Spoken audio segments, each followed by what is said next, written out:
Well, hello HTC. Are you ready for class 1? Drop a yes in the chat below. Now we're going to get started in just a few moments. I'm going to let everyone have a moment to hop onto Zoom. Now, how many of you are excited to start your mentorship with Dan Locke himself? Now, as you know, we have a global community around the entire world. So I'd like to know where you are from. So in the chat below, let us know where you are from. Let's see, Indonesia, India, USA, Australia, Florida, Toronto, Sweden, Romania, Panama. All right, perfect. Great to see everyone from around the world. Now, let's make sure that if you comment, let's comment on Zoom, on Discord. My mistake. We are commenting on the Discord, so not on Zoom. And make sure also you turn off your notifications of Discord so you don't get distracted. Of course, make sure you engage with your fellow brothers and sisters, but don't get too distracted, all right?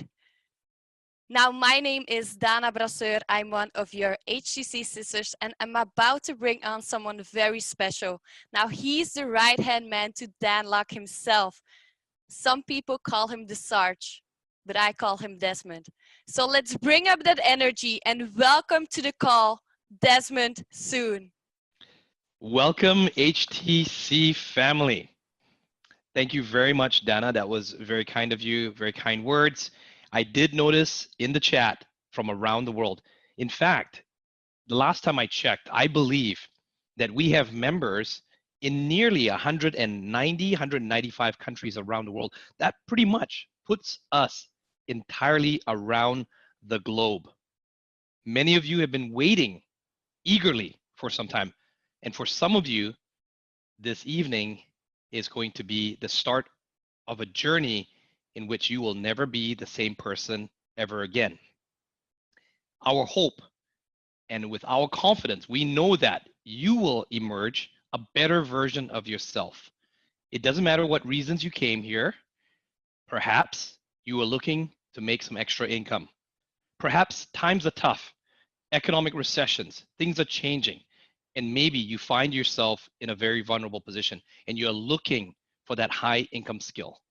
Now, before I go into explaining many of those things, some of you have already seen me in some of the videos. Some of you have already seen me in the community. I come here very humble. Not too long ago, I was in your position. I was seeking a mentor. I did not understand this thing called a high income skill of closing. I thought I knew sales. He laughed at me, and then he showed me the proper way to do it. My life has never been the same. And so I'll tell you a bit more of my story once we bring him on. You will also hear us fondly refer to Dan Locke, the man I'm about to bring on in just a minute, as Sifu. That's a fond term, and we'll go into that a little bit more. It's a Chinese term. Simply put, it means teacher or master in a martial arts setting. So in a moment, we're going to be bringing on Dan Locke.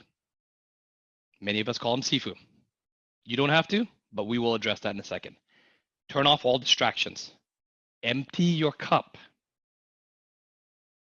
What you're about to learn has been taught to thousands of members around the world.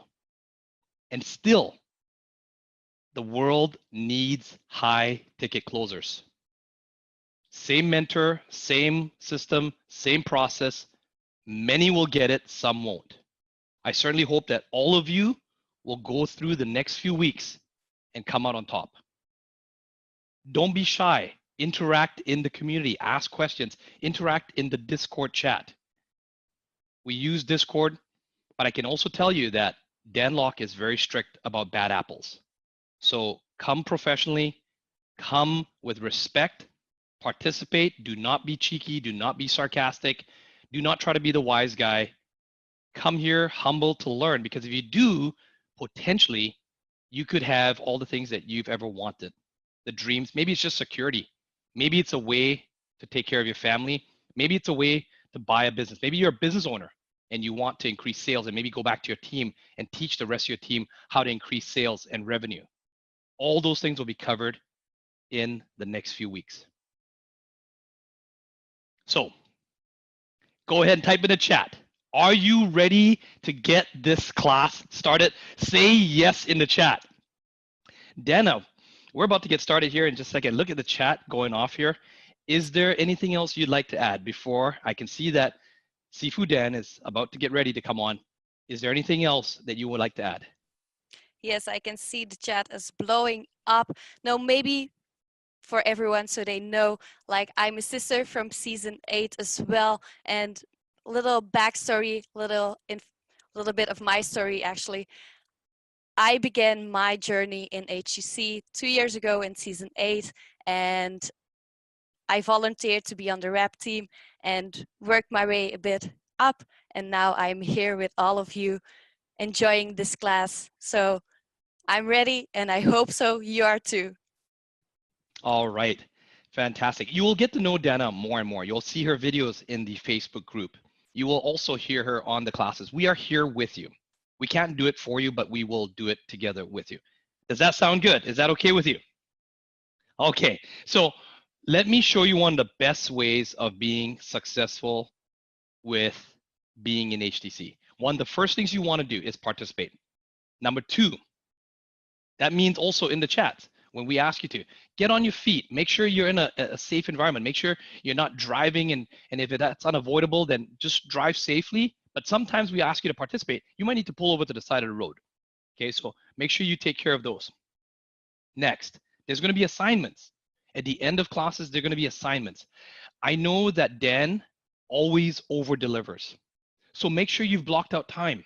Some of you are in parts of the world where it is past midnight right now. We want to applaud you for that. Congratulations. That shows dedication. In fact, I can tell you one thing. Dan never, in all the time I've known, he has never ever stopped looking at the comments in the Facebook group. He sees how you participate.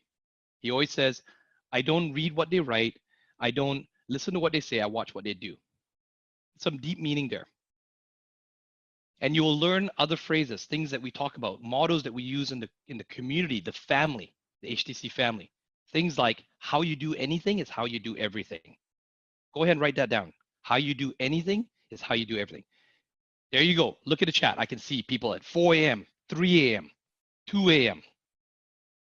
Make sure you've grabbed your coffee, your tea, whatever it is that you are up awake. Turn off Facebook group, turn off all those things. You can do that later. Okay. So with that being said, let's kick start week 1. Are you ready? Help me bring to the stage our mentor, your mentor, Sifu Dan Locke. HTC, question number 1. How many of you are here because you want to generate additional income? Put that in the chat. And how many of you are here because you are looking to quit your job? Maybe you don't like what you are doing right now and you are looking for an alternative. Put in the chat. And how many of you have your own business and you are looking to gain an additional skill set that will help you to generate more sales, to close more deals, to bring in more clients? This is week number 1. I could promise you that HTC is different from anything that you have been involved with in the past. And it's way beyond than just an online course. This is the first class, and we are going to talk about the mindset of a high-ticket closer, how to get what you want by helping others to get what they want. Everything that you want in life right now, someone else already has it. I want you to write this down. Doesn't matter what it is. If you're looking for resources, you're looking for capital, you're looking for income, you're looking for any kind of support, you're looking for knowledge, wisdom. Doesn't matter what it is that you want. Even relationship, maybe if you're single. Whatever it is that you want in life, someone else already has those things. What we need to do is to learn the art of closing. The art of communicating in a way that makes sense to other people, that they could relate to, so that they could give you and help you to get what you want. Does that make sense? And you see, looking back after 7 weeks, this is always the most important class. Now we've trained thousands and thousands and thousands of closers worldwide, all over the world. The process works. How many of you, when you are logging into Facebook group, how many of you could see those booms, those success stories in the Facebook group? Put in the chat. Do you see that once a month or once a week, or do you see those booms every single day? There's a reason why you see those every single day, because HTC works. How many of you were surprised when you first joined the Facebook group, kind of say hello, maybe making your first introduction video? How welcoming our community is. How many people are in it? How it's different from other so-called Facebook group where it's nothing but negativity, toxic people. The first class, we're gonna go deep. We're not gonna waste a lot of time. It's gonna be intense. And you've already met Desmond. Actually, Desmond, why don't you share a little bit of your story of how closing has changed your life? Well, thank you very much, Sifu. I'm always deeply humbled whenever you ask me to share this part of the story.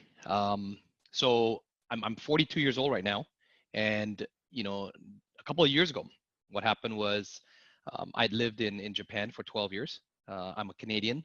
I wasn't born in Canada. I'm an immigrant, just like Dan Locke. Came over here in my early teens at the age of 12. I grew up here. I naturalized here. I identified as a Canadian.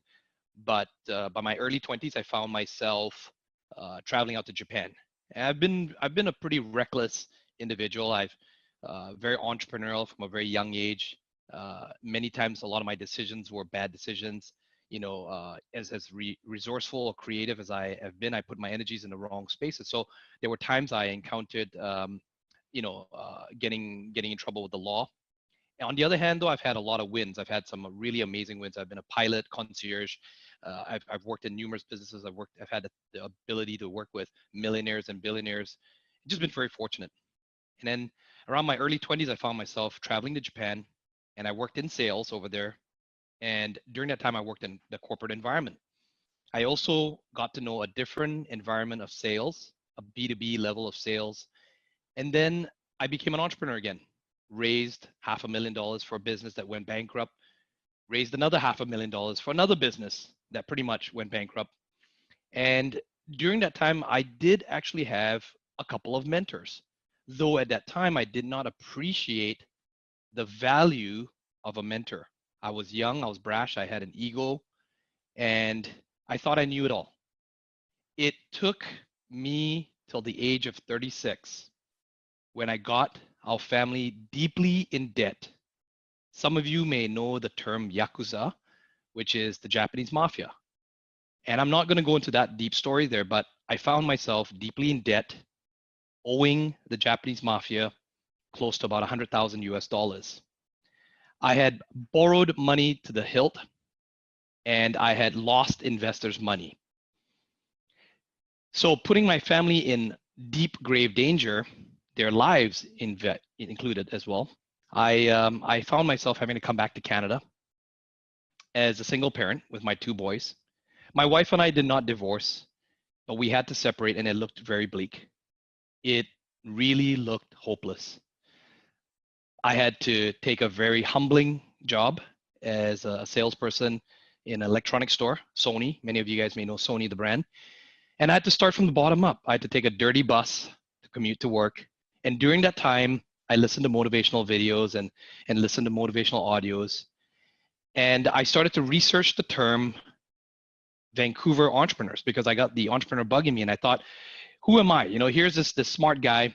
I thought I knew it all, and I'm going to go and teach entrepreneurs how to be successful in business. So I needed the URL. And then lo and behold, I stumble upon this guy in a red suit, and I was like, who the hell is this Dan Lok guy? Right? Who is this? I thought I knew everyone in Vancouver.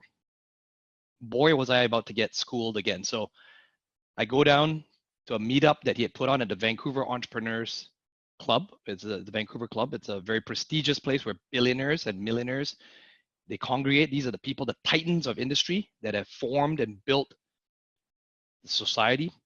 And I met a man who was humble enough to take me under his wing. Now, it wasn't that easy. There were many people that were vying for his time. There were many people that were saying, Dan, please mentor me. And here I was dressed up in a suit trying to pretend as if I was someone when actually I was bankrupt and broke. I was driving a beat up minivan. I had to park about 1 kilometer away from the site because I did not want anyone to see me. I was so embarrassed by the vehicle I drove. I thought to myself, what can I give this man that has pretty much everything? And many of you know the story. I offered him value by first getting him on a TV show, and then he invited me to sit down, and from that moment we built a strong relationship. It started with humility. Dan assessed the way I was closing, and he said, nah,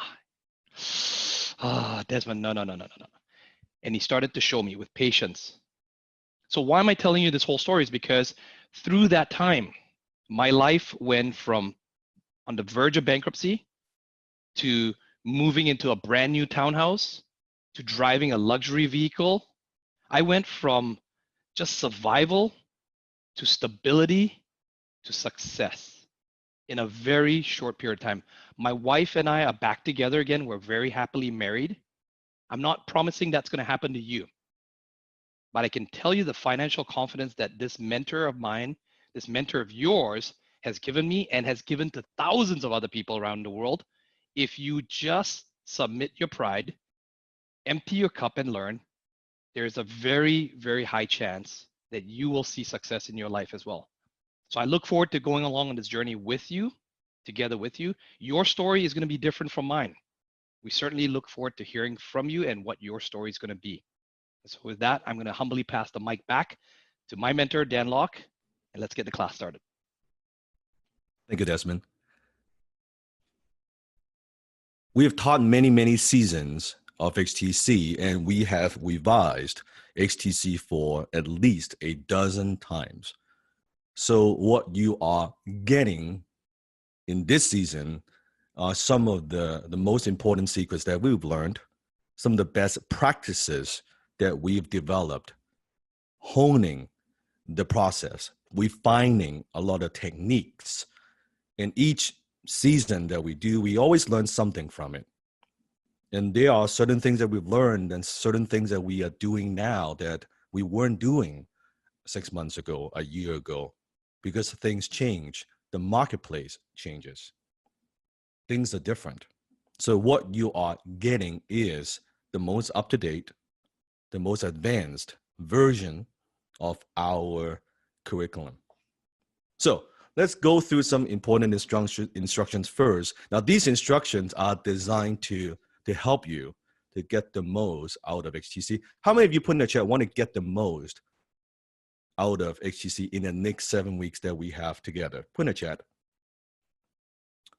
So first of all is no distractions. If you haven't already done so, make sure you have a notepad in front of you. So you'll be taking notes. One of the things that you would want to do is after the class to make sure that you revisit your notes. Because chances are you will forget 80-90% of everything I've taught. So it's very, very critical for you to go back and just look at your notes again. And you will be overwhelmed. I could promise you that. So you participate and join the class through Zoom. You can hear me okay? Put in the chat. But you comment on Discord. You comment on Discord, and you will be role-playing on Discord after a few weeks as well. And make sure you turn off the notifications so you don't hear the bing, bing, bing all the time, so you could focus. And I notice sometimes we'll see, oh, Dan, how do I turn off the notifications on Discord? If you cannot even figure that out, we got a problem.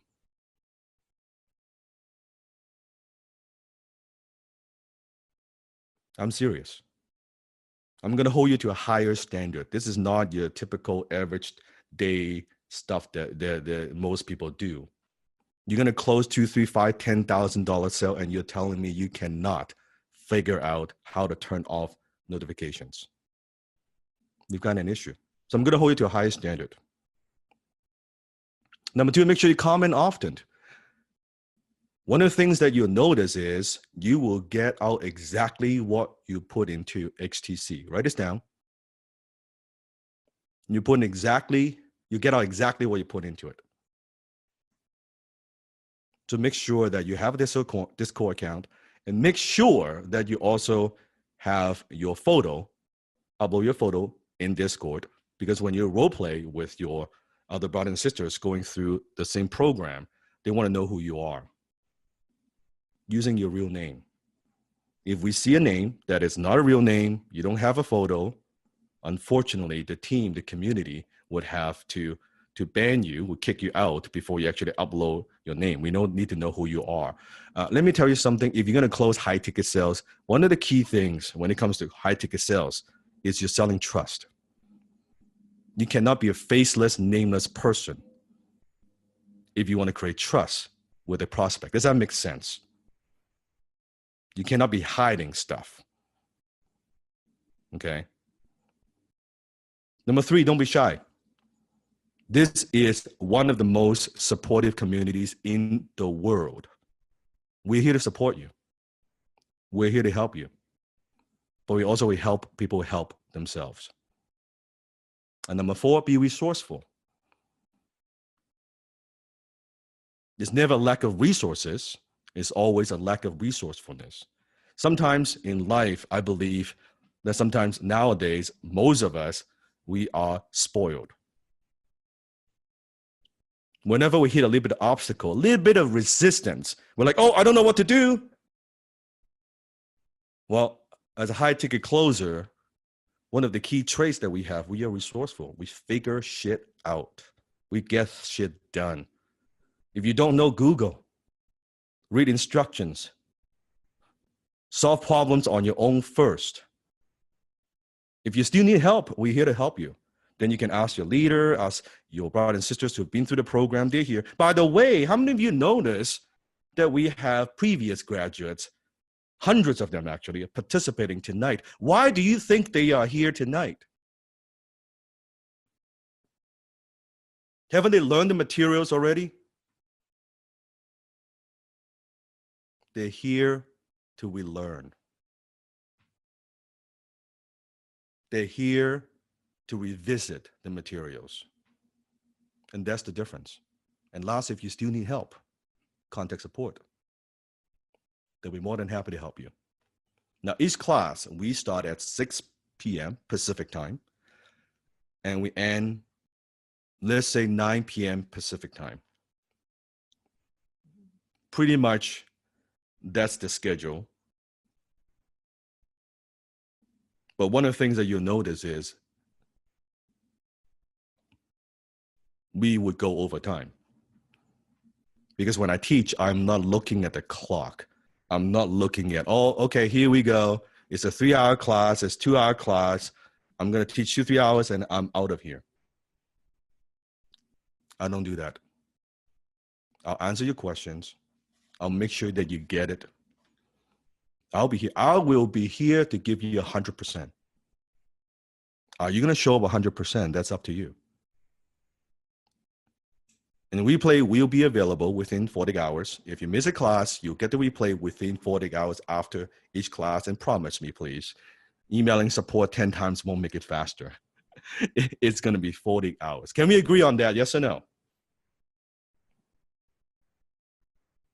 I will have the same energy in after 3 hours, 4 hours, maybe 5 hours as I am getting started now. You will get tired before I get tired. And this is, by the way, I've already done a full day of work. I've already done a full day of work. And entrepreneurs, currently companies, they pay me $10,000 an hour for my time. I'm going to give you my time. You will get my time. You will get my attention. So you're about to go on a 7-week private mentorship with me, 2 to 3 hours each class. I will answer your questions. I'll be here. I'm looking at your chat. And a lot of the questions that you might have, I promise you, we have done this so many seasons. A lot of the questions you might have, they will be answered in later seasons. Oh, how do I do this? How do I do that? What about this? Just trust the process. What you could think of, any questions you might have, they will be answered. Things that you have not even thought of, they will be answered. So question number 1, on a scale of 1 to 10, 1 being like not that committed, 10 being super committed, I have 3 questions for you. Please put in the chat. Question number 1, how committed are you? Scale of 1 to 10. 10, 10, 10, 10, 9, 10, 10. Very good. Number 2, question number 2, how serious are you? 10. And number 3, what price are you willing to pay for success? What price are you willing to pay for success? Now I could see a lot of 10, 9, 10, 9, 10, whatever it takes. I'm willing to pay the price. Well, let's see if this is true. After a few weeks, after you've given the assignments, are you practicing? Are you role-playing? Easy to say, not easy to do. Everyone wants to lose weight. Not everyone wants to go to the fucking gym. You with me? Easy to say, not easy to do. My job is to give you all the tools and the skill set that you need, that I'm transferring the skills that I've developed and learned over the last decade. I'm going to give those skills to you, transfer what I've learned to you, kind of download to your brain in the next 7 weeks. But at the end of the day, who determines how successful you will be?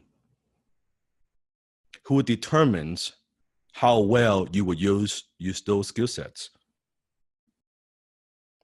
I could give you the skills, I could give you the knowledge, I could give you everything I've got. But effort is your responsibility. Can we agree on that? I cannot do the push-up for you. No one can guarantee your success except yourself. So effort is whose responsibility? Your responsibility. I will teach you how to do the best push-up. I will show you the correct form. I would even be next to you and motivate and encourage you. But at the end of the day, you still got to do the fucking push-up. I cannot do the push-up for you. Because if I do the push-up for you, then I get the strength and I get the muscle gain. But we want you to get the growth. We want you to make the progress. We want you to get the strength. We want you to develop the financial confidence. How do you do that? You do that by putting in the work. There's going to be work. If you're looking to do something where, oh, it's going to be like I push a few buttons and then money fall in my lap, leave. HTC is not for you. I don't teach that. What I do teach is to give you a skill set that you could add real value to the marketplace helping people who want to help themselves, helping companies who want to help themselves. In exchange, you earn money by solving a problem or by helping them generating more revenue. It's a very, very simple formula. Write this down. Money earned is a byproduct of value creation. Write this down. Money earned is a byproduct of value creation. A lot of people, they want to make more money, yet they don't want to deliver more value. They want to make more money. They chase money. I want to make more money. But they don't want to deliver more value. When the truth is, how money works is the more value you deliver, the more money that you make. Look at any companies out there. I challenge you, you think about companies, multi-million-dollar company, chances are they're adding value to a lot of people's lives. I'm not talking about the bullshit fucking Wall Street guys where they take advantage of people. Those are assholes. Forget those guys. I'm talking for most people. They earn money because they serve a lot of people. You look at companies that earn billions of dollars, the Apple, the Facebook, the Disney, how many people that they serve?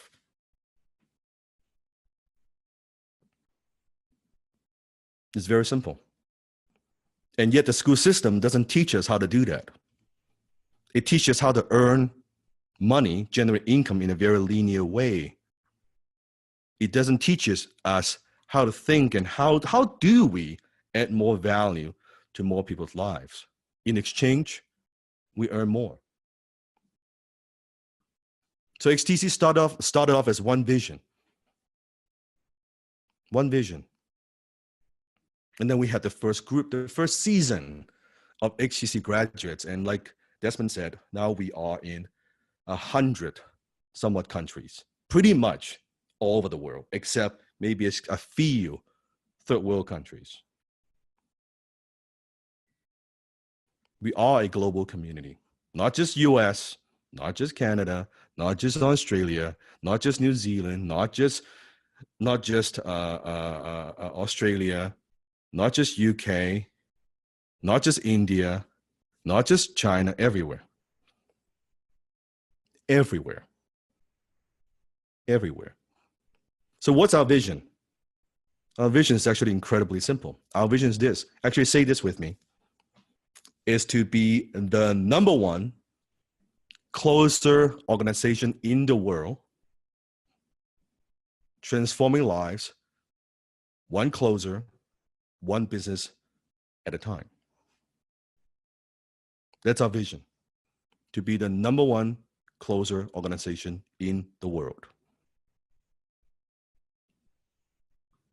And our mission is to change closers' lives through world-class training, a global community, and our innovative platform. That's our HTC mission. That's what we do. That's what I focus on.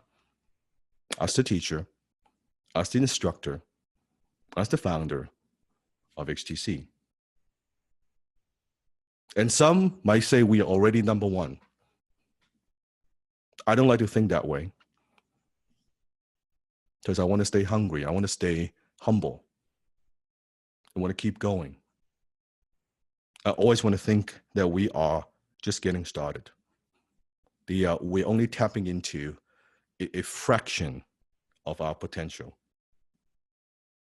That we could always be better. How many of you agree that you could always be better? You could always do better? Put in the chat. Yes? So, the HTC culture that I believe when you join HTC, you truly become our extended family. That's why I call that HTC family. You are going to meet some of the best friends in your life that you haven't met yet.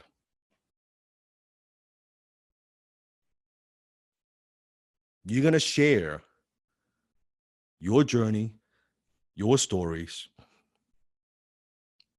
with a complete stranger. I know it might sound strange. And you'll see in a few weeks why that is true. while that is true, that we have HTC members around the world, that when they go through an experience like this, when they open up to each other, that when you travel,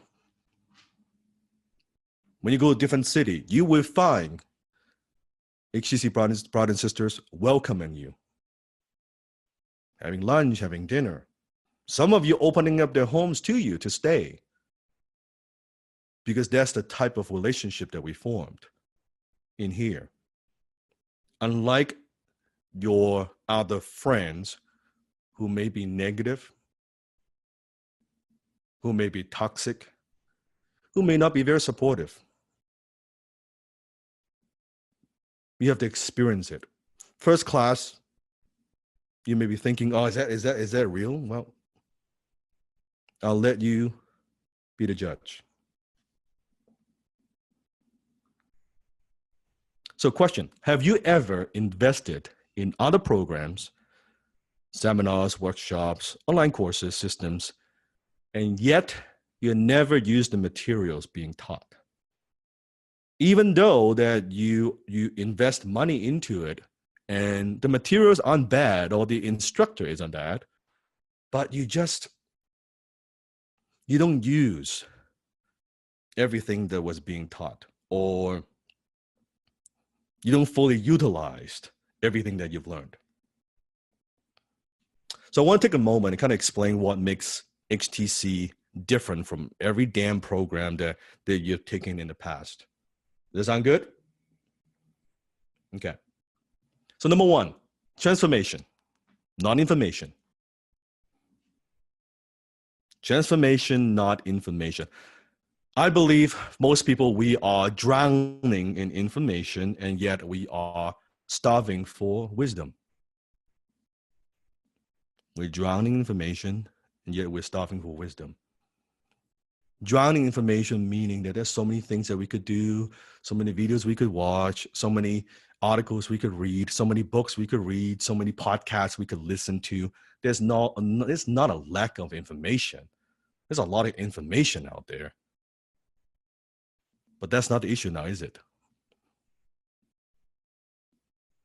It's wisdom. Information is simply, okay, here's what you need to do. Here's everything that you could possibly do. But what is the difference between information and wisdom? Wisdom is knowing what you don't need to do. Write this down. It's knowing what you don't need to do. Information is daily increase. Wisdom is daily decrease.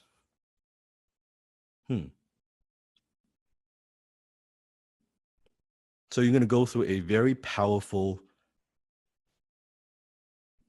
transformation.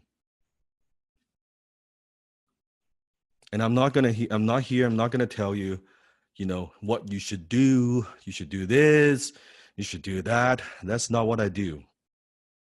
I'm here to change the way that you think, because if I could change the way that you think, I can help but change the way that you do things. If I could change the way that you do things, I can help but help you produce a different result.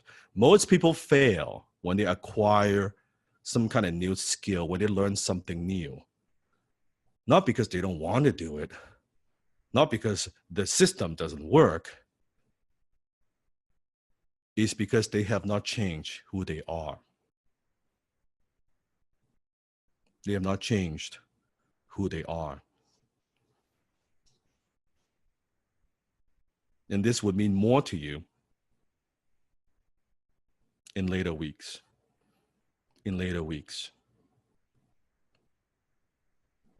So by the end of 7 weeks, you'll never be the same. You'll never look at your life the same way again. You'll never look at sales the same way again. You'll never look at business the same way again. You'll never look at the way you generate income the same way again. You will not be the same. And that scares a lot of people. How many of you a little bit scared by that? Because most people, they like to stay in that comfort zone. Interestingly enough, I know funny is like some people where they wanted to take HTC, they're afraid, not because of the money, not because of anything, and not even because they don't want to learn a high income skill. It's they know going through HTC, their life will never be the same. And that scares the hell out of them, even though they don't like what they have, even though they're not satisfied. But it scares them. It scares them. So understand that first thing that makes us different is transformation, not information. I'm going to give you a transformation, not just here's more stuff, here's more stuff, here's more stuff. Number 2, implementation and not motivation. In the next 7 weeks, you are going to implement. We're going to help you implement. You go to YouTube, you see a lot of motivational videos, and there's, you get people get motivated and they get millions of views, and you see all these things. But most people's problems, not that they're not motivated. Like, how many of you know what you're supposed to do, but sometimes you just can't get yourself to do them? Be honest. How many of us procrastinate from time to time that we know what we're supposed to do, right? We just can't get ourselves to do them. We are our own worst enemies. True or true? We get in our own way. We know what we need to do. We just can't implement. You're going to implement. You're not going to just learn the first couple of classes. We're laying a foundation, a very strong foundation, but then afterwards it's all implementation from day one. You're going to learn something and then you're going to practice. I'm not going to teach you swimming on the land with swimming in the water. I'm going to push you a bit. Do I have permission to push you, to guide you, to take more action? So we're going to implement. You're not just going to listen to about closing. You're going to close. You're going to role play. You're going to go into the dojo. We call it the dojo. You're going to practice. You're going to learn something. You're going to practice. You're going to learn something. You're going to practice. Isn't that how we learn anyway? Not just from a textbook, but experience and doing it and practicing. And yes, you're going to make some mistakes. Are you going to make some mistakes? The first time, you're not going to be perfect. In fact, the first practice, the role play, the first call that you do, it's going to suck. You're not going to like it. You're not going to like the way you sound. You're not going to like your tone. You're going to ask the wrong questions. All these things. It's going to happen. But with practice, with time, you're going to get better. You're going to build that confidence. Forget trying to get it perfect. How many of you are perfectionists? How many perfectionists we have in this season? Put in the chat. How many of you are perfectionists? Tell me. A lot. Okay. Now, why are we a perfectionist, by the way? Why are we trying to make everything perfect? Why do we do that to ourselves? Because we want to make it perfect. Because we don't want to make mistakes. Sometimes it's fear of failure. Sometimes fear of success. Most people actually are more fearful of success than failure. Why is that?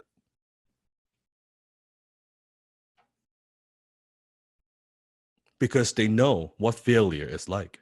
They've failed their whole lives. They don't know what success is like. Success is the unknown. They've never experienced success. It's very much outside of their comfort. So what do? They stay away from it. And how do they stay away from it? They make sure they don't succeed.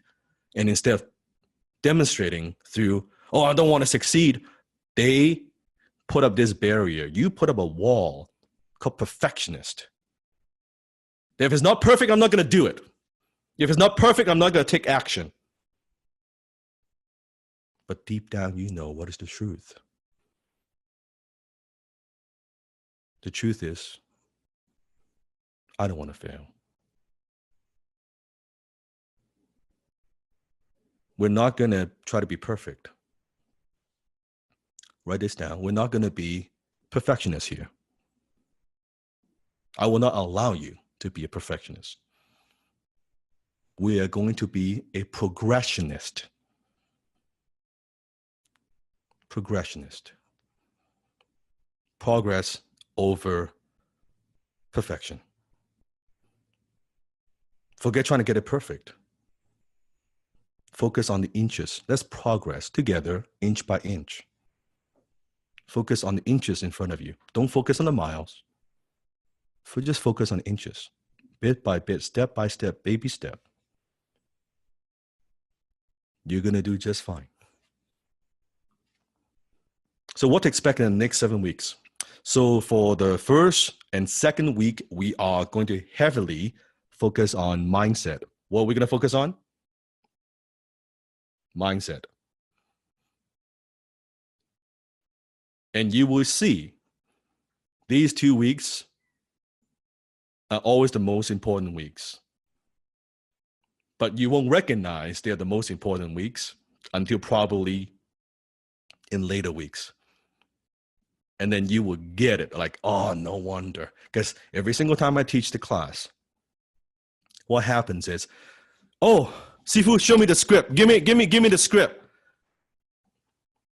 Tell me what to say. And then when I teach you what to say, you realize, holy shit, I can't say it. Not that you don't have the ability to say it. It's when you are closing on the phone, you realize stuff shows up. Your insecurity shows up. You're afraid to ask for the big bucks. You're afraid to talk about money. You can't ask for the sale because you have negative association in your mind from the past. You associate sales with like snake oil, slimy, salesy. Well, how are we gonna close 10, 20, 30, 50, $100,000 sales when you think sales is dirty? And then you see like, damn, I need that mindset. I need the proper mindset. So the first 2 weeks, give everything that you've got. Can we promise? Give everything that you've got. Do the assignments, follow through, participate, no excuse, no distractions, get shit done, whatever it takes. Then week number 3, 4, 5, 6, you have much easier time and you would progress that much faster just because you have a stronger foundation. You with me? I'm going to follow what I'm saying, right? Very, very key. So then week 3 and 4, we're going to focus on the what. So first 2 weeks, focus on the why. What do we focus on? The why. And then we focus on the what. What do you need to do exactly, precisely? And then 5, 6, 7, we're going to focus all the how-tos. You will get all the how-tos that you need. You get more how-tos than you know what to do with. All the how-tos in the world, all the information, techniques in the world don't help you if you don't have the proper mindset. In fact, when you actually get how high-tech closing works, I don't use a script. I don't need a fucking script. Because it's not about me, it's about the prospect. Which I'll teach you all of that. And by the way, you notice I don't filter. So if I say a certain word, if it's a profanity, if that offends you, my question to you is this: where else in your life that you don't listen, you shut off your ears simply because you hear something you don't like? Because how you do anything is how you do everything. It has nothing to do with how I say it, what words I use. Because we all walk around in life with a filter anyway. What do I mean by that? It means that you don't hear a damn thing that I'm saying right now, although you're paying attention, but you don't hear a damn thing that I am saying right now. You hear what you want to hear. If what I'm saying agrees, is congruent with your current belief system, you'll hear it. If it contradicts with what you believe, then you won't hear a damn thing. You will filter it out. How many of you ever had this experience that maybe you wanted to buy a car, or you were paying attention to a certain car? Maybe it's Tesla, okay? Or maybe it's a BMW, maybe it's a Mercedes, whatever it is, that you weren't paying attention before. Suddenly, when you're paying attention, say, hey, I want a certain car. Suddenly, you see those cars everywhere. Have you ever had that experience? So the question is, were those cars not there before? Or they were there? Actually, they've always been there, but we weren't paying attention to it. We filter it out. It's the same thing. It's the same thing. You would, by the end of 7 weeks, you'll pay attention to things that you weren't paying attention before. And you'll learn a lot about yourself. I promise you that. You will learn about yourself in ways you never thought of before. So here's what I believe is the formula for success. Number one, the right mindset. What is it? The right mindset plus the right skill set plus the right action. So the best mindset is good. The best skill set in the world is good, but you still got to take action that equals success. So the right mindset so that you will do what is necessary so you won't procrastinate. Number two, the right skill set, meaning what is the skill set? Skill set is the ability to do. Write this down. The ability to do something. The ability. So if you have swimming skill, it means that you could be in water and you would flow and you would swim. It's the ability to do something. So you're willing to do what it takes. You have the ability to do something. But if you don't do something, you don't take the right action. Is that going to work? No. You still got to take the right action. Yes? Okay. Now, what happens is in the next 7 weeks, one thing that I could promise you, I say it again and again, is you will be confused. And you will be overwhelmed. In fact, maybe by the end of tonight's class, your head would spin. You would not be able to sleep.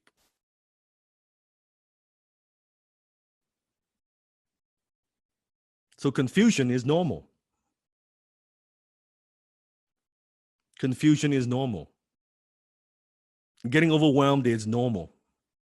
Because when you're learning something new, it's easy. It's normal to be overwhelmed. Think back when you were a little kid. Remember the first time you learned mathematics? Just the first time when you're a little kid, you learn about 1 + 1 = 2, and 1 times 1, and you're like all these things. You learn about numbers. Like, what is this thing? I don't get it. It's confusing, right? Like, you don't know how it works. You were overwhelmed. You're like, oh my God, I don't get it, right? And then before you know, it's like, oh, okay, I'm kind of getting it, right? It's kind of sinking in.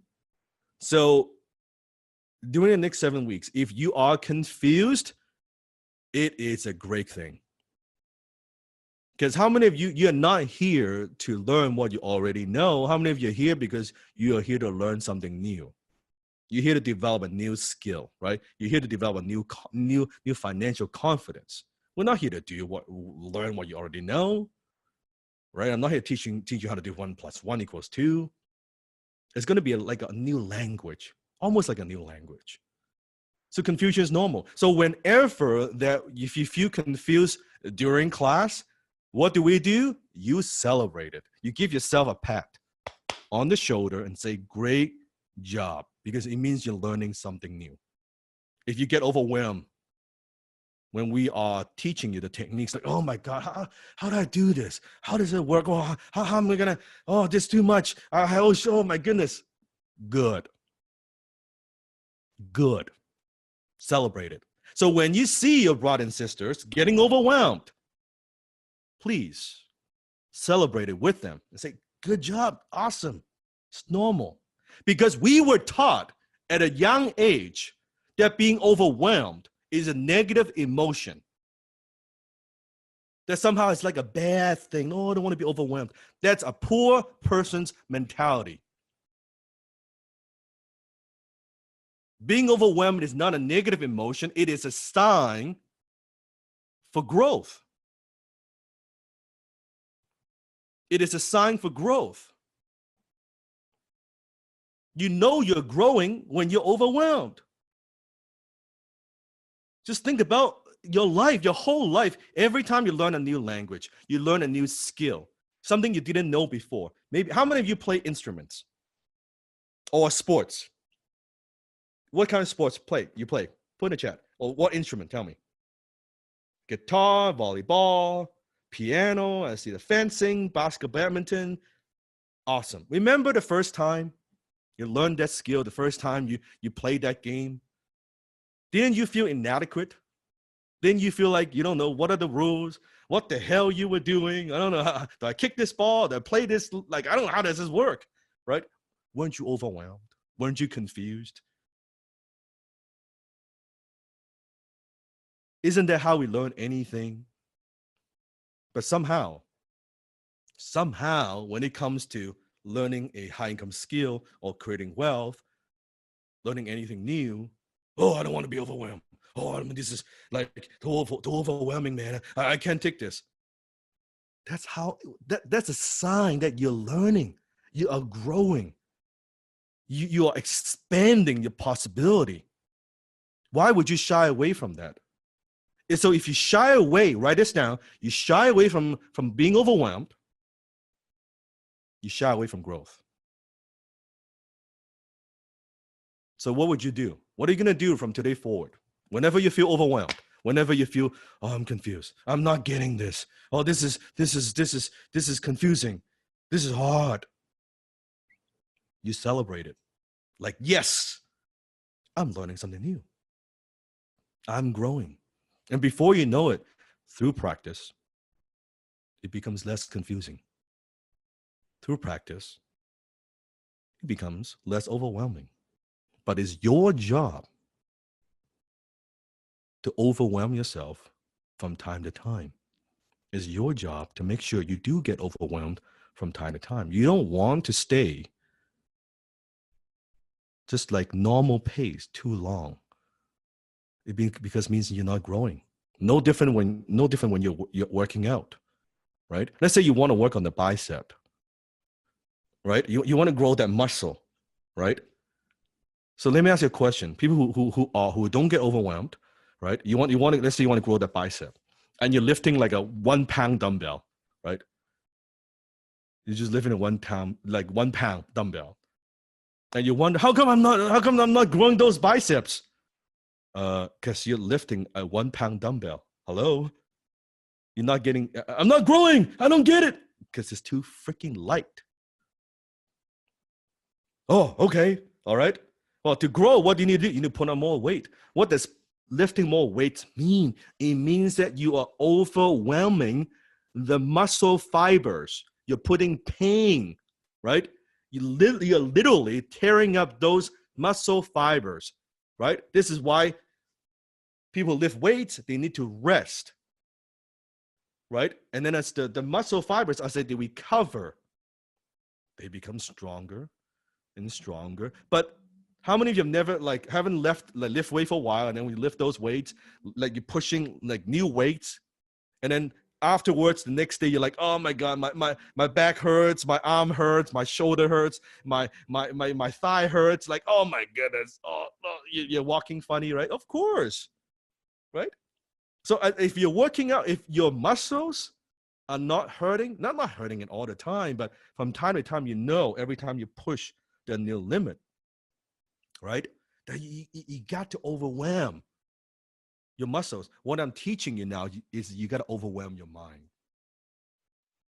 You got to overwhelm your mind.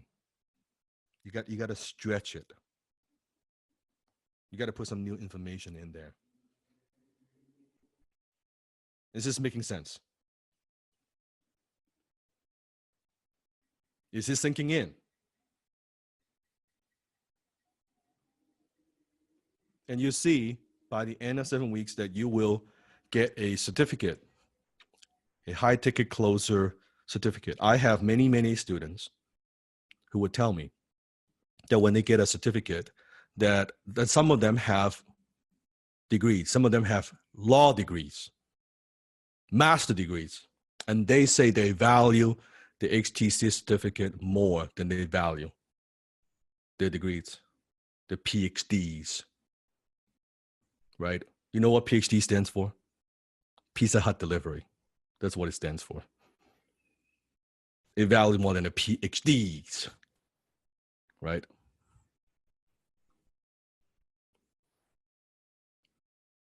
And although we say it's a 7-week journey, there's a possibility of a class 8.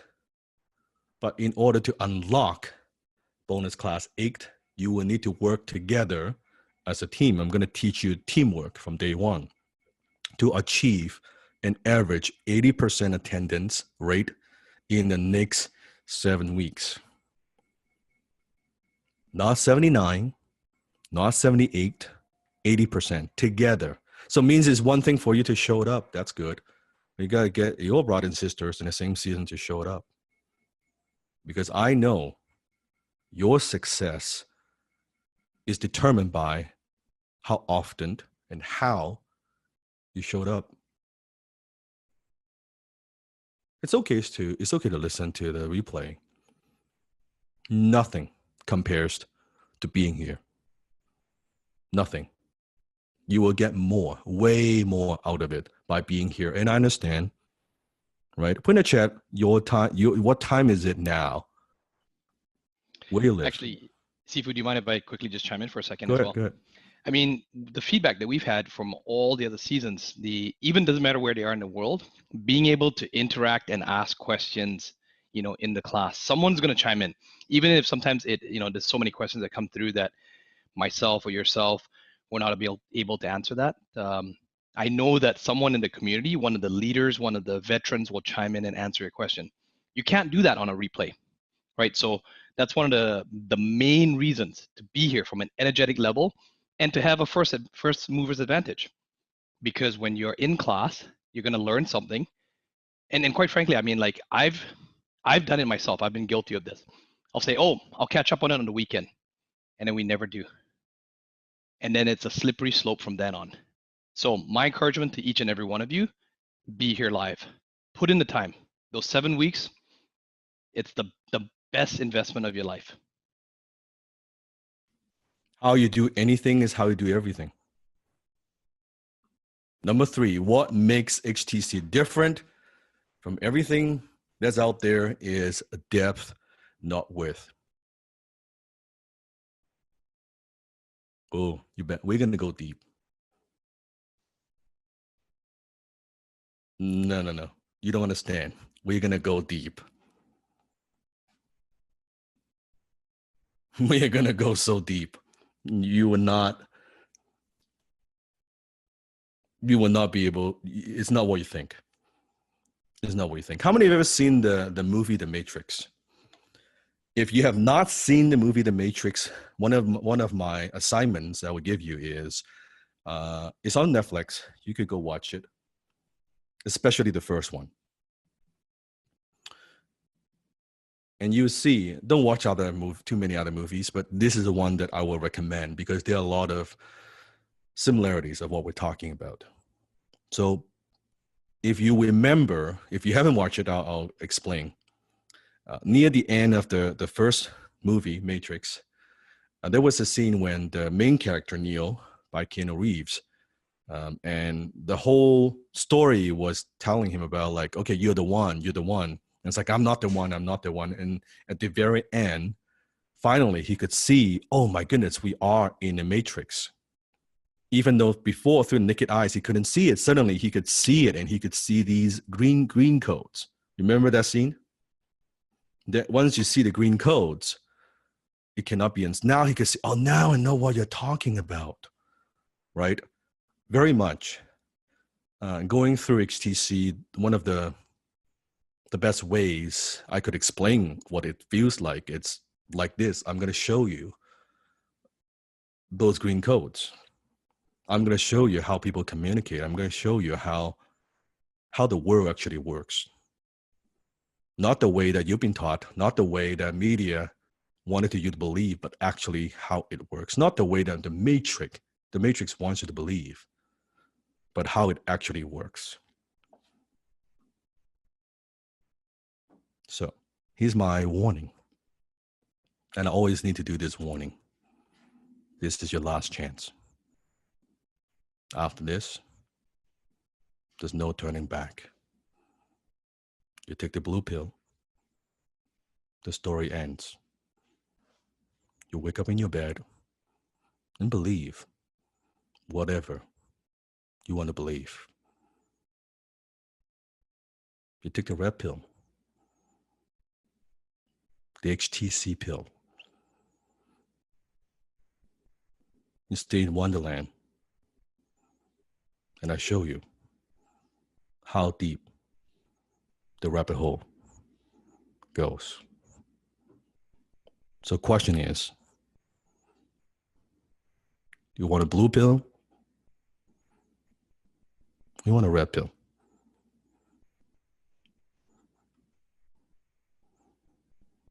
I'm going to ask one more time. You want a blue pill or you want a red pill? Because just like the Matrix, once I show it to you,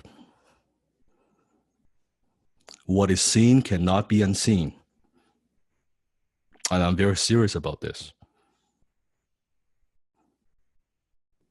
What is seen cannot be unseen. It will make you question most of your life decisions. It will make you question a lot of things that you've done. It will make you question people around you. So the question is, are you ready?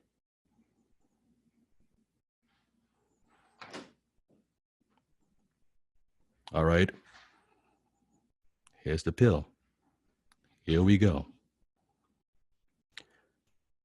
3 signs you are a slave to the Matrix. You're in the Matrix. You don't know it. People in the Matrix don't know they're in the Matrix. People in the Matrix, you tell them you're in the Matrix, they say you're crazy. What are you talking about? Well, can't you see it? They can't see it. Sign number 1. You've been taught. Go to school, get good grades, and get a safe, secure job. Go to school, get good grades, and get a safe, secure job. My question to you is this.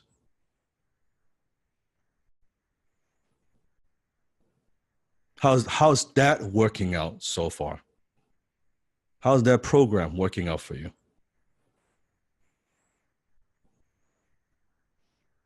You did exactly what you've been told. You did exactly what your parents told you to do. You did exactly what most people expect you to do.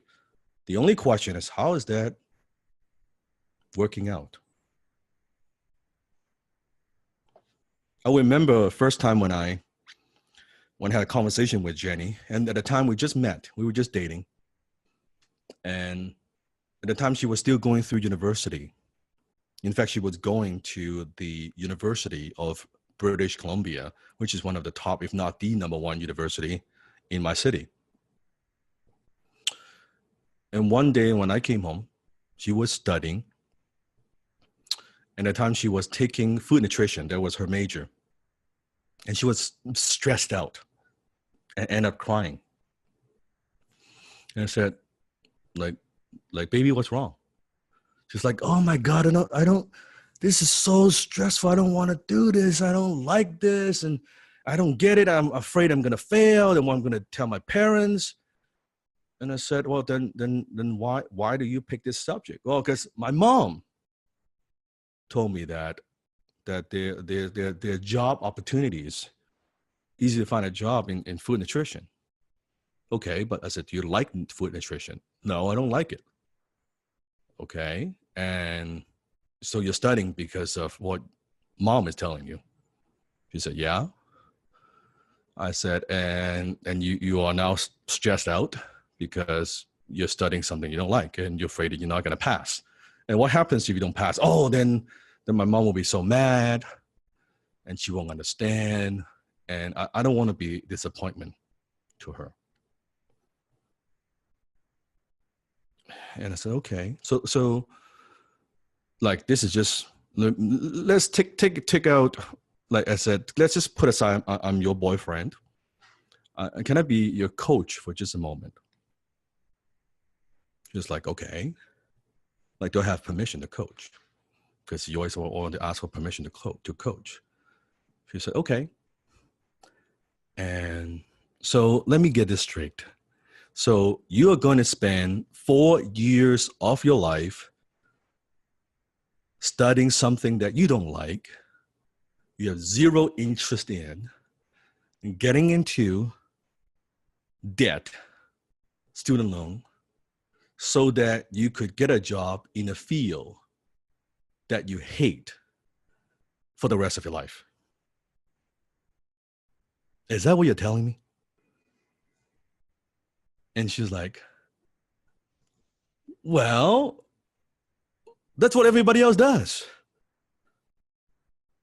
And I said, forget it. Forget what everybody else does. I'm talking about you.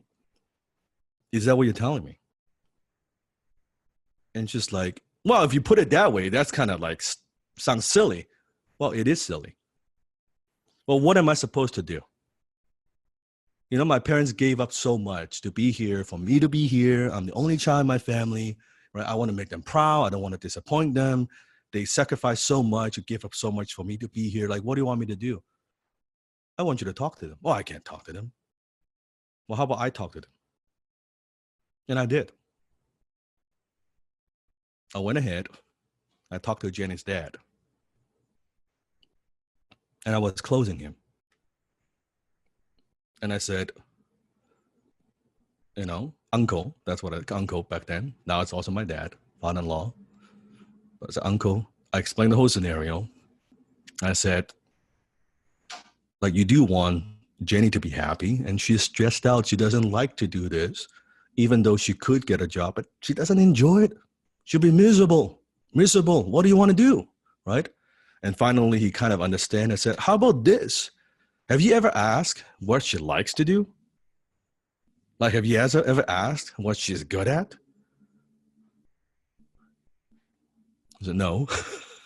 I said, wouldn't be that'd be a good idea. How about Jenny? You tell like uncle, your dad, what you like to do. And then she said, well, I like fashion merchandising. Fashion merchandising, interesting. She likes fashion, things like that. And I said, why don't we enroll her in that? And we did. We did. In fact, I supported her to go to found a school. And she took fashion merchandising for a year. Now, afterwards, she never graduated because us now dating like a year later, like together, that she was being very helpful, super supportive of my mission and my goal, that she wanted to support me. So she was actually helping me to build my dreams, right? To be the smarter woman, Behind every successful man, there's a smarter woman. Okay, write this down. Behind every successful man is a smarter woman. And in my case, it's very true. And she helped me. She supported me. And she was even willing to kind of give up a little bit of her dreams to support my dreams. And now we've been together 12 years.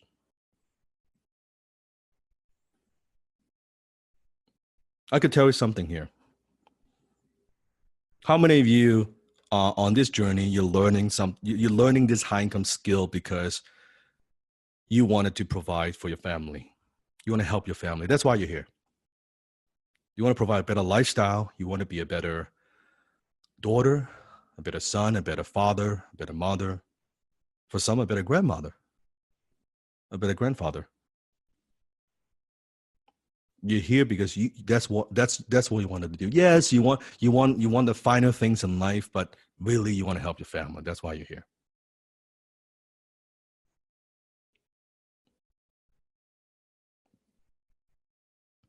One of the most difficult things you realize is while you're here because you're doing this for your family, as you go on, chances are you'll find the biggest resistance you would get. Those resistance, chances are they're from your family. Isn't it true? For some, you haven't even told your family you're here. You kind of do it secretly because they won't understand. They want you to stay stuck in the matrix, go back to school, even though you're doing it for them, but they don't understand.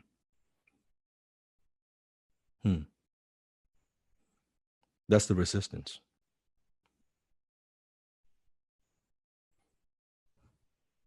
And some you're doing it for your spouse, your husband, your wife, your boyfriend, your girlfriend. You're doing it for them, that you want to give them a better life. And yet, sometimes they are the ones, they're the one that's holding you back. That happens very often, by the way. So I want you to take a look at this chart here. What do you see? So these are some of the, how many would agree these are some of the top schools in the United States? Doesn't matter where you come from. You've heard of some of these schools, right? Stanford, Cornell, Harvard, Princeton, Duke. Okay. Take Harvard, for example. Not including books. Just yearly tuition is $37,000 a year. Now, how many of you agree that's a lot of money to spend on 1 year of education with Harvard? Okay. Let's say 5 years of school. That would cost you, if you want to go to Harvard, just tuition, not including expenses, not including anything else, it's going to cost you about $185,000 a year. And your starting salary is $60,000. And that is, you could get a job. If. So why don't you look at these numbers here? Now, what does this tell you? If just using your common sense, looking at this chart, what does this tell you? And let's say 5 years later that you do get a job. And now that's 60K. Let's say, forget 60K. Let's say you're very, very good. And you're making 100K. You got a 100K job after graduation, 5 years. You still need to pay your overhead, your expenses, and just day-to-day living, right? Pay taxes, all these things. So the question is, if you are good, you're already going to Harvard, right? The top of the top, cream of the crop. And you're already doing pretty good. Out of the gate, 100K a year. Question is, how long would it take for you to pay off that Debt.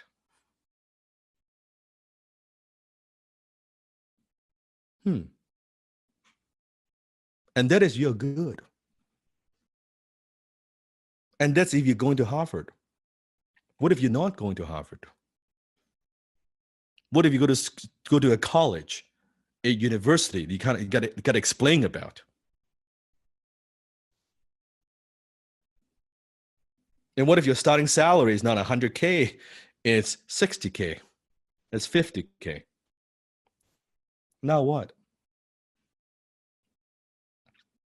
So the Matrix wants you to believe spending $100,000 plus to get a piece of paper so you could work at a job that you hate for the rest of your life and be poor, by the way, that is normal. Investing a few $1,000s, learning a skill set from a multimillionaire so you could have a high income skill for the rest of your life, that's a fucking scam. It is a scam. Be careful. So wasting 100K, 4 years of your life, no guarantee of anything, that's normal.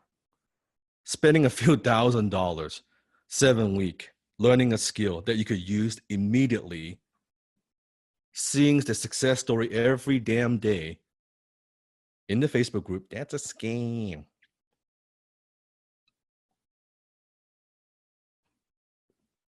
Isn't that interesting? How fascinating.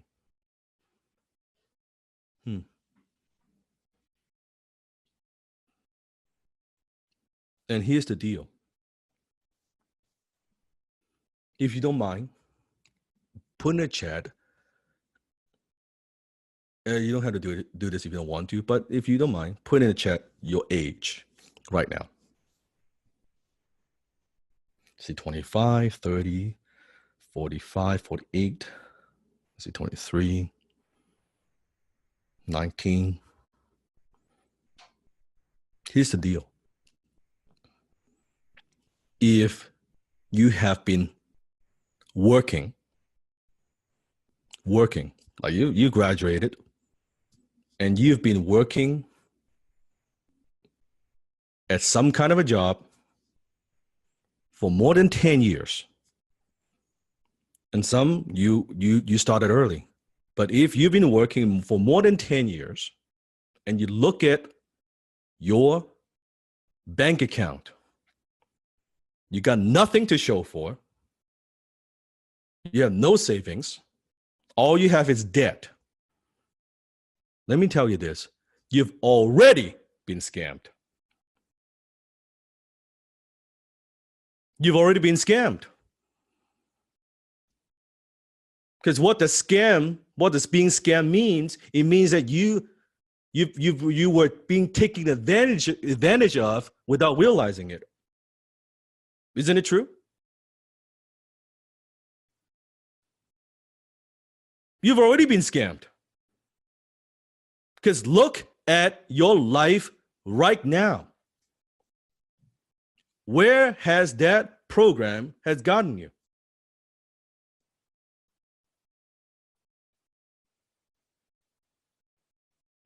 You've already been scammed by your loved ones because they told you to do this.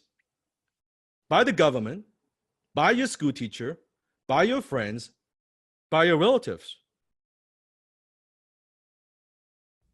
Because if this works, if you've been working 5, 10 years, forget about being wealthy. I'm not even talking about that.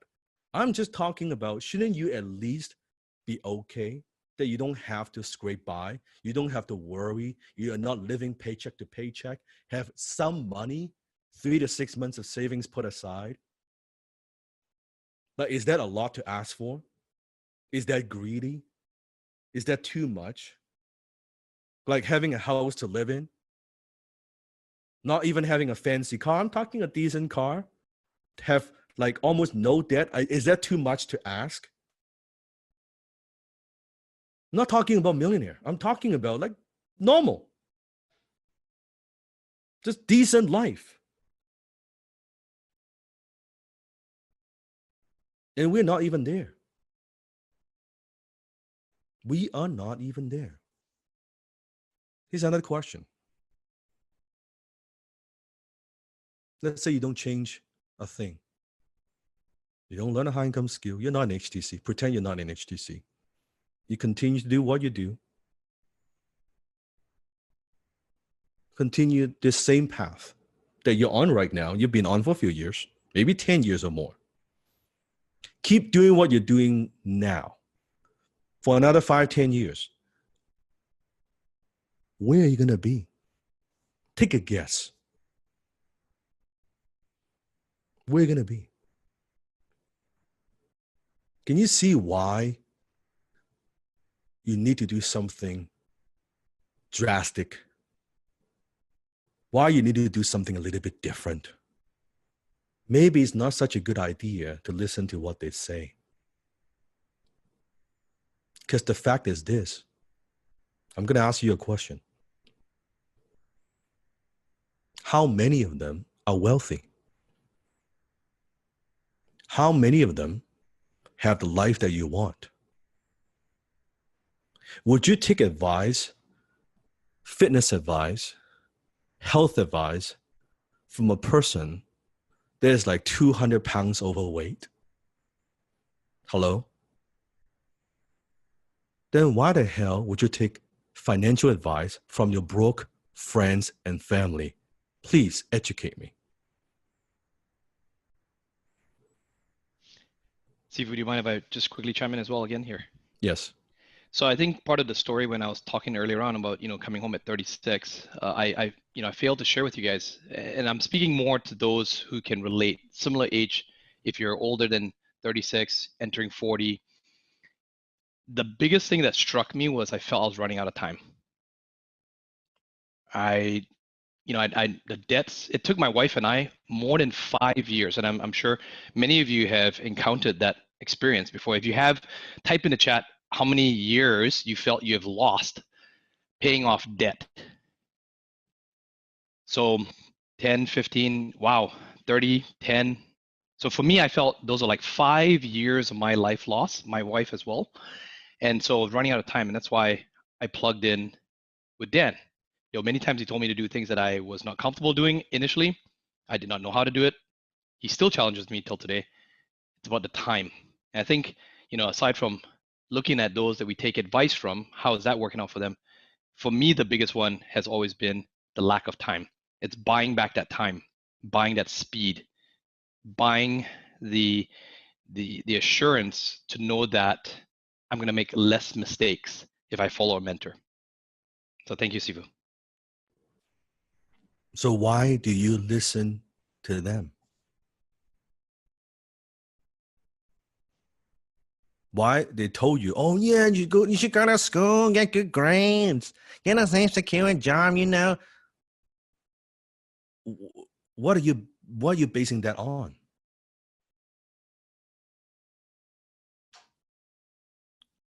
Anything. Investing advice, financial advice. So you will not take fitness advice from someone who's 200 pounds overweight, and yet you would take financial advice, life advice from someone who struggled their entire lives financially, and somehow you think it's a good idea because they are closest to you, because you want to be liked.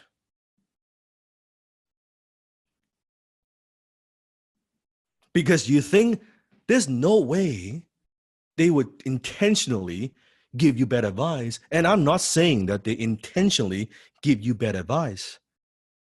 I'm saying they don't fucking know. How could they teach you how to be successful financially when they haven't done it? How much is your school teacher making? How much is your friend making? How much your mom and dad is making?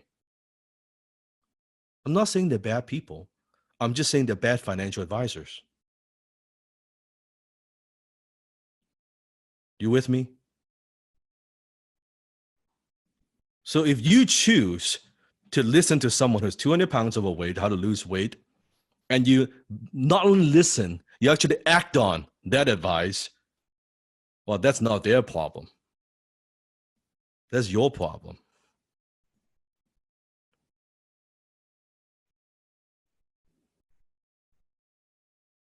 That's your problem. Now, is this truth hurting you a little bit?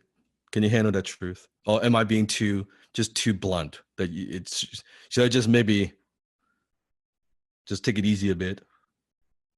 Because I'm not sure. I don't know. Like, this is the first class. Like, should I be less direct? Okay. Sign number 2. Since childhood, you've been taught get rich quick is bad. Oh, is this one of those get rich quick scheme? Whenever I hear that, is this one of that get rich quick scheme? You better hope it is. Because you ain't got no time.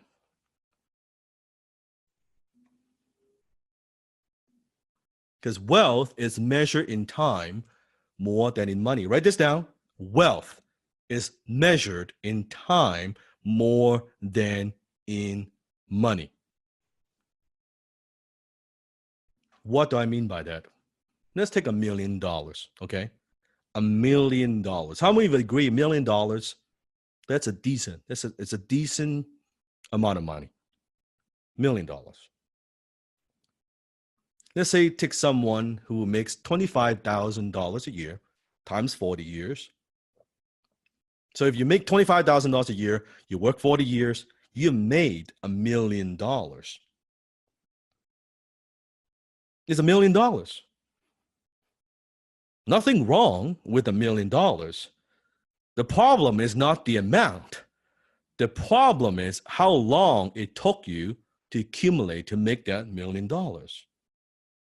For most people, if you work entire life, by the time you retire, you've had $1 million flow through your finger. It's just a long time.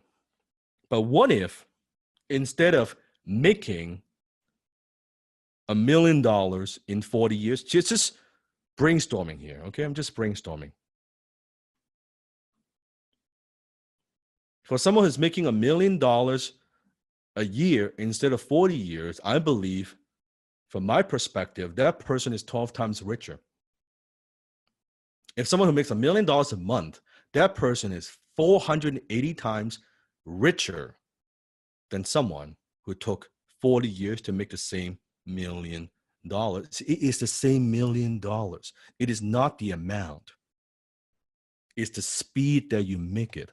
And yet everybody tells you that it should take forever to make that money. How many of you could tell I am probably, Sifu is not 65 years old? Some might say I have the baby face, the Asian gene, look younger than I really am. Either way. So if you gotta take financial advice, you want to take from someone who made it at the age of 70 years old, or someone who made it when he or she was younger. Didn't take them 40 freaking years.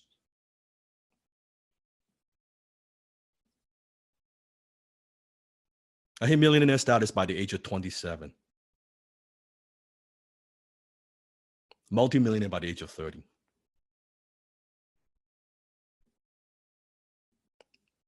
No doubt, I started early. But I figured things out. I thought to myself, I want to learn from someone who made it, not when they're like really, really old. I want to study people who made it at a younger age. Now, I'm not saying that you're gonna make it like my age and this and that. I'm not saying that at all, because I don't know your background. I don't know your upbringing, your situation. But what I'm saying is, I know there are ways you could get there faster. I know there are ways they could get there with fewer mistakes. Who would like to get there faster, making fewer mistakes? Put in the chat. So making large sums of money fast is not bad, it's not evil, it's not shady or dishonest. In fact, here's my belief, and you don't have to buy my belief, here's my belief, that the art of making money is a noble art. I believe it is a gift. Being able to make money is a gift. And it's a gift that you should know, once you know how to make money, that you should use to the highest degree, not because you're greedy, not because you're not grateful. It is simply a noble thing to do, because if it is true that money earned is a byproduct of value creation, what does it mean when you make more money?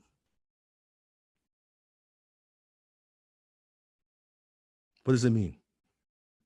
It means you're adding more value and you're helping more people. So the question is this.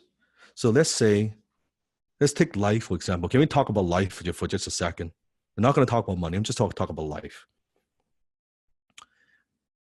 If you could be happier, if you have a choice, you could be happier.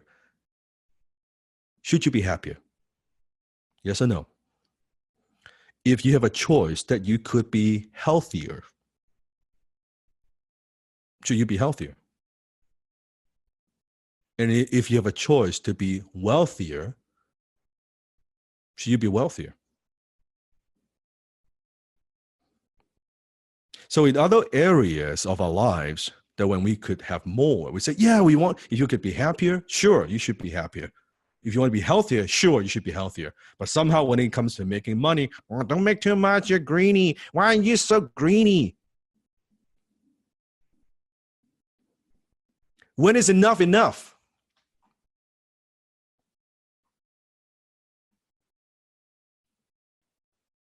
Why can't you just be grateful?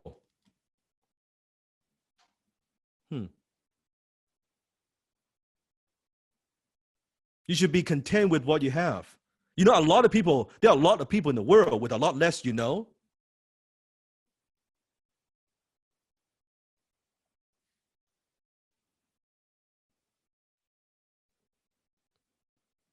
If you have any hesitation, any resistance in your mind when it comes to making more,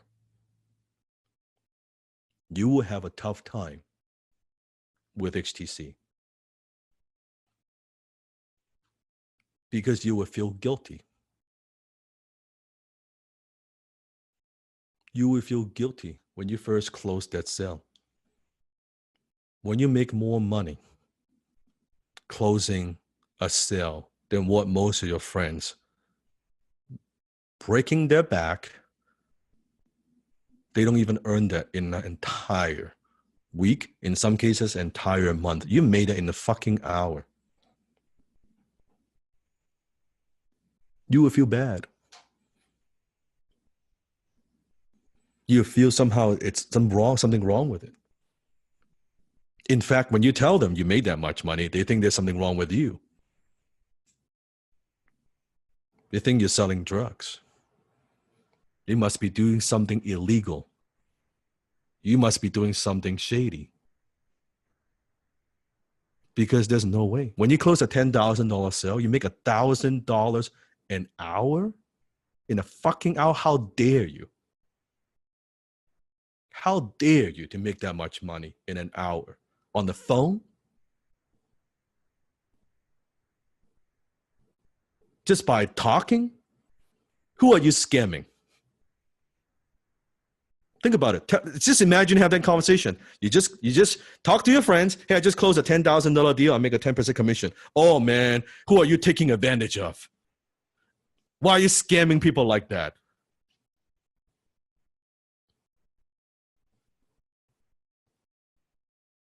Isn't it true?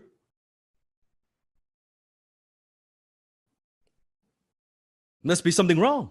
It has to be wrong. And then you tell them, oh yeah, I learned that on an online course in 7 weeks.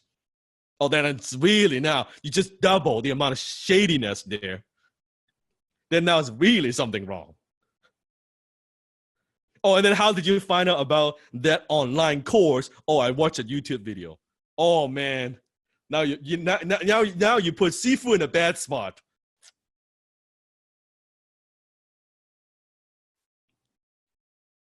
Very bad spot. Because it doesn't make sense.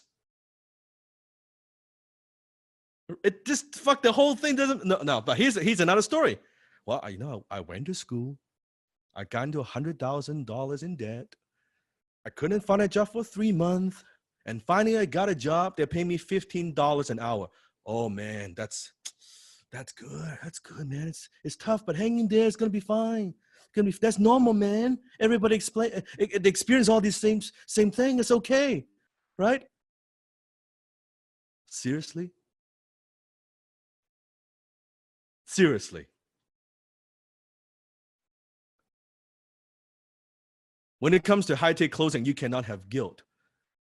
In your mind, you have to absolutely believe in your soul, in your DNA. There's nothing wrong making more money in 45 minutes with one single phone call than most people earn in a week or even a month. If you have any even tiny bit of guilt, you will have problems closing. And for some, you say, I've got no guilt, Sifu, no guilt for me at all. And I say, really? Let's see when you actually close to see if you have any guilt.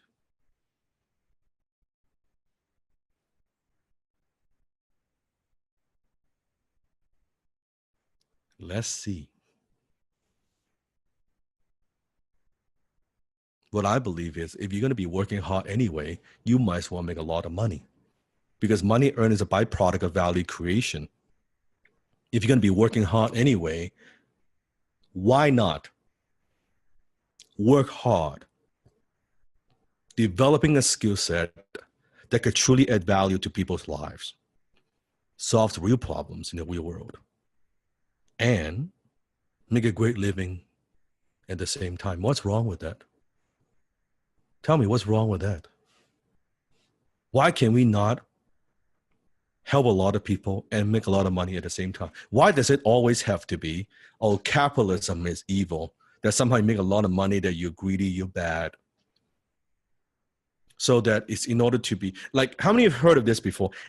I'd rather be happy than rich, you know. I'd rather be happy than have a lot of money, you know.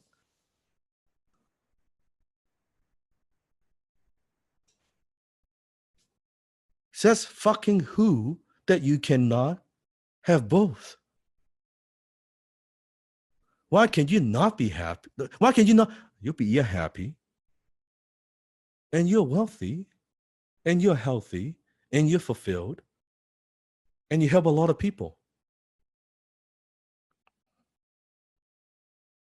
You can't have the cake and eat it too, you know. Then what the fuck why the fuck do you want to have that cake in the first place? The purpose of the cake is to fucking eat it. What kind of bullshit is that? Why the fuck? You cannot have the cake. Tell me what the fuck you want to have the cake to look at it?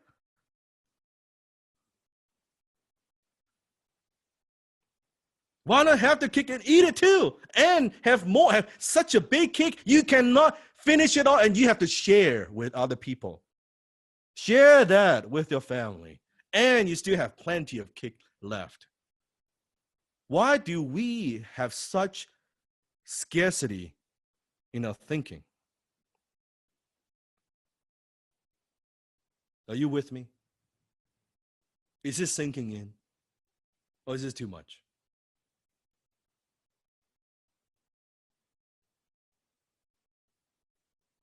And if you think I'm not talking about closing, you're not getting it yet.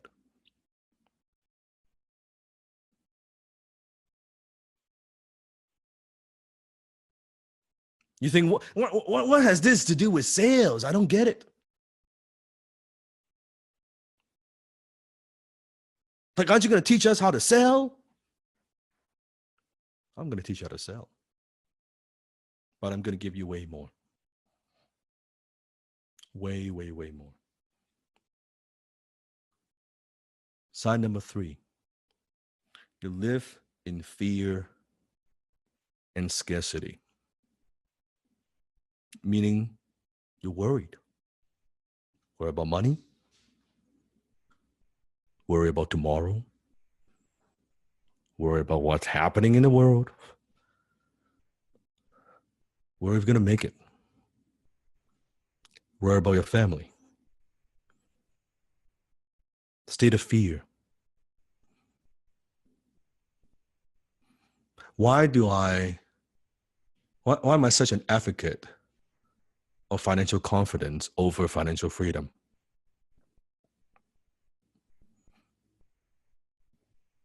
Because freedom is an illusion. What? I'll say it again. Freedom is an illusion.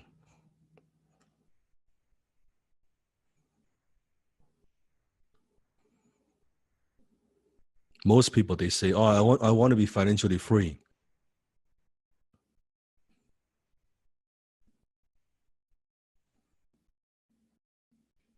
For most people,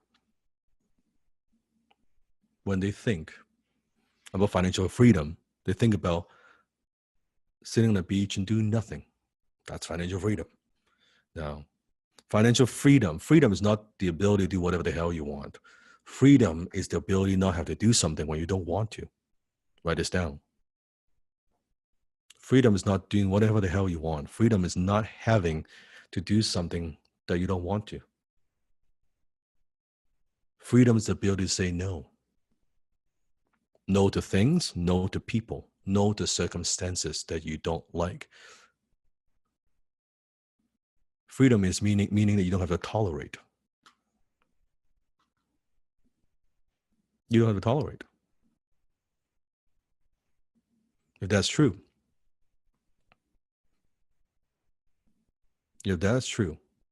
most people, they think, oh, for most of us, we're actually very lucky that we do have the freedom of speech, that we have the freedom of mobility, that we could go different places, that we could do different things.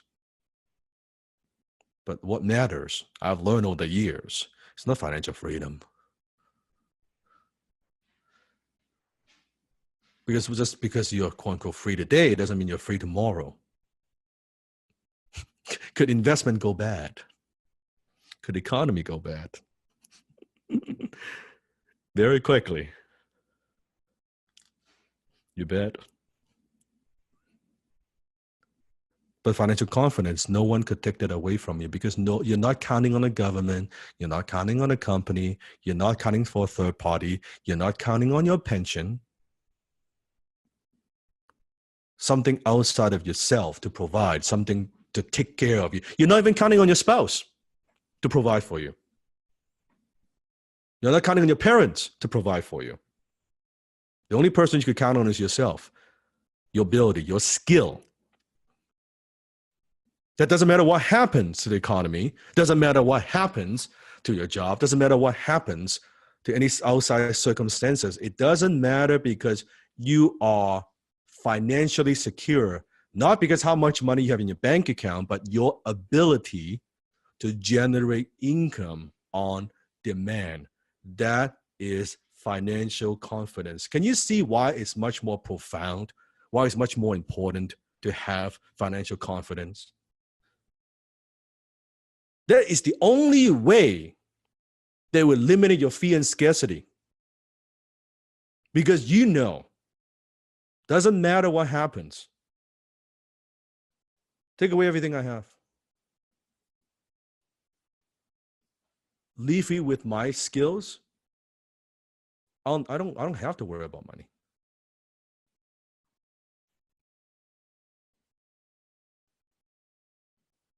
People think, oh, it's the skill. It's the money that makes you rich. No, it's the skills. I am wealthy because of my skills, not how many digits I have in my bank account. Give me a phone. Just give me a phone. I can make money like that. Doesn't matter what I sell. Give me a phone and I'll demonstrate to you. You see, week after week. Doesn't matter. Doesn't really matter what industry. As long as I believe in the product, I believe in the service, and it's high ticket.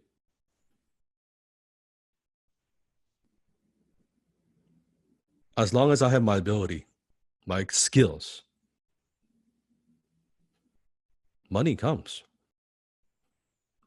Do you know the number one reason that prevents people from joining HTC? And you might think, I talk about this, you might think most people don't take action because of fear of failure. I'm here to tell you it's not because of failure. It's fear of success. They are afraid to be successful. The oldest and strongest emotion of mankind is fear, and the oldest and strongest kind of fear is fear of the unknown. Most people are addicted to struggles. It is an addiction. Write this down. Most people are addicted to struggles. Some of you are addicted to struggles. You just don't know it.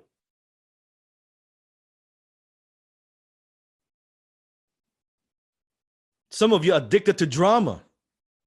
You don't know it. And you say on one hand, I want to be successful. I want to generate more income. I want to make more money. At the same time, you're addicted to struggles because at least you know what it's like to struggle. You know what it's like to living paycheck to paycheck.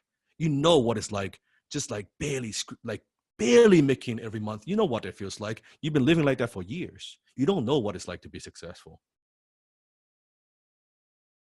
You don't know what it's like to handle success. You don't know how people would view you after you're successful.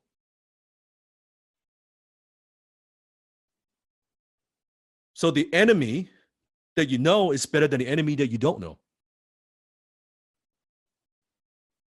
Think about it.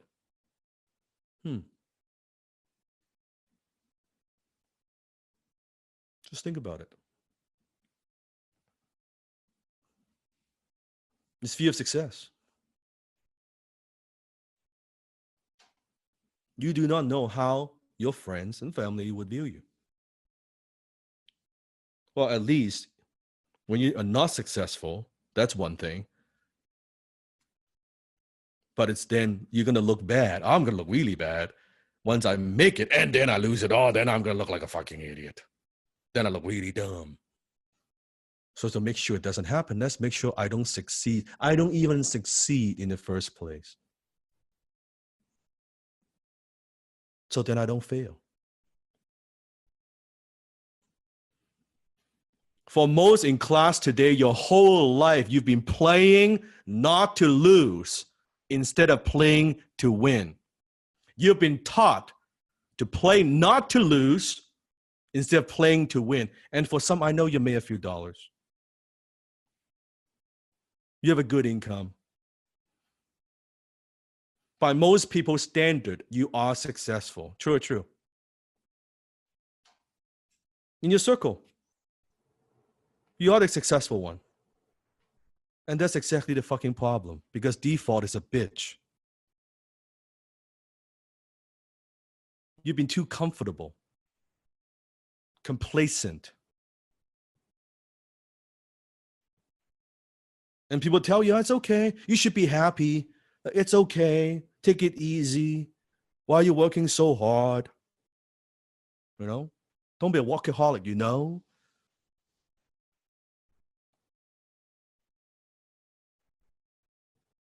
And you believe, and they want you to believe, you're doing good. I'm telling you, you're not doing so good. I'm telling you, you're not even tapping into a fraction of your potential. They buy your bullshit, I don't. They buy your story, I don't.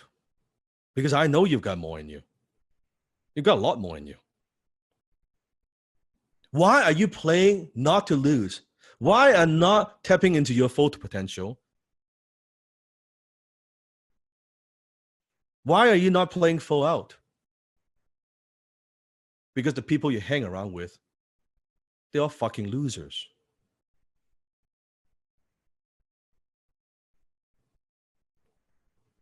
You're swimming with a bunch of ducks. I'm teaching you. You got to fly with the eagles. Your standard's too low. They want you to believe, oh, you're okay. It's too low. And why they hang out with them? Because it makes you feel comfortable. You're used to it. Most of us don't want to hang around with people that holds you to the highest standard.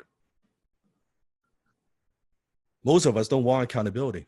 Most people don't want accountability at all.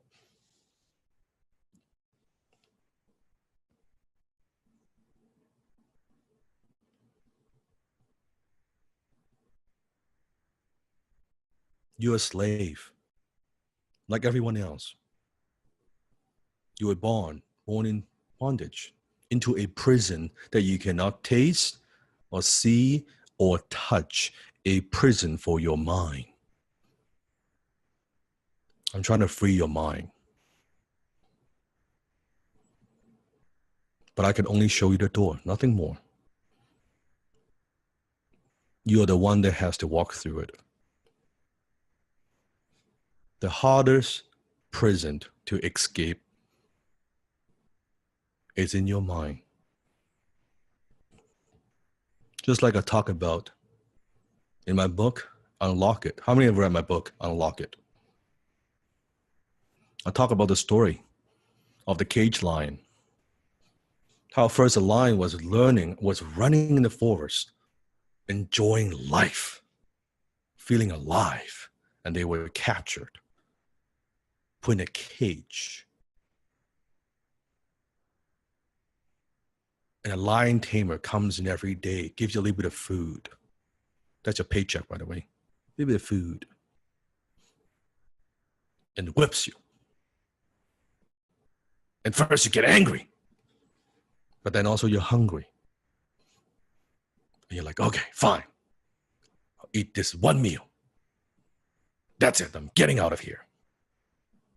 Before you know it, second day, third day, fourth day, fifth day, 1 year, 2 years, 3 years.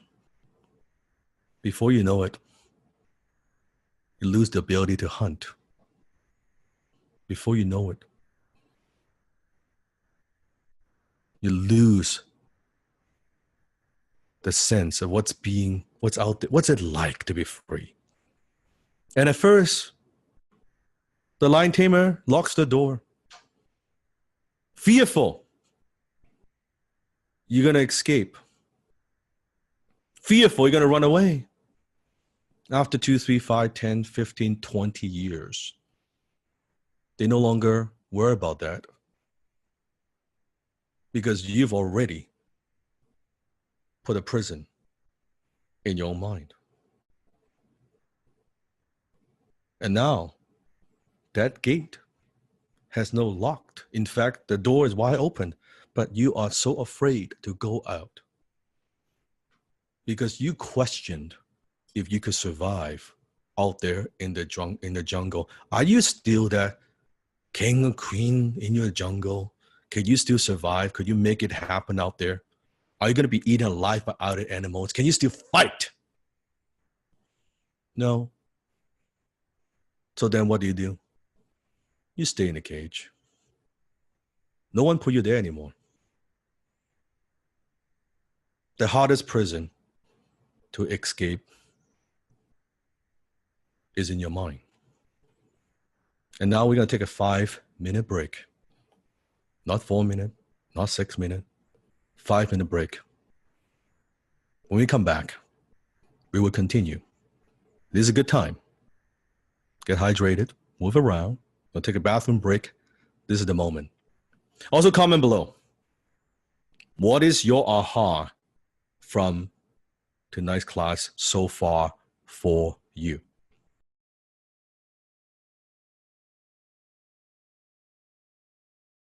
Okay, so while we're on this break right now, some of you are following already in Sifu Dan's advice. Definitely don't feel obligated to stick around here. We're just going to give you some updates, additional information, what we've been seeing, and also engage with you for those who are staying here. For the rest of you, if you haven't grabbed your coffee, your drink, your, whatever, your maybe even a meal, you might be needing to have a meal, quickly go take care of that. If you need to quickly check on some messages, now would be the time. Do that, but don't get caught up in it. Just check your messages, tell people that you will get back to them in a couple hours, and get focused again. Dana, do we have any other announcements? How are things from support? What are some of the additional pieces of information that they would like our season to hear about?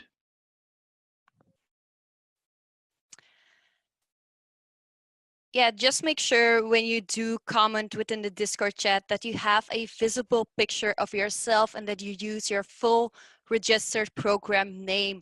That way you can connect with your fellow brothers and sisters, and also it is needed to engage within the chat, of course.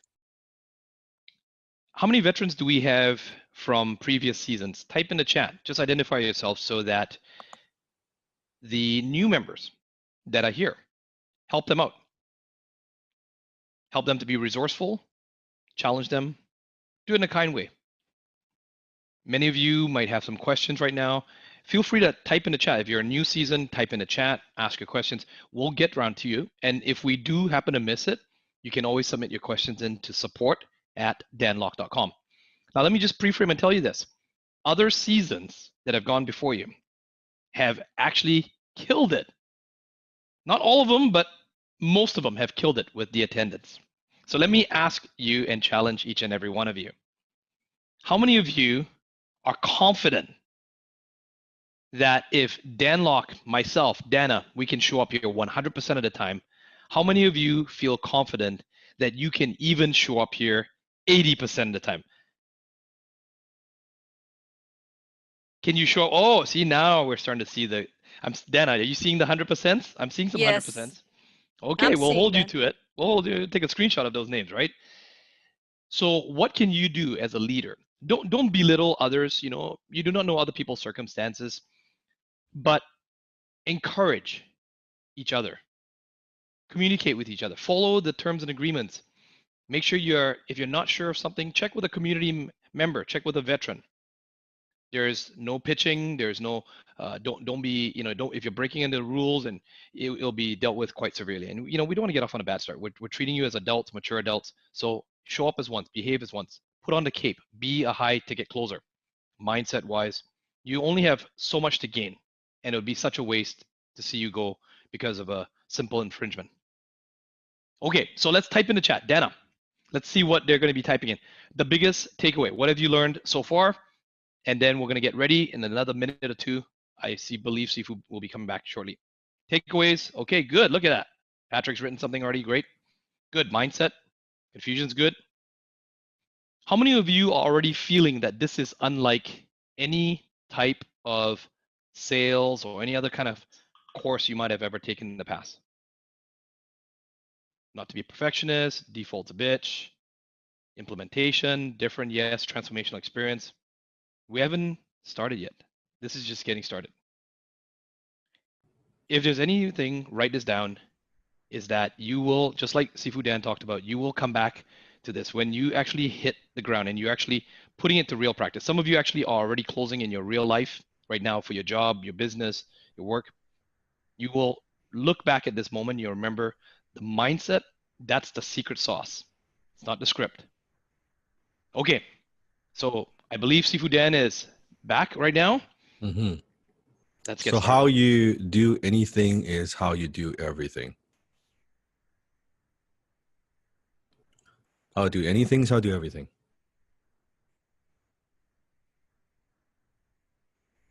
Who you are will show up in every single closing call that you do. There are many, many things that I'm not good at. In fact, most things I could tell you, Sifu could tell you, I'm not good at many, many things. Because I've dedicated my life to only a handful of things. Other than that, in what most people would consider basic life skills, I have very little. One of the jokes that I have with Jenny all the time is like, I don't know how to change a light bulb. I don't know how to change a light bulb. I'm not joking. That is actually true. Yes, Or I put do not. air in car tires. Yes, I do not know how to put is it gas or air? Air. Both. Both. Okay. I actually don't know how to do a lot of things that most people would do, because I haven't spent any time doing those things. Even when I had little money, I just dedicated my life to only a handful of things, right? I don't know how to cook. You don't want to eat my cooking, believe me. If there's a reality show on like the worst chef like in the world, I think I'll definitely be like top. Like I'll enter that. Like that would be incredibly entertaining actually as a show. Like it would be not Hell's Kitchen, it would be Kitchen in Hell, dish from hell, right? But there are a number of things that I'm good at that I consider I would be. Some say I'm world class. I'll let you be the judge of that. Only a handful of things. But other than that, I'm not good at many things. So if you come here, you say, "Oh, teach me how to cook." I cannot teach how to cook. It's not my thing, right? Actually, it's not my thing, right? So in life, it's always a choice. So I want to share with you a little bit about how I accidentally discover the amazing world of high ticket sales. Like where does high ticket closing come from, right? So I was born in Hong Kong. I immigrated to North America, Canada, when I was 14 years old. And my mom and dad got divorced when I was 16 years old. And shortly after that, my dad actually went bankrupt in Hong Kong. And as the only child in my family, I had to man up. I had to grow up because I needed to take care of my mom. So at an early age, actually, I had no directions. I didn't know what I wanted to do. But now that gave me focus, because I needed to take care of my family. And just like most people, was looking for a solution. I was looking for a way out. And I tried many different things to make money, to make a living. And I knew if I wanted to be able to provide for my mom, that there are a lot of things that I can, because I wasn't a particularly good student. Right? I was a C student, sometimes D student, depends on which class. So I wasn't particularly good in school. And I knew that I couldn't, a lot of times I saw stuff that I couldn't do, make a living. So I picked business. I thought maybe I could make money from business. And I tried many different things, right? I tried vending machines. I tried, at the time, multi-level marketing. I tried delivering stuff. I tried vending machines. I tried fixing like computer for people, all kinds of like different, nowadays, the kids, they say side hustle. Well, I tried a lot of side hustles, different businesses. None of them worked. None of them worked. And at the time I was involved with a network marketing company, because I thought that's a good way to make money. And why now I'm such a, I guess, so against network marketing. And because I experienced it. So I had print out these business cards, and they were free business cards, by the way. I print out these business cards. And I was living in a 1-bedroom apartment with my mom. And I thought I would put these cards, I was running up and down the stairs. Each unit, I would put these business cards under people's door. I thought that's a good way to get business. I know it's dumb. I did some dumb things, okay? Even Sifu did a lot of dumb things. Actually, I did a lot of dumb things. And, So I put it down there, and I thought, my phone would ring off the hook. And well, it didn't. But then it did ring. Then one person called me up. He said, "Oh, I saw this card, and I thought, oh, great. He's a prospect that I could recruit into my deal, right? And well, I'm just your neighbor. Why don't you come to my house, like my room, my unit, and we'll talk." And we did. And he was asking what I do, and I was doing my pitch, right? I had my presentations and all that, doing my pitching very poorly. And then he flipped the table on me. He said, this kind of way of doing business kind of silly. Why don't you have a website so you can get like leads and business prospects online? I never thought about it. I thought, yeah, that's a very smart idea, right? Then I can talk to the world. This is great. But it's going to cost you some money. Oh, so how much is it going to cost?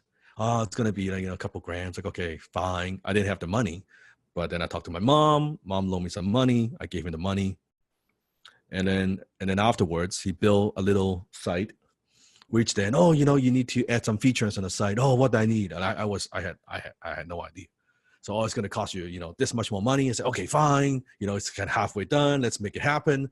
Right. So, my mom gave me some more money, and I did that. And then he said, this network marketing thing sounds tough. Why don't you create a website that sell to other network marketers and getting a site? And I thought, damn, that's a smart idea, right? If I can get, how many network marketers and I could get these sites. Oh my goodness, right? Holy shit, right? That would be great. Right? And but it's going to cost you this much money. Oh, I don't have that kind of money. Well, but that's the idea. So, okay, let me find the money, right? So then my mom, gave me some numbers. I called some of my relatives, and they loaned me money. So then I borrowed some money from them. And then anyway, back and forth. Now I'm already sinking a lot of money because I wanted to succeed so bad that I think it blinded my logic. And then after a while, we built that site. And he said, well, the site is good, but we need programming. At the time, I don't know what the hell is that. Like, you need stuff, programming to make the site work. You have the image, but you need stuff behind the scenes to make it work. Well, how much that's going to cost? Oh, it's going to be this much. Oh, fuck, I don't have that kind of money. Right? Oh, well, if it's going to build like with this close, it's almost like a gambler. You know what I'm talking about? Like a gambling addiction that like, oh, if it's just one more thing and then like one more bet and I'm going to get all my money back. It's that kind of mentality that I had. And they pitched me another idea. He said, maybe that's not such a good idea. You should do this idea instead. Well, long story short, back and forth.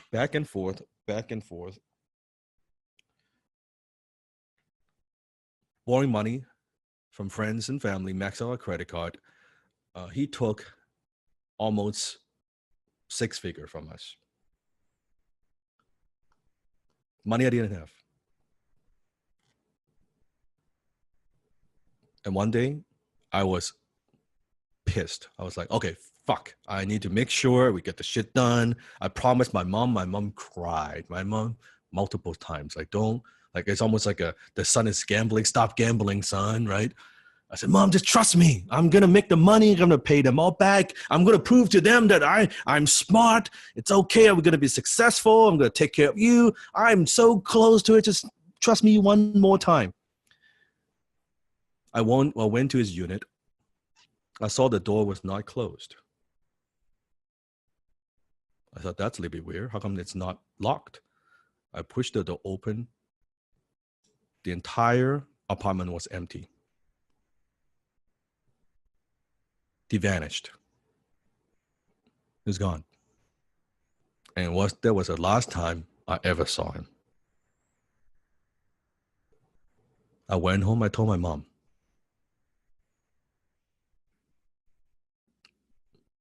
My mom was so disappointed. Not at me, but just at the whole situation. So now, including living expenses and stuff like that, I was about $150,000 in debt. I was early 20s. I was probably 20 years old. Now, how many of you agree $150,000 in debt for a 20-year-old, that is awful lot of money? How could a young man ever pay that off? What am I supposed to do?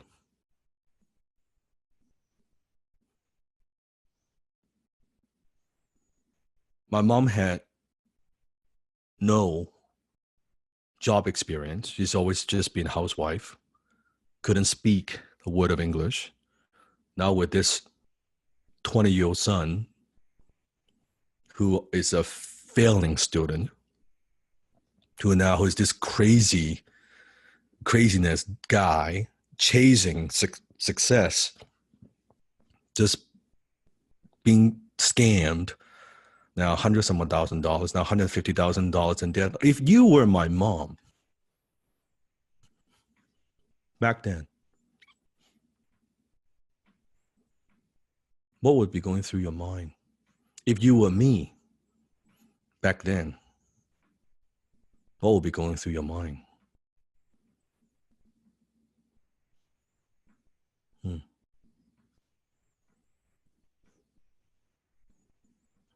And I could tell you, I had thought of killing myself. I was living in Surrey at the time. Surrey, there was a Portola Bridge. And I thought, you know what? Like, I'm such a disappointment. What did I drag my mom into? That just end my life and that's it. Like, I have so much pain and I don't know how to get out of it. And I thought of my mom, like, I just knew if I do that, my mom,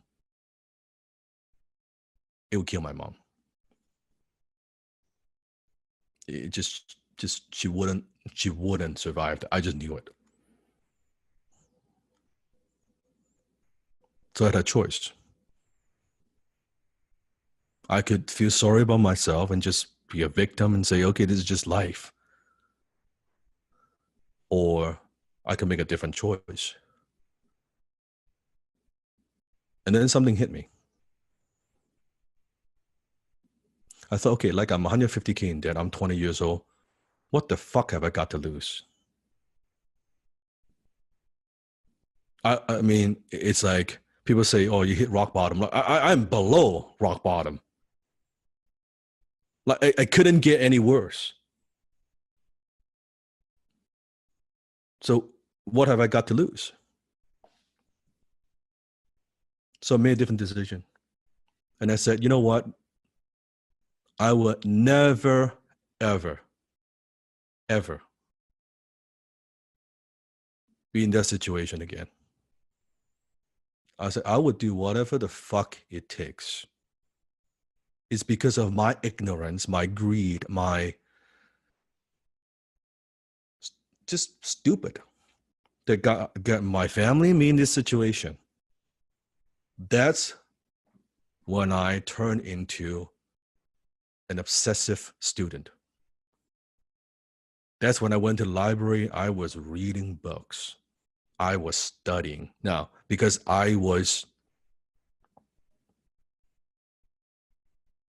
taken advantage of by something that I don't know. Because if I would have known how internet, how all that works, that would not have happened. Right? That would not have happened. So I studied. I said, I'm going to fucking study this. I'm going to be so good at this. No one would ever be able to post something like this on me again. Ever. And it's that moment why still today, I'm such a dedicated student. Because deep down, somewhere, that I still remember that. Write this down. What you don't know could hurt you. What you don't know could hurt you.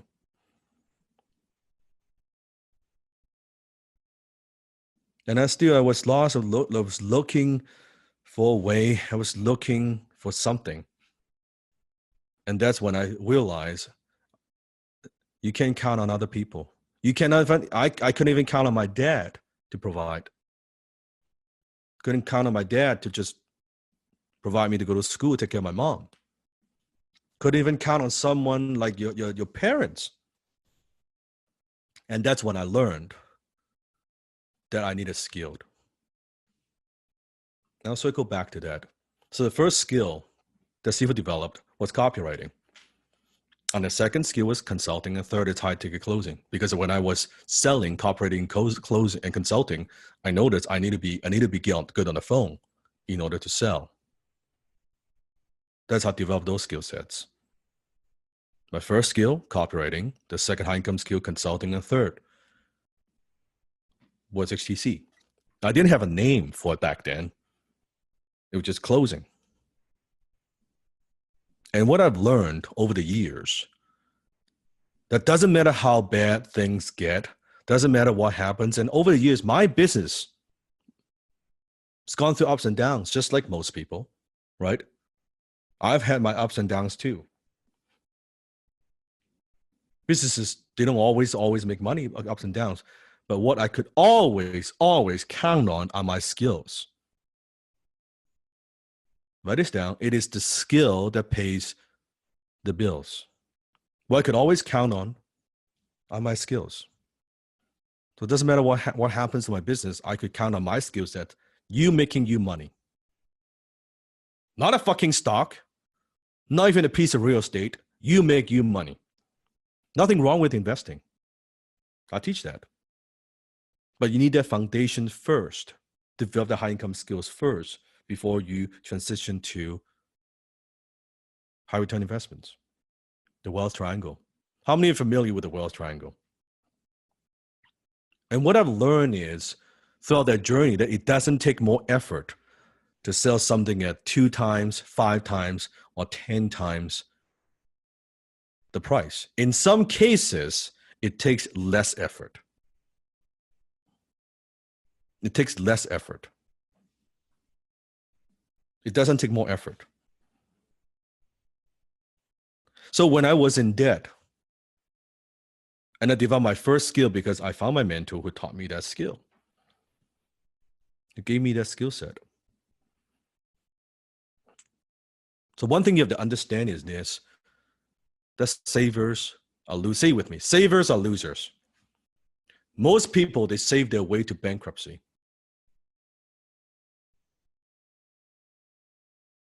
They saved their way to bankruptcy. You were told, don't, come on, you gotta save the few dollars. Don't drink that Starbucks coffee in the morning. Save the few bucks and then put that away. And in freaking 56 years, you will be financially successful. Right? A penny saves, a penny earned. How many have heard from that from your parents? A penny saved is a penny earned, you know? Well, a penny saved is still a fucking penny.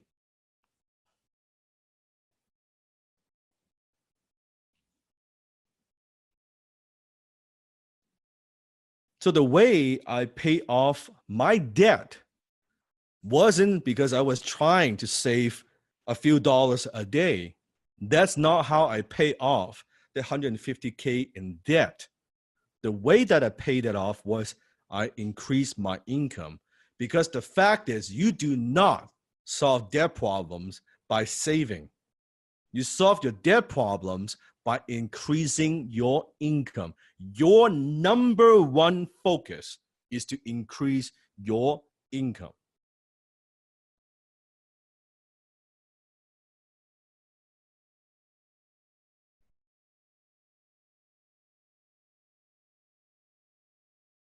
You don't have a debt problem. You have an income problem. So I want you to write down on your notepad, and you don't have to share, just to yourself, how much roughly, you may not have an accurate number, roughly how much debt do you have? Put that number down. Write it in your journal. How much debt do you have?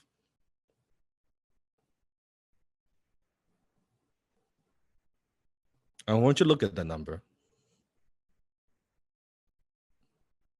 If you have none,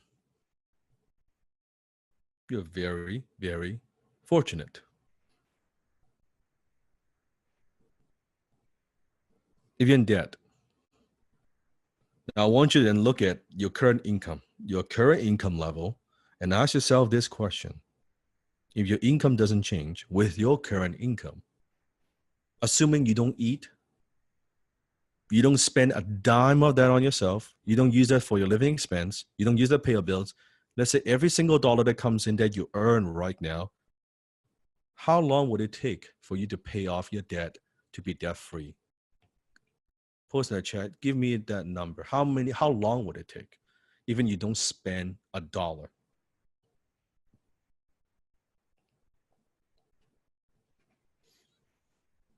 I want you to look at that number yourself.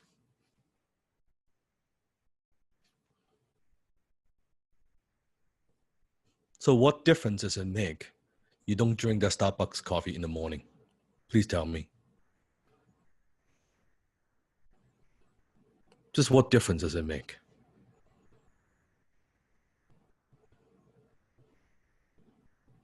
Like as if that would solve your problem. You wouldn't even put a dent to the thing, to the mountain of debt that you have. So you don't have a debt problem, you have an income problem. So now let's look at a different scenario. Let's look at the debt that you have. And I want you to think about the income that you're making right now. Just look at the income, compare the debt that you have. Now, what if you triple the amount of income that you're making right now? If you're not making income, I want you to think of a number. What if you triple the amount of income that you're making right now? How much faster could you pay off that debt? How much sooner could you be debt free?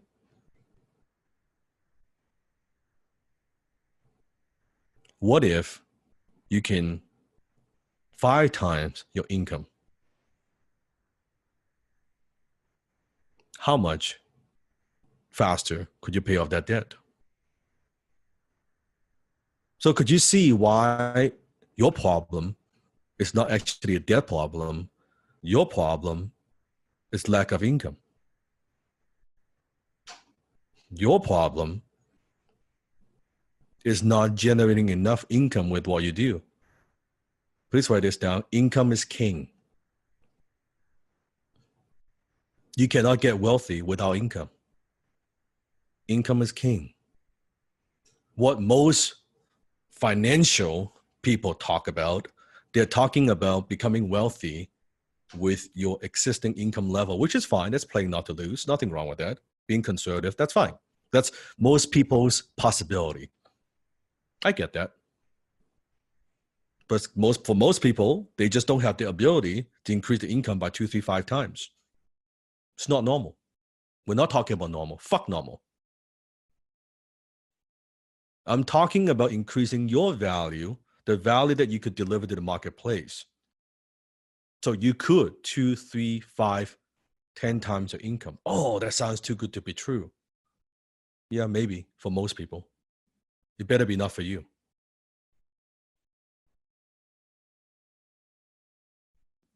It better be not for you.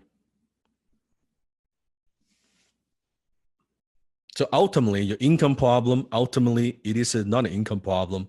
It is a skill problem. Your income problem is not an income problem. It's a skill problem. Could you be more valuable? Could you be more skillful? Could you deliver more value to the marketplace? If that's the case, could you earn more? And that's how you can increase your income dramatically in a short period of time. And you see this in the Facebook group. You see the booms. Whenever we close a sale in our community, we use a boom. And you see those again and again. You see our HTC students making 5, 6, 8, 10, 15, 20K. You see those stories. In fact, part of the assignment is for you to see some of those stories. It simply means you have not developed a high income skill. It simply means you have not developed your high income skill. No one taught you a high income skill. So what I'm here to do is to transfer that skill to you.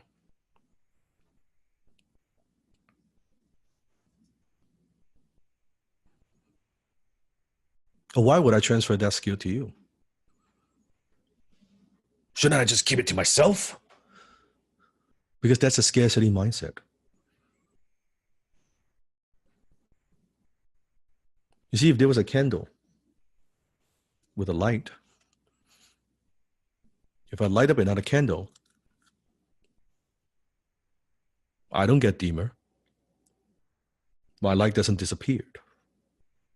So imagine we have a whole room of 1,000, 2,000, 5, 10,000 candles. And as I light up each candle, what happens to the room? Doesn't the room get brighter? You being more successful doesn't take away from my success. In fact, it's the other way around. Your success is my success. Number one is a validation of my methodology works. And I know it works, and of course it works. I would not have students around the world if it doesn't work. But not everybody make it work though. We do not have 100% success rate. No one has 100% success rate. Effort is their ability. I can only teach. How they choose to use the skills is up to them.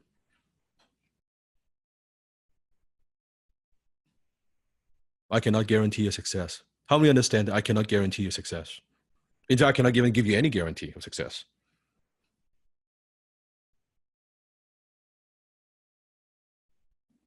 How successful you become is up to you, how you use that skills. What I could guarantee is I'm going to give you that skills. And by me teaching that skill, transferring my skill to you, it makes everybody more successful.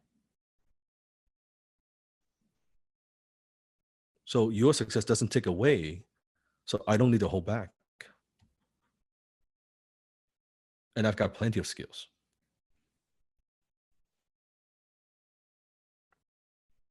Ask my students who've been with me 6 months, a year, 2 years, who've been with me for a long time. I have some depth in my skill sets.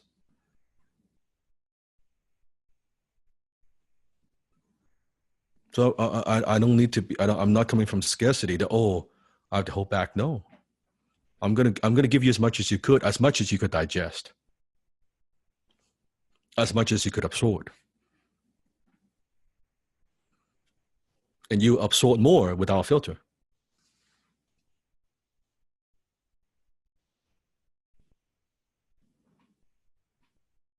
%, 3%. 97% of people are dead broke by the age of 65. Only 3% succeed financially. Actually, you would think that number is lower now. It's lower now. Less of a percentage succeed financially. Less. And I also noticed something very strange is part of it, and I'll explain why. Can I just go off the PowerPoint here just for a second? Okay, it's something that comes to my mind. I just want to share. I'm going to go off the PowerPoint for a second. I notice, maybe you notice yourself, that I do have students now retaking HTC, and you're here going through the class. By the way, for those of who are going through this from previous season, going through it right now, are you picking up new distinctions? Are you picking up new lessons? Put in the chat. Are you getting new aha moments?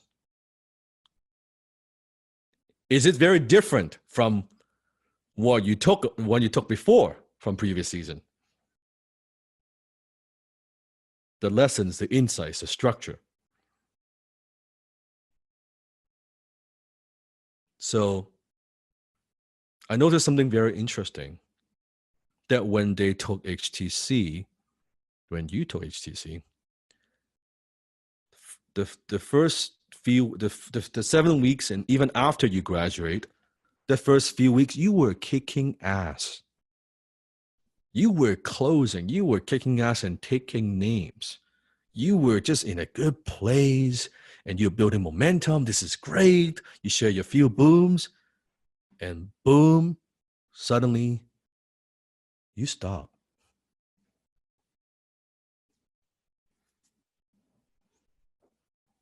When things are working, you stop.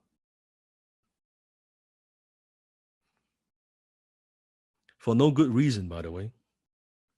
No logical reason.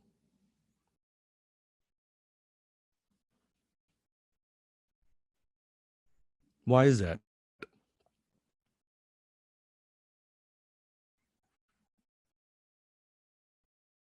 Why is that? Fear, mindset, looking at the chat.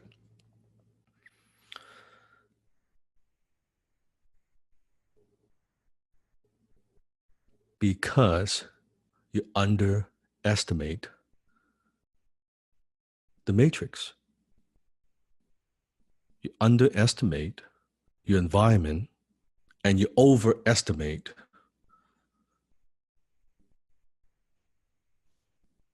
yourself.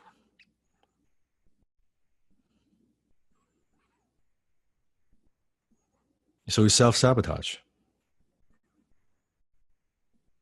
You always have to understand this is years, decades of poverty programming here. What I am doing, or I'm aiming to do, is to rewire and reprogram that in 7 weeks. That is a tough thing to do. Doesn't matter how good I am. That's a tough thing to do. I wish I could just teach the skills without going through the mindset, but you won't get it. It won't work. So when things are good, things get a little bit too good, you step on the brake and you self-sabotage.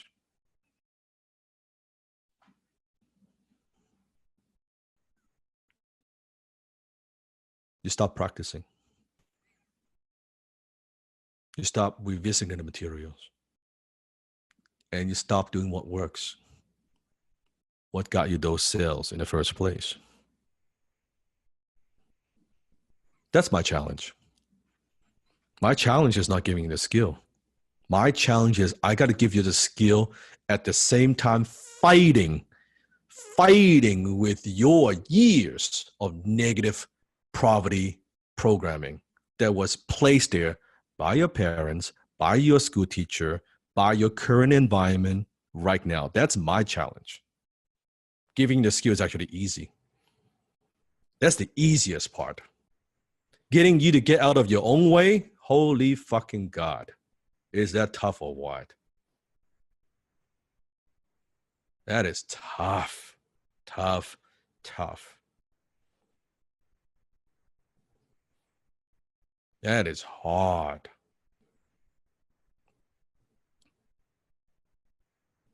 Getting you to see yourself in a new possibility.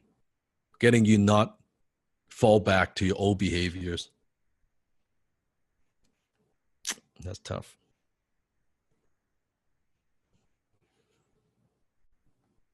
It's like I say, hey, the door is opened. I've unlocked that door. You don't need to be in a cage. And you say, no, the door is locked. I said, look at this fence. There's no fence. You just need to take a step. Just go. No. They're going to catch me. No, they're going to capture me and put it back here. I said, there's no one. Just go.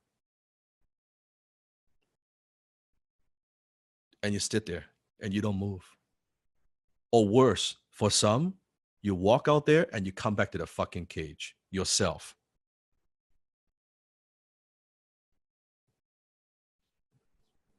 And I keep yelling and saying, come over here. There's no one here. Come over here. It's free. Come on here. This is safe. Don't hear a damn thing.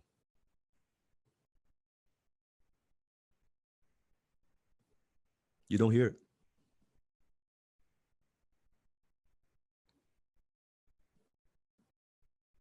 That's my challenge. As a teacher, that's my biggest challenge. Otherwise, I could teach you the closing part, one class. The technical part of it, it's not hard.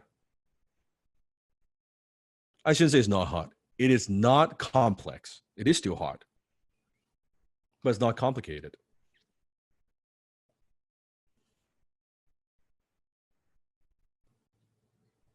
One thing I learned from my martial art Sifu, my instructor,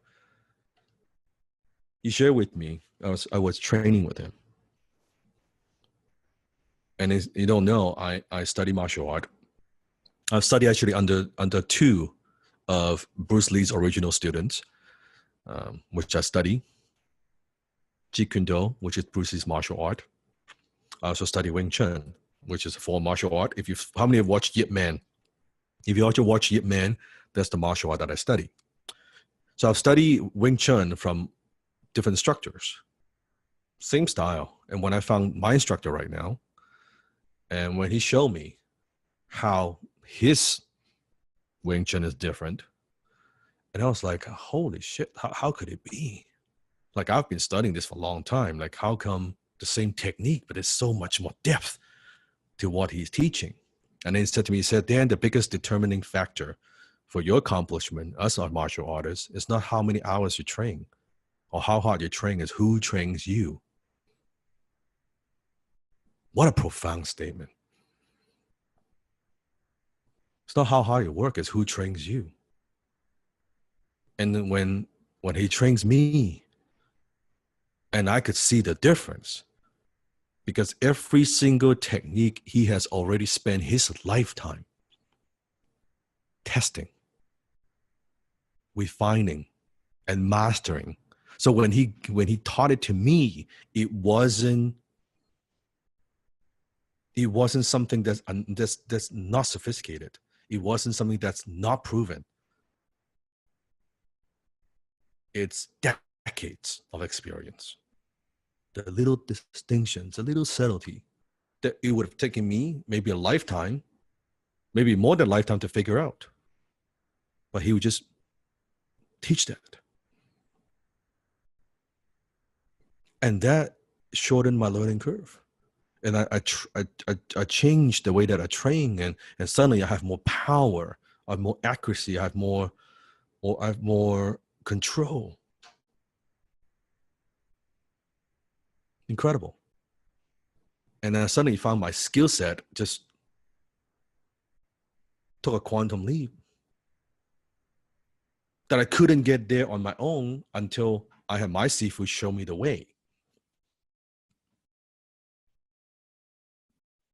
And I found the gap was fascinating, because as I learned it and I thought I get it, then I thought I think, okay, I got it, Sifu, I got it, right? Then he would show me some little something else, just a little tweak. I'm like, oh my God, I don't get that. What does that come from, right?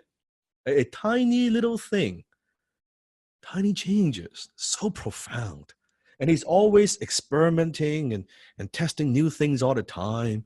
And one thing I have huge respect for my Sifu is he said to me in the beginning when I was training with him, because in martial art, you always, like, out of respect, you never question, right? You don't question your instructor. That's like out of respect, right? If he teaches a certain technique, that's a certain technique, right? That's how it is. But then in the beginning, I think it was like first few classes, he said to me, Dan, don't believe a damn thing I tell you. I said, what? He said, don't believe a damn thing I tell you. I said, that's odd. Like, Sifu, what do you mean? He said, well, how do you know this technique works? Oh, because you teach it to me, of course it works. You know better than I do. And he said, what if I'm wrong? Well, Sifu, you cannot be wrong. You have decades of experience. You're one of the best in the world. How could you be wrong? He said, what if I'm wrong? What if I'm blinded by my own ignorance? How do you know? I'm a human being. I have biases too. I said, okay. So here's what I want you to do. Everything I teach you, I want you to experiment yourself. I want you to always be curious. Test it. This is the best that I could teach to me, proven for me, but it may not be for you. Right? Maybe you have different attributes. Maybe you're a little bit taller, and I'm a little bit taller than him. He's very short. You know, maybe my body, like my physical, like all that's, you know, my body, my speed, whatever it might be. I have different attributes. What works for me might not work for you. You need to experiment. I remember one time he was showing, it's funny, he was showing a technique on how to deal with weapon, like a knife fighting. And then one student was like, he learned it from another master, suppose, on how to deal with weapon, like a short knife. And he came in, and he's one of our, you know, classmates, right? We training, and my Sifu was like, well, you know, so how do you know that works? Oh, because my other instructor taught me that. Okay. So we were doing experimenting. So it's like, oh, here's what we do. So we put on this white shirt. Sifu said, put this on. We put on this white shirt. He put on white, we put on a white shirt. And they gave us a red marker. So I want you to pretend this is a knife. Okay. I want you to use your whatever technique that you believe it works. So then what I want you to do is I want you to hold this marker. I want you to pretend it's a knife to see how many cuts you get him. No rehearse. Let's see what happens, right? And then he does that. And then he does his move. Well, first of all, after he does the move, like he got, like we work like gears and stuff, but his white shirt after this thing is done, it's got so many slashes, right? He's dead like 10 times already. So then my Sifu was like, well, how is that working for you? So then he's like, how do you know that works? Well, clearly, I guess it didn't work so well. And then my Sifu was like, okay, I want you to do the same thing. So the guy who is doing whatever technique, he said, I want you to hold the marker. I have my white shirt. So my Sifu had his white shirt. He said, I want you to attack me in any way, any form, any timing, how many times you want, as often as you want, right? So come at me with all your force. He tried, and boom, he would stop immediately. Immediately. No slashes, no red marker, nothing. Right? He said, now, that's not fair. Let's try again. So he did it again. Boom! Same thing. Right? And said, well, maybe this time is not fair. How about this? I'm going to give you a warning. I'm going to count 1 to 3. You attack me at 3 anytime you want. Right? Here you go. Are you ready? You ready? 1, 2, 3, go. Boom! Right? But a few times now, the guy, he's getting hurt, right? Pretty badly, because those stopping, it hurts like hell, right? So what's the lesson? He said, everything that I teach, I need to experiment. I need to be my own feedback machine. So I need to question it. You got to question it. So all I'm here to do is to show you the door. I think I'm here to give you a foundation, but you gotta, that's why every single student I train within HTC, they all have different styles. You would see they all utilize the same principle, but you notice everybody is a little different. Some, they would use certain techniques more, some would use a little bit less. So it is not a like a cookie cutter approach. You would develop your own style. My job as your Sifu, I'm not trying to make you to make you be me. I'm trying to mold you to be the best of you. I want to help you to become the best version of you. Don't try to be Dan Lok. Try to be you. I'm going to give you the principles. But you be you. Because only when you are the best version of you, then you're the most effective. You try to be Desmond, you try to be me, you will fail 100% of the time. But I'm going to teach you the basics, the fundamentals. So you got to start somewhere. Just like in martial art, I need to teach you the stance. I need to teach you the basic forms. How do you throw a strike? How do you kick? How to generate maximum power, right? Your body mechanics, timing and speed and training method. I'm going to give you all that in closing. Once you know that, when you use it though, you're going to develop your own style.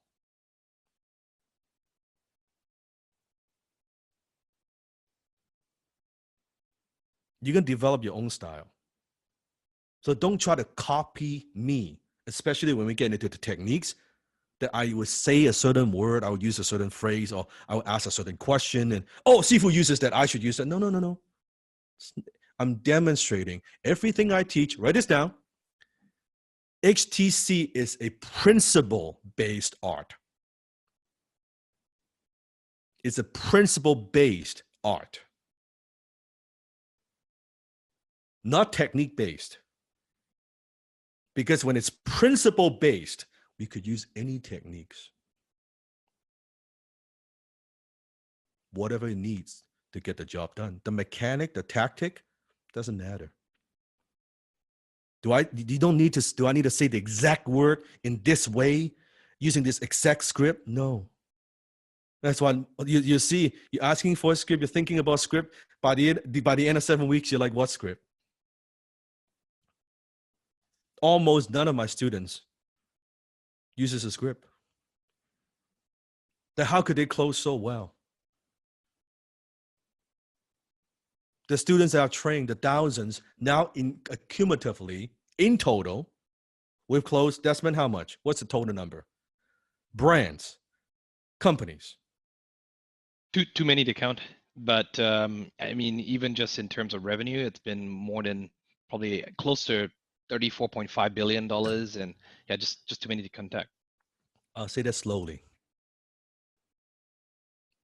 $34.5 billion. Students have trained using HTC method, closing sales that would not have been closed for brands, companies in every single imaginable industry that you could think of. Billions. So I guess this works. Maybe just a bit. Maybe just a bit. And the word Sifu, where I don't take that lightly because I don't call someone Sifu lightly. In a Chinese word, this actually, I'll say in Chinese, I'll translate for you. 一日為師，終身為父. It means Sifu for day, Sifu for life.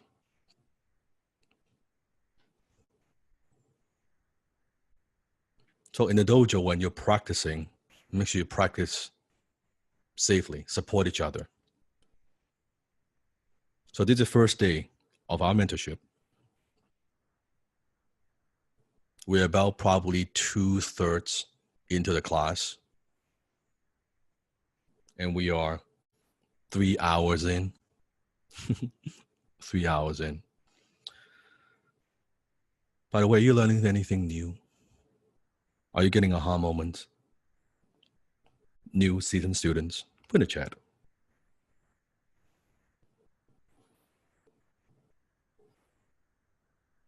Are you looking at things just kind of a little bit differently, seeing that glimpse of green code? Maybe it flashes. Is your head spinning?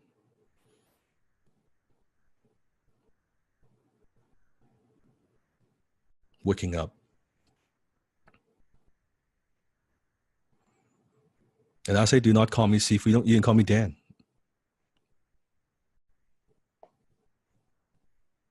Perfectly okay to call me Dan. And I say in martial art, it's a term that I don't take lightly. So do not call me Sifu unless you mean it.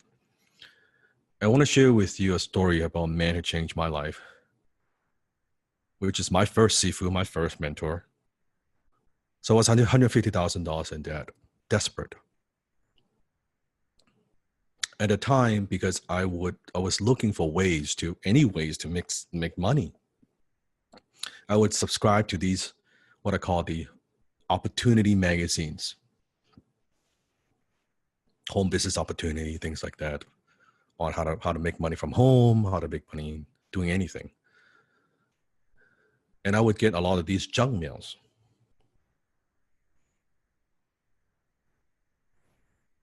And I would look at these junk mails. I thought, some of them throw it in the trash can. But there's always this person who sent me these letters that it's different from everybody else. It's always personal. It's always in a white envelope. And I thought, that's interesting. And every single time I get these letters, it was invitation to some sort of workshop. And most of the time it's free. And perfect. If it's free, it's for me because I had no money. So it's awesome. It's good, right? So I would attend these workshops in these hotel rooms, and I would go and just learn. I just like being there. And so I was getting these letters from a gentleman called Alan Jacks. He was the one that's sending me these invitations to these workshops. And Alan was running at the time one of the biggest financial education companies in Canada. And one time I was going to attending these workshops. I was sitting in the very back of the room, and I saw this gentleman sitting next to me with like gray hair, and I kind of peeked. I looked at the name tag. I looked at the speaker. I looked at the name tag. I looked at the speaker. I looked at the name tag, and I said, "No fucking way! It says Alan Jacks." I says, "Cannot be. There's no way." And I asked, I'm sorry, are you Mr. Alan Jacks?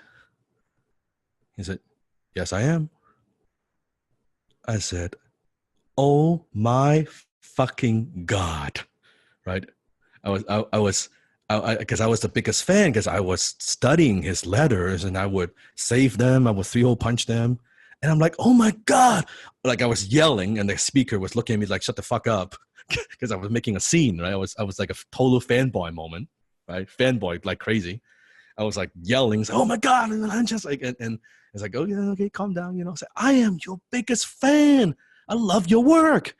And Alan was like, first of all, he was flattered, but he was shocked a bit. I was like, "Who the hell is this like Asian, energetic young guy? Like, what the hell's going on?" Right?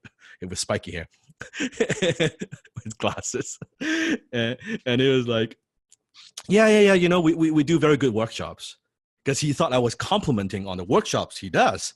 I said, no, not the workshop, your letters.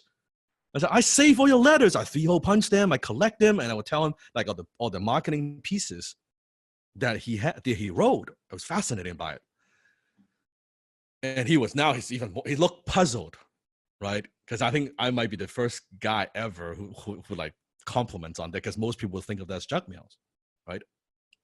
And I said, "Oh, this is great." And it's like, let's don't make a scene, don't make noise. I said, "Can I buy you lunch?" That one question changed my life. I said, "Can you buy you lunch?" And he was looking at me. He paused a little bit.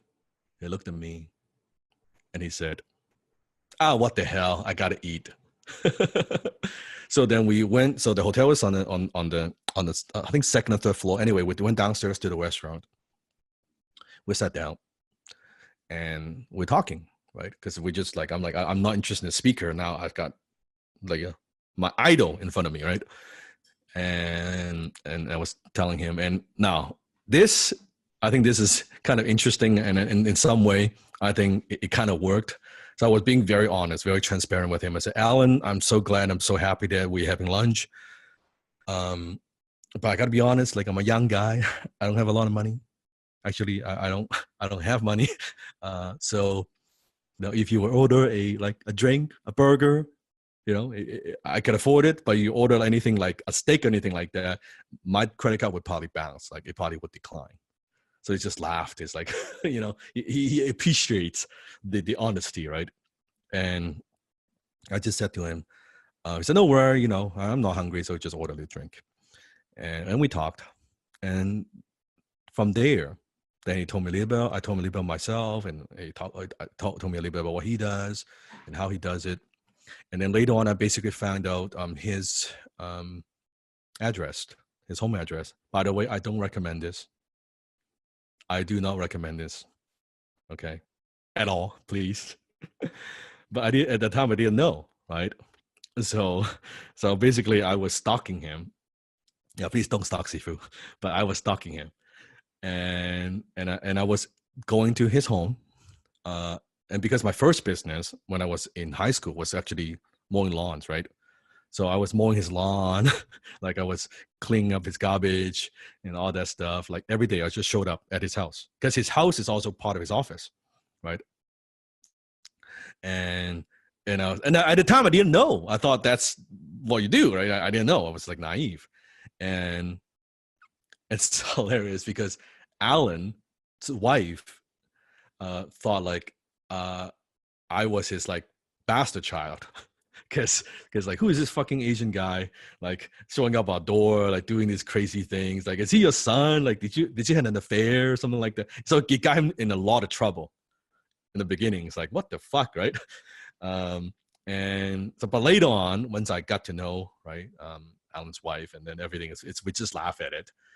And finally, almost a month of stalking, right? A month of stalking. Finally, he just couldn't, like he needed to do something to get rid of me because I'm not going anywhere, right?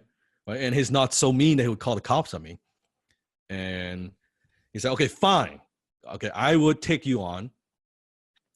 And what do you want? And so I'll learn. So I'll take you on.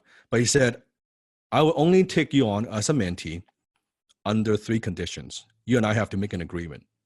Okay, I'm going to give you 3 rules. And if you break any one of these rules, I want you to leave and I will never see you again. I don't want you to come to my house ever again. We're very serious about this. I said, okay, no problem. Unless we agree on these 3 things, it's not going to happen if you want to be my apprentice.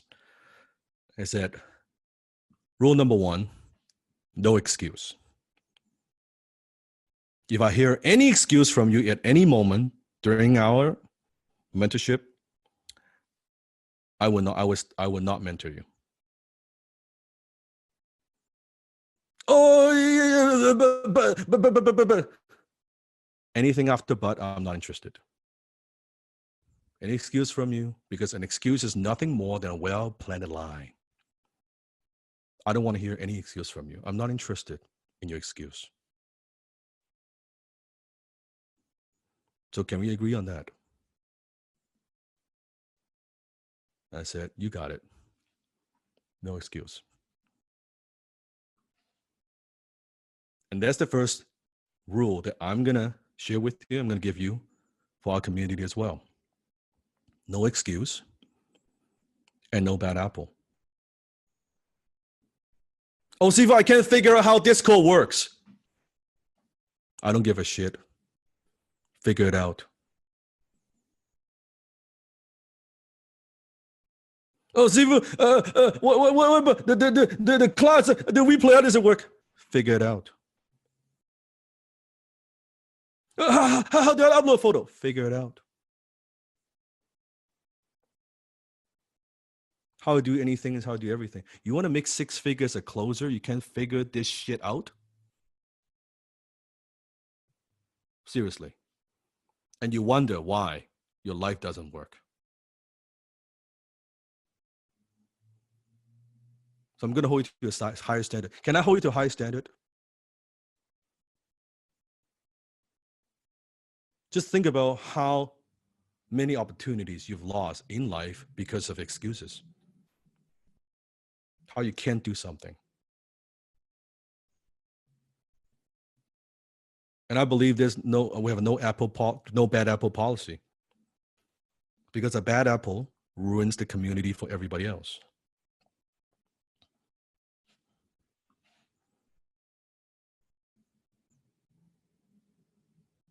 So very simple. No energy drainer, no bad apple, no negativity. Life is too short. Life is too short. So usually what happens in the first 2 weeks in any new season, We will have to give a verbal warning to some and kick some bad apples out. And I believe we've already kicked someone out with the time that we have together. And yes, we kick people out.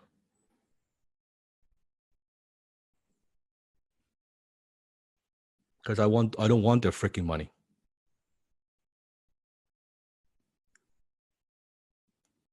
If I'm gonna spend time training you, giving you the gift of a skill that I spent decades learning and refining, I don't want to transfer my skill to someone who doesn't appreciate it. And I don't want to transfer to someone who fucking knows it all. And I don't want to transfer to someone who's got a big ego. And I don't want to transfer my skill to someone who doesn't listen. Because they're going to use their ability for, not for good, but for evil purposes. Because you'll see by the end of 7 weeks, you could take what I teach you and abuse it. It is that powerful. You could close pretty much anyone, anytime on anything. It's too powerful of a skill to give to a person who doesn't have the best intention. It's too dangerous to teach someone. It's like I teach someone martial art and they go kill somebody. Use it for self-defense, but don't use it to hurt somebody. You can use it to protect somebody, but if they go out and kill someone, it's like then part of it, that becomes my fault. I feel bad. So I don't do that. So I kick people out. And we have a 3-strike rule. Some of these rules include spamming, being a bad apple. The first time you break the rule, you're going to get a community mute, meaning we'll mute you for 7 days. Again, happens, mute you for another 7 days so you can post. Third time, we ban you. When I say I ban someone, the way I do it, I always imagine that I'm inviting you to my home. This is my home. My family is here. If I invite you to my home, I'm treating you like a family. I'm teaching you. I'm introducing my family to you. I'm letting you stay in my guest house. And if someone is a bad apple, I will kick them out of the house and I will ban them. When I say ban them, I don't mean ban them from HTC. I mean I ban them from everything I will ever do in my life. They are banned from anything, any program, anything I teach forever. I do not want those people in my life because I don't need them. Well, Sifu, isn't that a little harsh? Maybe. But that's how I choose to live. Can we agree on that? Can we also understand that I'm doing this to protect you? The good students.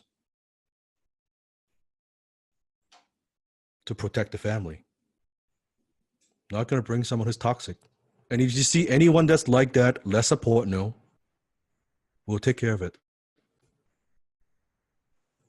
So you could police for me if you could. And you see someone like that, yeah, I'm not going to let it happen. I'm not going to let someone to hurt our family, our global family. It's too valuable. It's too precious.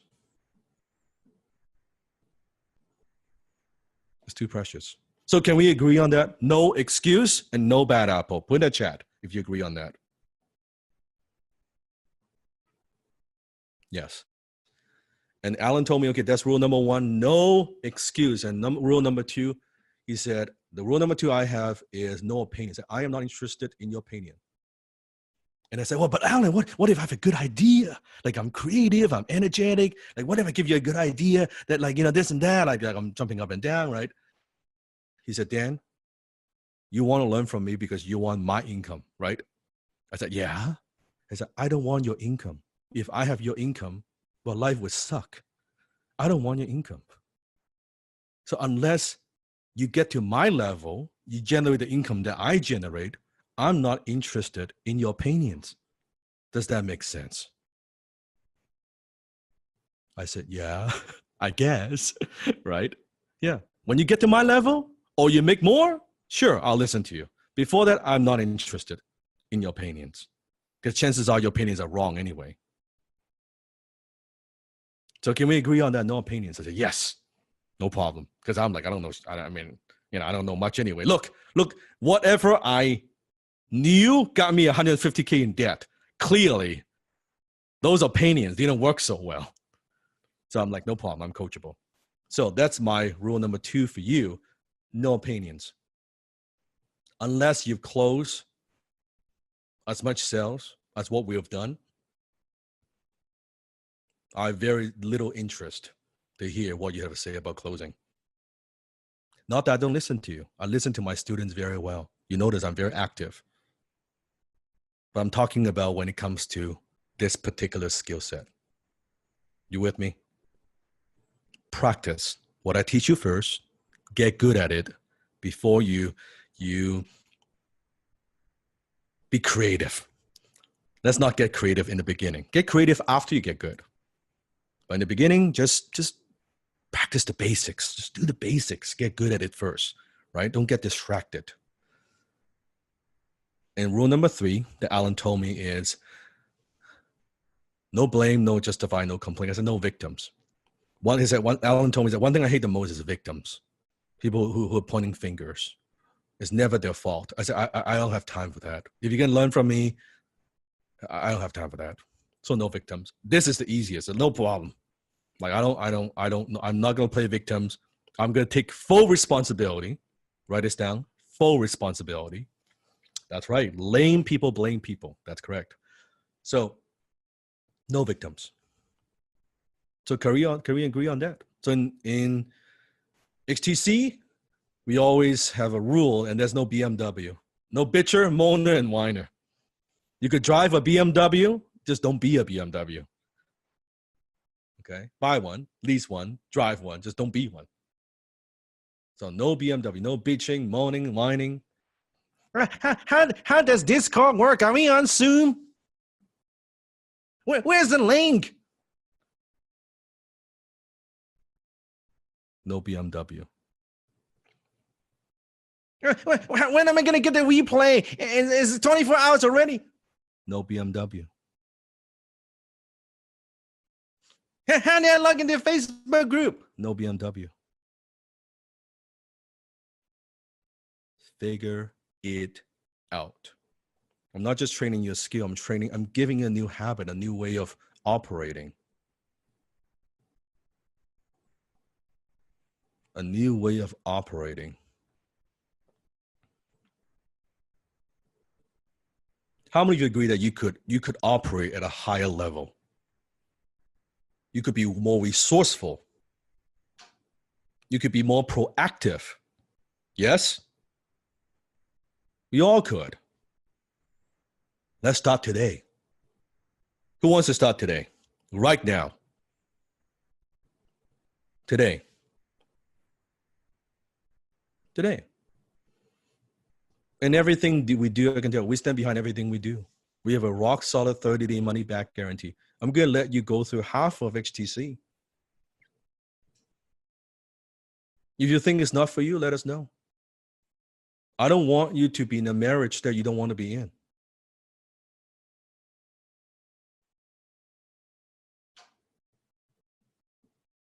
If you're going to be in a marriage, I want you to be happy. I want you to be joyful. I want you to be here because you want to be here, not because you're obligated to be here, right? Why put yourself through that? Is that a solid guarantee? Is that fair?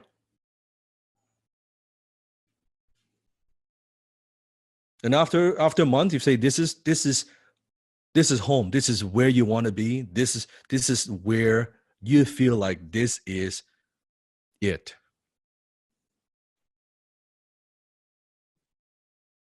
Then you stay. Then you stay. So, by the way, before we get into the 5 reasons why people fail to create real wealth in their lives, how many of you, for the first 3 hours, first class, how many of you are a little bit confused? How many of you are a little bit overwhelmed?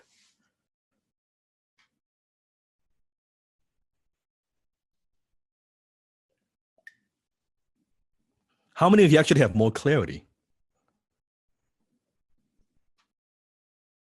That actually you have more clarity coming in now.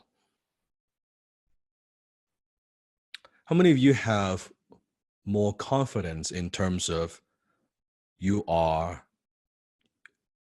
at the right place at the right time? That you know, before class one, maybe on the fence, maybe not so sure. But now by now, you felt, yes, you're in the right place at the right time.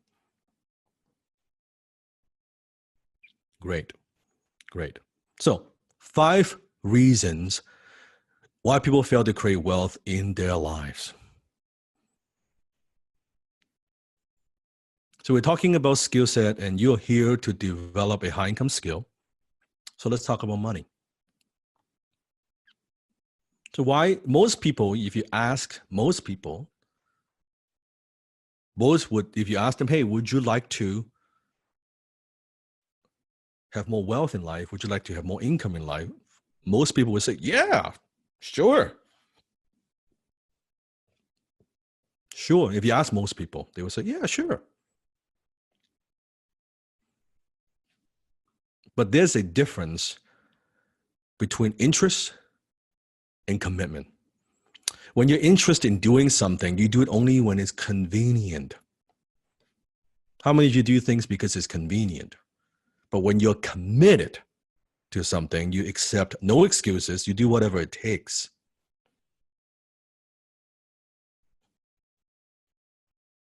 So if your convenience is stronger than your conviction, it will always be a struggle.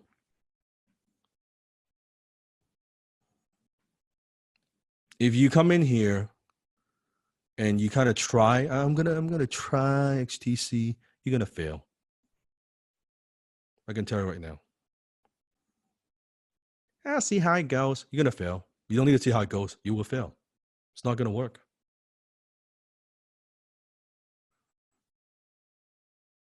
Anything that is like you're gonna test the water, tiptoe, not gonna work. You're wasting your time. Because like in other areas of your life, when has that worked? Anything, any skill, any instrument, any sport.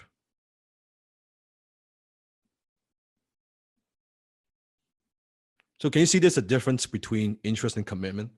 So are you interested learning high ticket closing, or you're committed learning high ticket closing? Put in the chat. Interested or committed? Just you're interested. You're just interested, leave. Seriously. Go watch some poor TV. Doesn't make a difference, because I can't help you if you're not committed. I am committed. I'm investing my time to be here with you. I'm not looking at the clock.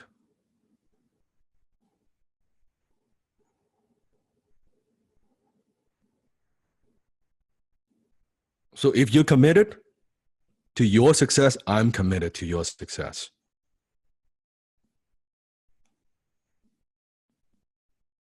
So you're committed. Because the wealth killer number 1 is lack of commitment. Most people, they dream about becoming wealthy. They want to be more financially successful.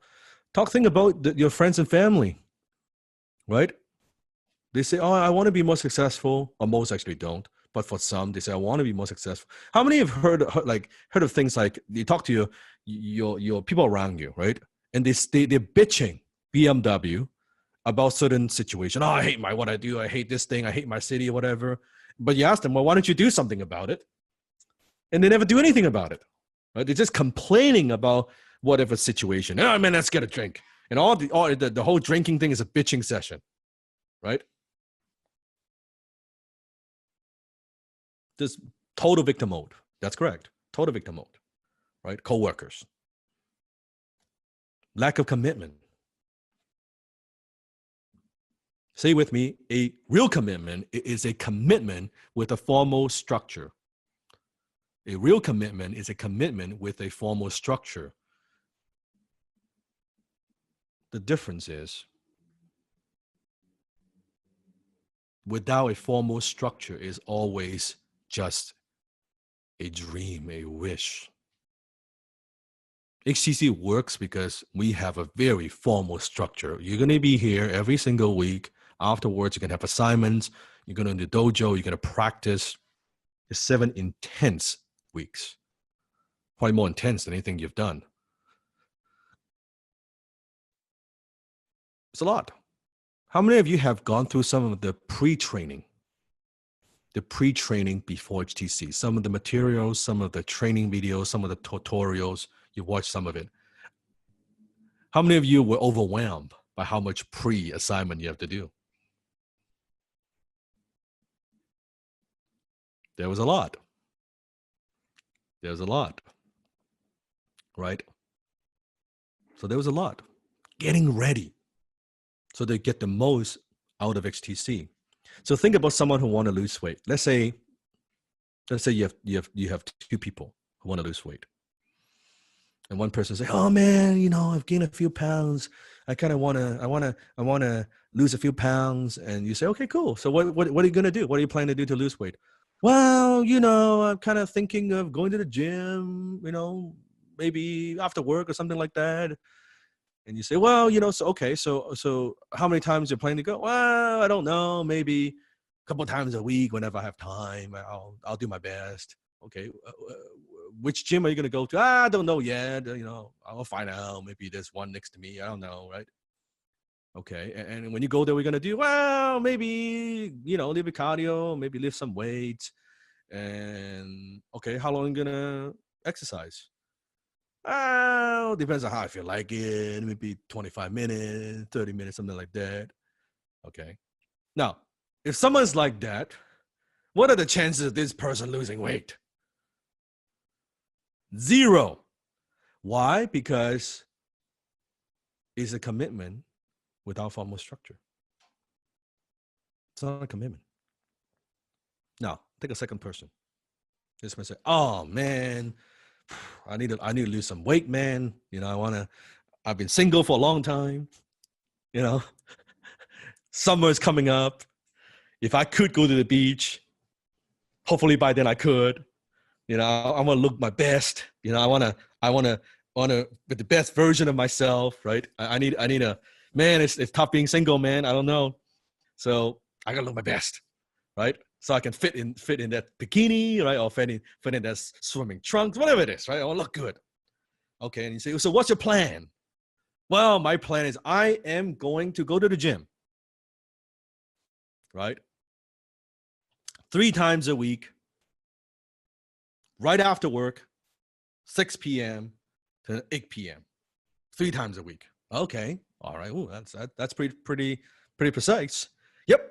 Monday, Wednesday, Friday." "What if it rains?" "Doesn't matter. Monday, Wednesday, Friday." "What if it snows?" "Doesn't matter. Monday, Wednesday, Friday." "All right. Okay. And when you go there, what are you going to do?" "Well, I'm going to hire a personal trainer to make sure to teach me the proper structure, to teach me how to exercise properly, also to map out a plan, a eating plan for me. And chances are I'll do some weights for 1 hour, and then I'll do some weights for 1 hour. And then we'll have like arms, back, chest, legs day, different days. And so muscle confusion, right? So make sure I work different parts of my body. Now, second person. Do you think this person has a higher probability of success? Yes or no? So both kind of want to lose weight. What is the difference? Plan, structure, getting a trainer, right? Yeah. Commitment, very good. Clarity, yes. Organization. You know, what is the best way to have that formal structure? The best way to have that formal structure is to take thinking out of it. I'm giving you a very important point. They will impact the way you learn. It's to take thinking out of it. Because think about it. The first person, well, how often you want to go, well, whenever I could, right? So every single time this person has to go to the gym, he has to think about it. He has to think about, wow, do I feel like it? Should I go? Oh, I just finished work. I'm kind of tired. He has to do a lot of thinking. Versus the second person, there's no thinking. It's Monday, Wednesday, Friday, 6 to 8, 2 hours, have a person. There's no thinking. There's no thinking about it. You would do better in HTC without thinking too much. Without overthinking too much. If this is the schedule for the class, this is the schedule for the role play, these how many hours I want you to practice, this is the these are the assignments. Trust the process. We train thousands and thousands and thousands of students. This works. This works. So could you just trust the process for 7 weeks?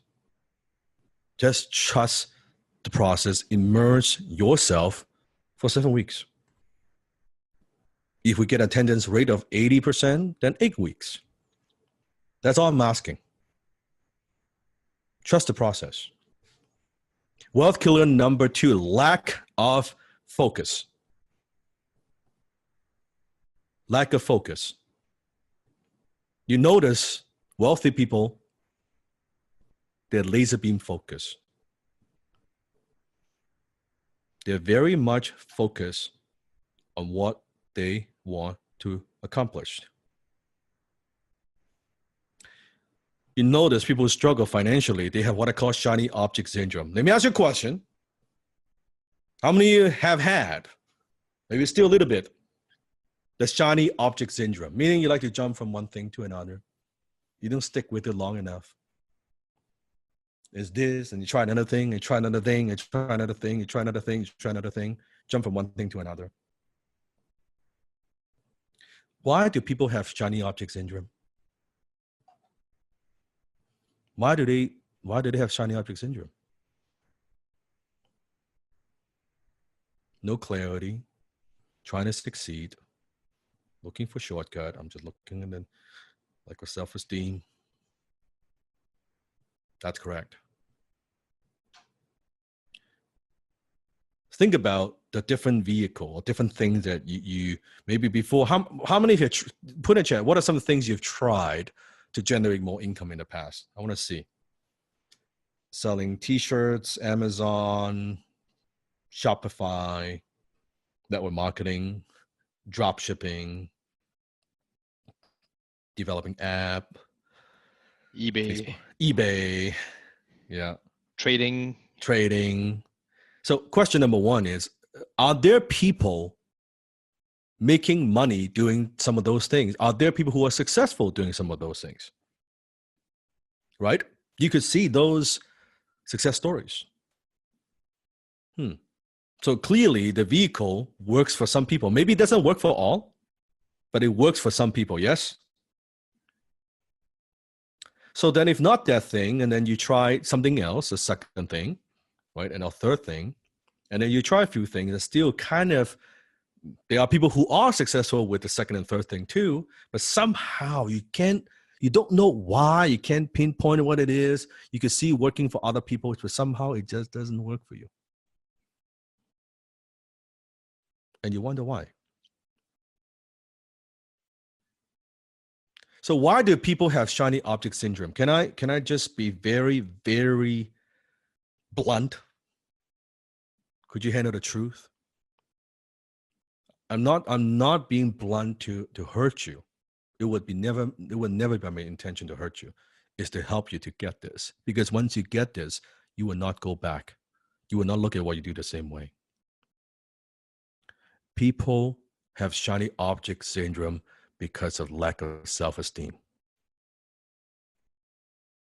they're working on one thing. Let's say they're plan A, vehicle A, whatever it might be. And they're saying subconsciously to themselves, well, just in case plan A doesn't work, let me try plan B. And just in case this thing doesn't work, I'm going to try plan C. They have a backup plan. So think about what internal dialogue you're having with yourself. What you're truly saying is what? I don't believe plan A would ever work. Because if you know, absolutely have zero doubts, absolute belief that plan A would work, why do you need plan B and plan C? So because subconsciously you believe it would fail, guess what? It becomes a self-fulfilling prophecy, so it fails. Not only the first one fails, the second and third.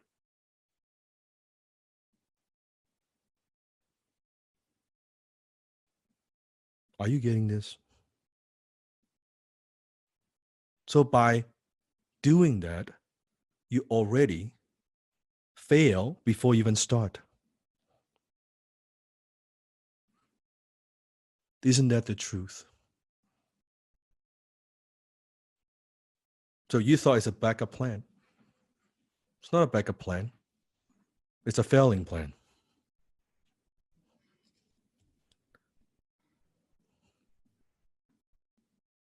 And that's why they never worked, and they will never work.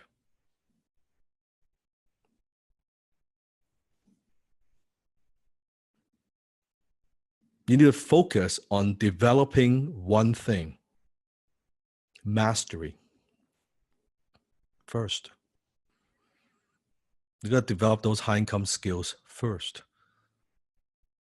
I do have people ask me, students ask me, what should I invest in, Sifu? Yourself. You will never get a better return. Invest in yourself. Because income is king. You need to maximize your income. You need to get those income up. You need to generate way more income, make way more money before anything else. Unless you're making multiple six figures, don't think about buying anything else, investing in anything else. Get to the income first. Why teach the wealth triangle? How many of you remember the wealth triangle? Get that 10K a month first. Before thinking about starting a business, before thinking about investments, income, high income skills. So why do people have shiny object syndrome? Because they don't believe the thing will work. So because they don't believe the thing will work, so it doesn't work. You with me? So it doesn't work. So what should you do instead? The secret to wealth is committing to one idea over time. You got to focus. You got to focus. You got to take that step. And there's something magical happens when you hit that 10K a month. I don't know what it is. I don't even know how it works. Sifu doesn't know how it works. I just know that it works. From my observation, anyone who accomplishes that six-figure income, that 10K a month, 120K a year, somehow that becomes the new comfort. It is magical. I don't know what it is. It's just magical. I'm just telling you. Somehow I rarely see anyone who bypass six-figure then go back to five-figure, because that becomes a new comfort. So you got to do everything you could to kind of break through the glass ceiling. I want that to be a new comfort. Now, it doesn't mean you stop there, because most people would be telling you, oh, that's pretty good. You should, just be okay. Why are you working so hard? There's that level. But then the next level, then seven-figure. That's the next glass ceiling. The same thing. Someone who breaks through that rarely go back to six. The same idea. It's very interesting. Somehow there is that new comfort once expanded. So your very first focus is to get to that level. Say it with me. Rich people do what is hard. That's why their life is easy. Poor people do what is easy. That's why their life is hard. Isn't that true?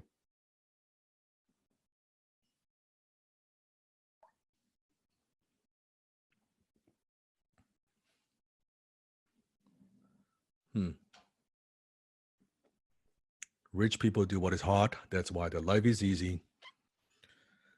Poor people do what is easy. That's why their life is hard.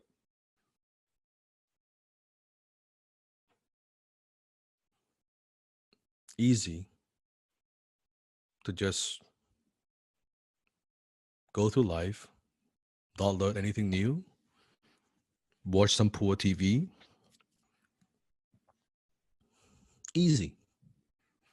Hard to develop a skill. Hard to work on yourself. Hard to overcome some of those inner limiting beliefs. It's hard.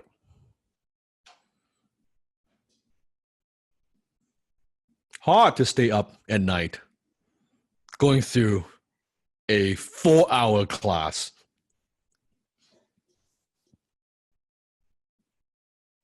Just go to sleep.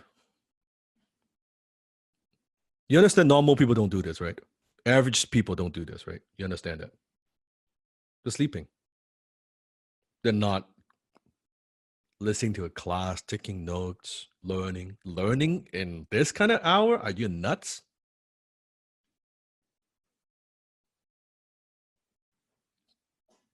That's why they're poor. That's why they're poor. So one of the questions, I want you to write that down. I want you to answer it. What is going to make XTC different from any other programs you got involved with in the past? And how are you, not me, how are you going to make sure XTC will work for you better than anything else you've ever done in your life? How are you going to make sure? What are you going to do?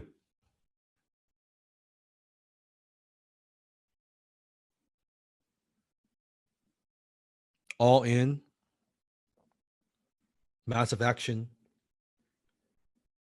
trust the process, implementation, consistency to whatever it takes, formal structure, showed up to class. Fantastic. Those are very good answers. Wealth killer number 3, which is lack of implementation. Lack of implementation. And I believe what holds most people back is your environment. Write this down. Your environment is always more powerful than your willpower.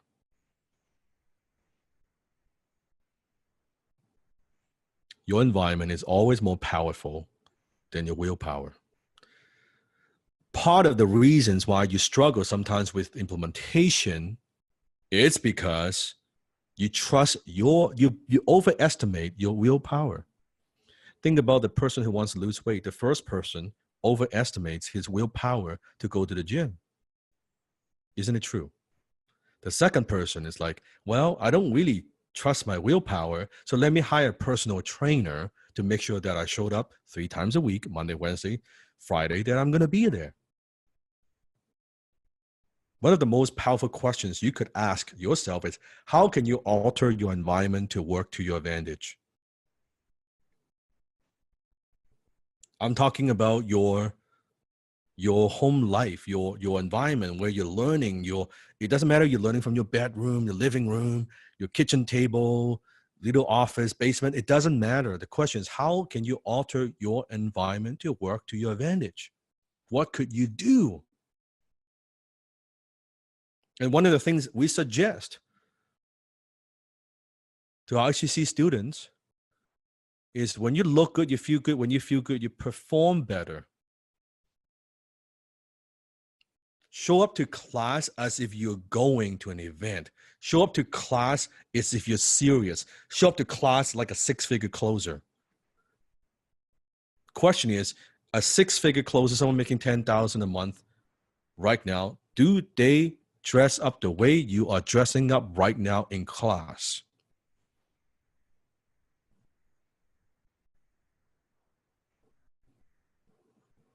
Are you dressing for success? Are you dressing for failure? Oh yeah, but I'm not comfortable, Sifu, in a suit, you know. Good. Then keep your income.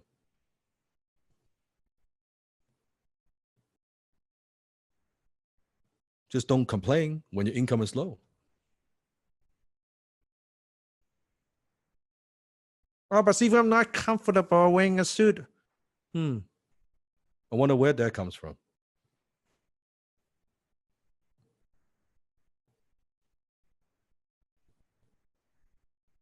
Just for success.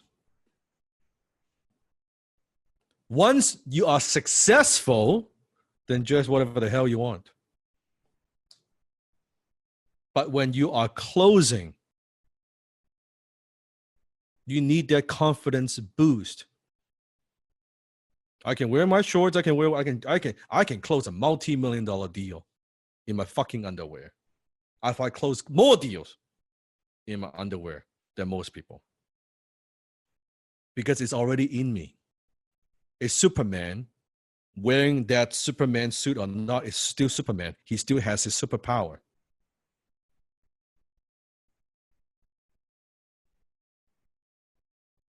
Does that make sense? But in the beginning, when you are just learning this, anything that could give you advantage, anything that could give you that confident boost, anything that would help you stay focused, anything that would give you an edge, why not? Why not? Why would you not give yourself that edge? That's just even 5% confidence that you could close that sale that makes you a little bit more effective. Why not? Knowing when you look good, you feel good. Why do people dress up on a first date? Because they want to be their best self. They want to look more confident. They want to look more presentable. Oh, but even no one is here to see it. Yes, there is someone here to see it. You. How you see yourself is infinitely more important than how anybody sees you. Yes or yes? So you are saying to yourself, are you taking this seriously or are you just fucking around? When you don't show up class live, that's fine, no one knows. Except you. Then you're not actually serious about this. You're not serious about paying off the debt, generating income, living the life you want. Then why put yourself through this hassle? Just admit it, go back to getting a job and just forget about it. Do what everybody else does.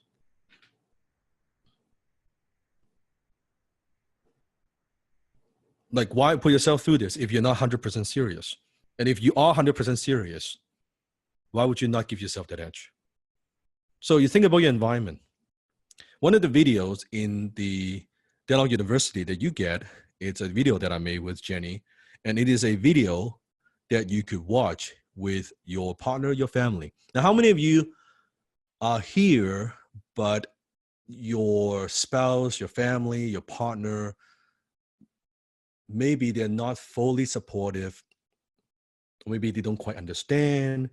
Here's a video that we made, kind of explaining to your family why you're doing this, that indirectly I'm helping you, Jenny and I, to kind of explain a little bit about what we do, right? And why you are doing it and asking for their support.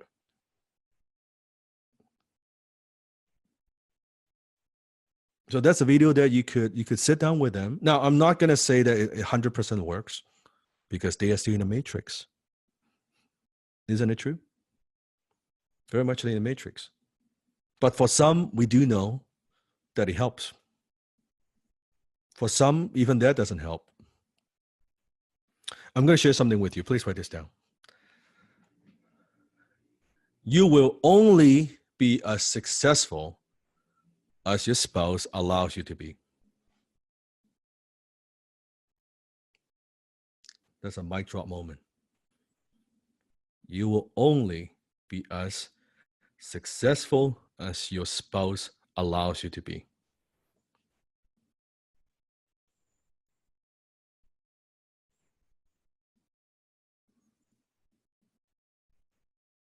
Your spouse might say, your boyfriend, girlfriend, your husband, wife might say, oh, honey, I'm supportive. They say they're supportive. Not when you are working this hard. Not when you miss the anniversary. Suddenly, it changes real quick from very supportive to not supportive at all, even though you're doing it for them. So I'm very grateful. I have a wife who is very supportive. But that's not by luck, not by chance. It's by choice. Because I wouldn't marry someone who's not supportive.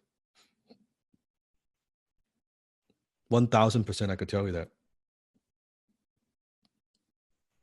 Because it's difficult enough to be successful and stay successful, especially I have such a huge responsibility when I have so many students around the world counting on me. I don't want that negativity, and I don't want anything in a relationship that doesn't propel me to move forward. So they say they're supportive. Well, let's see what happens when you miss the birthday. Let's see what happens when you miss the anniversary and you're on a closing call, closing a deal. Let's see if they're still supportive.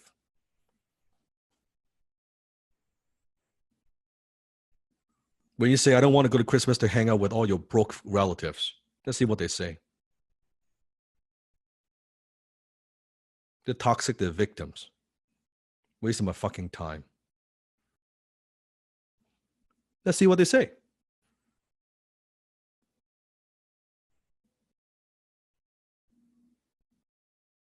And for some, it's tough. It is tough. I know it's tough. But here's a video that could help you. But for those, how many have actually someone who's supportive, like your spouse, your boyfriend, girlfriend, they're actually supportive, that they understand? Then you are very lucky. Well, then no excuse for you. No fucking excuse from you. Oh, I know someone's not somewhat supportive. Well, then you have no excuse. Then you should accelerate.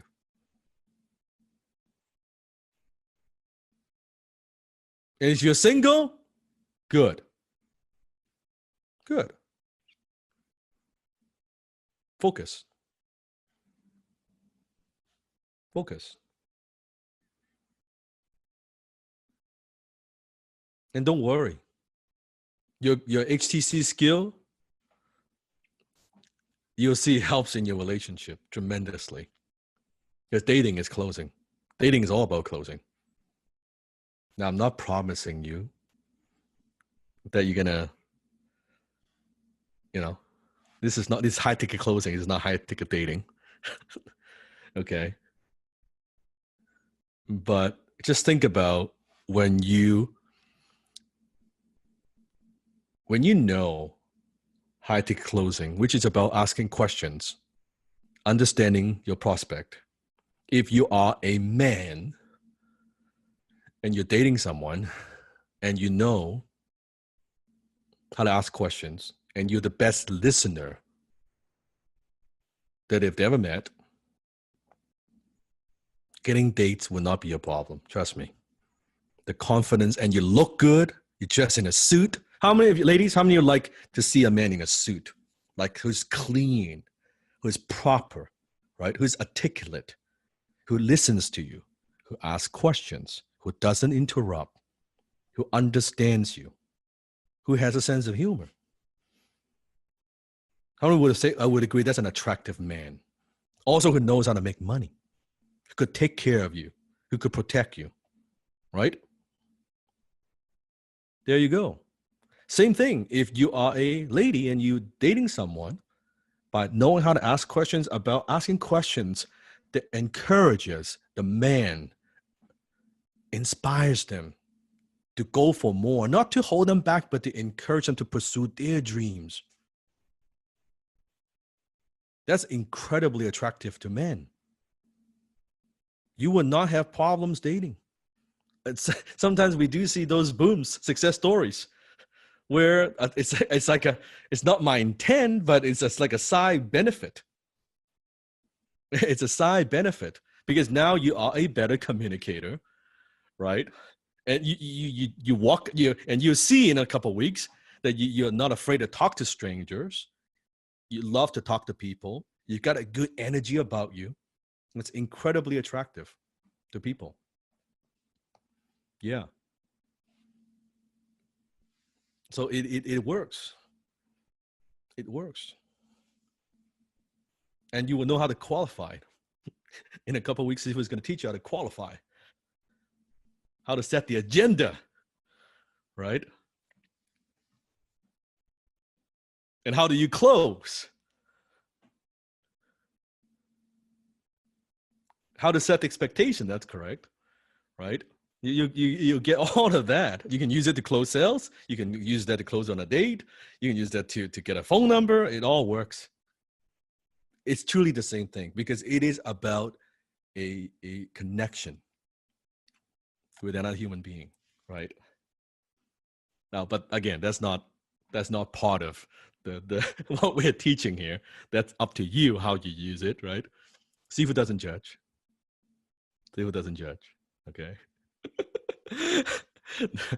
You know, I was like, XTC gets you paid and gets you laid.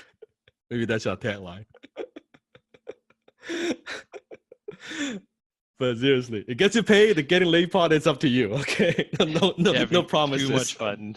Yeah, no promises. Yeah, no promises here. Okay, there's no promises. That's right. Results may vary, right? Yeah, results. Yeah, disclaimer: results will vary dramatically. Depends on what you do. So, word killer number 4. Okay, lack of mentorship. Lack of mentorship.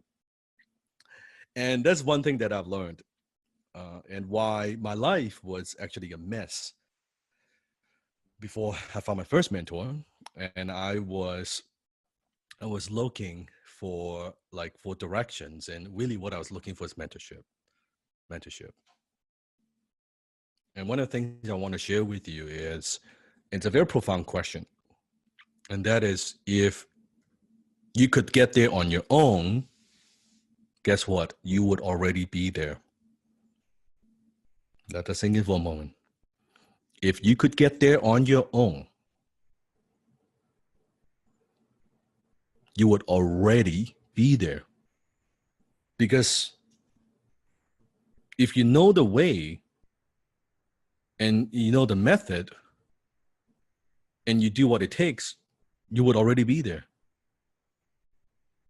So very often, I think part of the school system is it teaches you not to seek help. How many recognize that? It teaches you to be a lone wolf, right? Remember when you were studying in the study room, maybe in the library or at home, it teaches you to be in quiet, right? No distraction. Hit the books. Don't talk to nobody, right? And when you're taking exam, do you take the exam and talk to your classmates and say, hey, what answers are you putting down? Share that with me. What are your best practices here, right? What do you think is the best answer? Well, in school, it's called cheating, right? In the real world, it's called teamwork. So the school system programs us not to seek help. And then somehow if you seek help, it's almost like a sign of weakness. You know what I'm talking about? Like in the culture sense, like if you seek help, oh, you're doing something wrong. You should figure this on your own, right? You should just study. Don't ask questions, right? Then somehow if you seek help, that's dumb. It's like, I always say people, there's no such, you know what's worse than a dumb question? Dumb mistakes. Dumb mistakes. So don't be shy. Ask questions. I don't know. Doesn't mean you're not resourceful. Ask an intelligent question.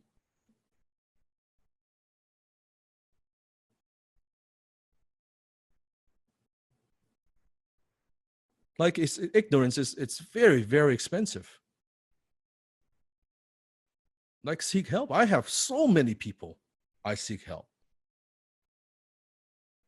Like I'm stuck on something very critical. I'll seek mentorships, different mentors in my life. Right? I had my first mentor, Alan. My second mentor, Dan Pena. Right? Third mentor, Mr. Dwayne Clark, who's a billionaire from Seattle. I have mentors in my life. And you have to understand that most of the people in your life, they're not ready to be unplugged. True or true? They're not ready to be unplugged. Many of them are so they're so hopelessly dependent on a system. And they will fight to protect it. They would absolutely fight to protect it. They do not understand. They don't want to hear it.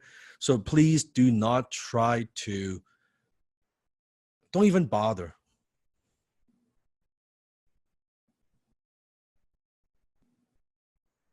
Don't even bother.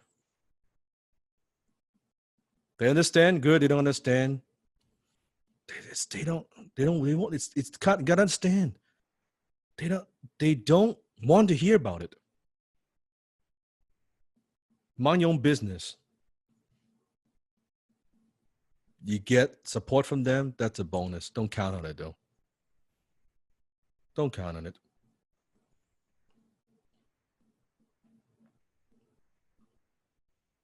Wealth killer number 5, lack of guidance and support. Not just mentorship, but guidance and support. Not just from me, but from everybody. And this is why HTC is so powerful. Because you'll notice, what are the 5 killers? What are the 5 wealth killers? What's the first one? Type in the chat. What's the first one? Lack of commitment. What's the second one? Lack of focus. What's the third one? Lack of implementation. What's the fourth one? Lack of mentorship. What's number 5? Lack of guidance and support. What Sifu's done, painstakingly designed XTC as a transformation, as a mentorship program to hold you accountable, to give you a formal structure so you stay committed, to help you focus so you don't have the shiny object syndrome, to commit to one idea over time, so you're willing to do what is hard to make your life easy, to force you to implement, to alter your environment to your advantage, to give you the mentorship that you need. And the family, your brothers and sisters, giving you the guidance and support. This is why XTC is so powerful. That's why we produce so many successful closers. So many. But it's up to you. It's up to you. Effort is your ability. It's 100% your responsibility. All I could do is show you the door. Nothing more. Nothing more than that. So let's talk about the assignment for this week. Who's ready for assignments? If you are going through HTC for the second and third time, it would be a good idea to go through the assignments again. Not because you haven't done them, but because it would be good to see if there are any changes, if you still have records from before, to see kind of where your mindset is at. Is that a good idea? To see if there is any difference. Now, if the results are the same, where your answers, then maybe there's some area for improvement. But my guess, Sifu's guess, is you will see some drastic differences.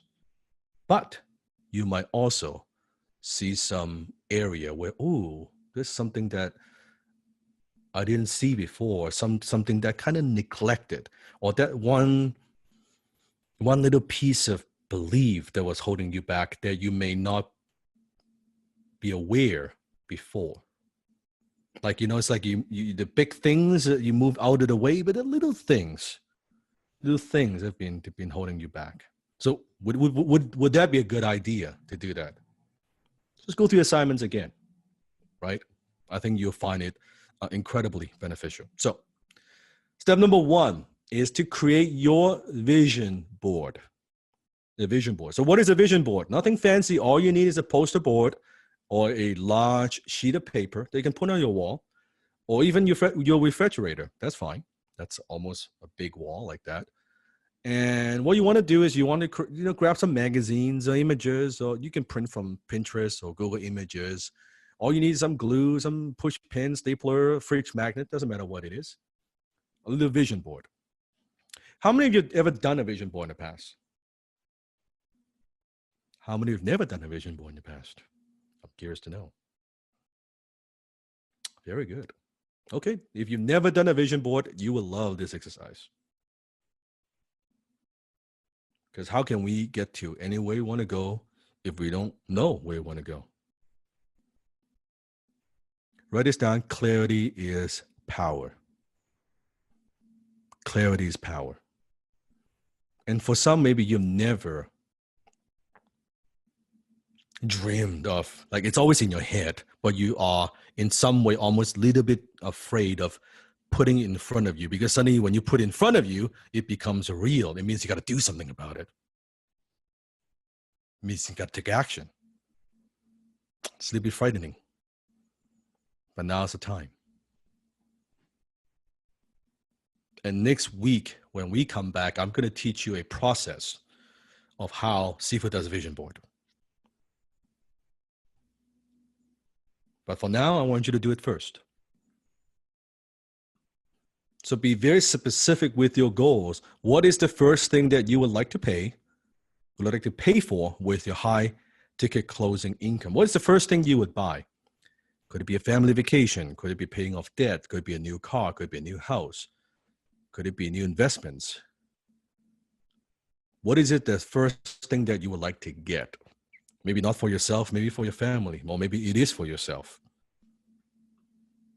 To give you ideas, where do you want to go? Who do you want to help? Who do you want to meet? Put the picture on there. Who do you want to meet? If you can meet anybody, what do you want to buy and where do you want to live? Maybe the place that you're living in right now is not where you actually want to live. So I want to put that on your vision board. That's step number 1. How many of you got it?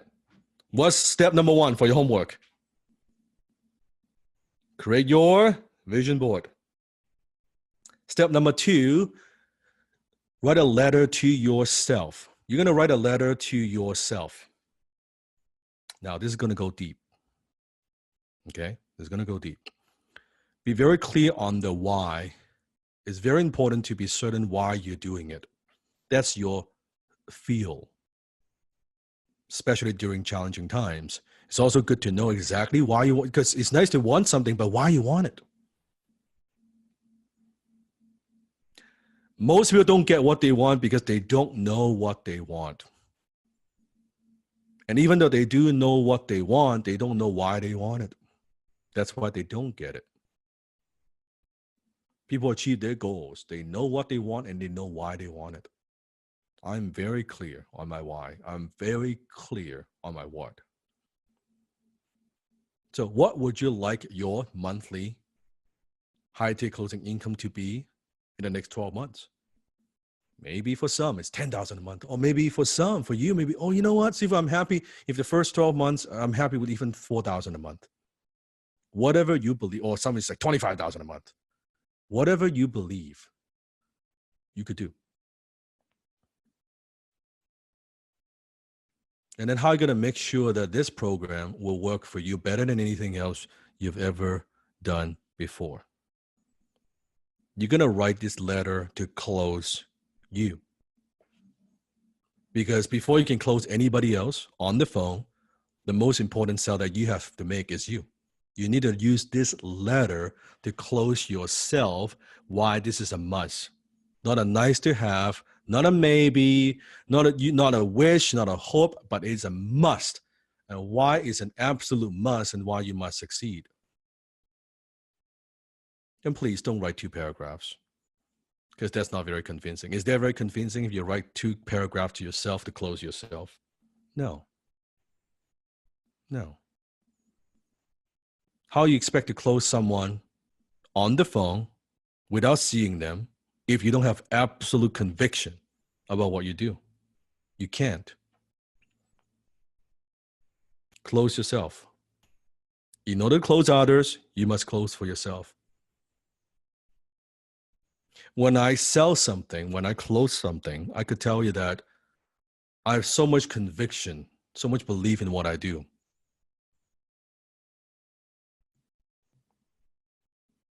When someone says no, I am shocked. I'm puzzled. Like, what do you mean a no?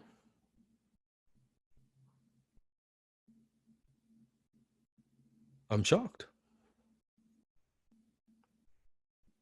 See, I believe in what I do so much that I believe I am going to close them on a product, on a service, on a program that they don't even know they need it yet, but by the time I am done, they are going to say thank you.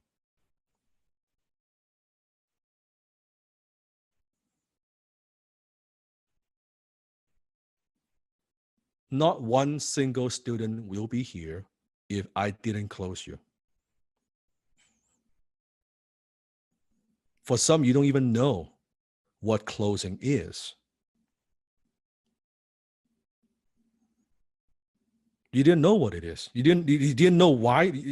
How many of you didn't wake up in the morning and say, oh, you know what? I think I need some closing skill. That's not what comes to mind.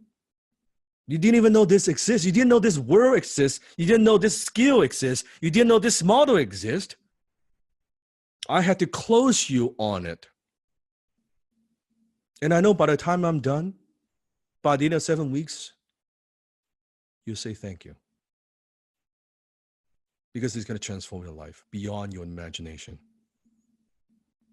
And that's what I want you to understand. As a closer, it is our job to help people to see what they cannot see. It is our job as a high-ticket closer to help people see the possibility, not limitations.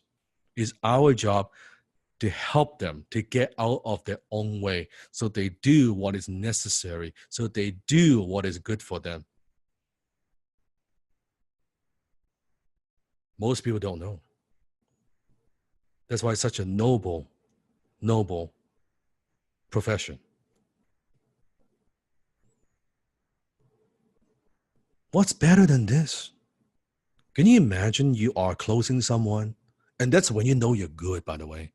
You're closing a $20,000 sale. And you close that sale.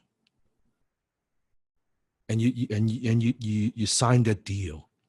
And your prospect is crying on the other end and saying, thank you so much for helping me.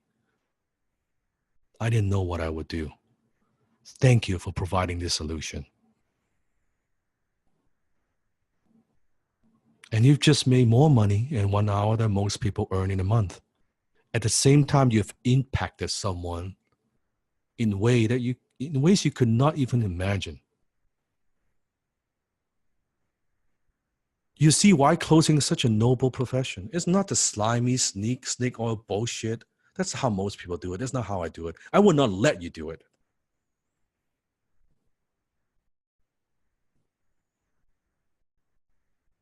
You could do this and you could feel good. You would feel so good. It's something that you're so proud to tell people. You see, every single graduate, I'm a high ticket closer. They are proud to wear their t-shirt. Do you think people in MLM, they're like, oh, I'm proud to be a network marketer. Give me a fucking break.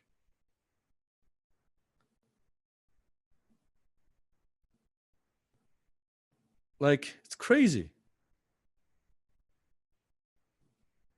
You might as well, I'm a MLM. You might as well tell them, I have coronavirus. You must, let me cough, at you. You might as well say that. Like, it's that bad. Versus, I'm a high ticket closer. I close high ticket deals. It is something you could be proud of. Wear. That's like a badge of honor. Representing the family, proudly.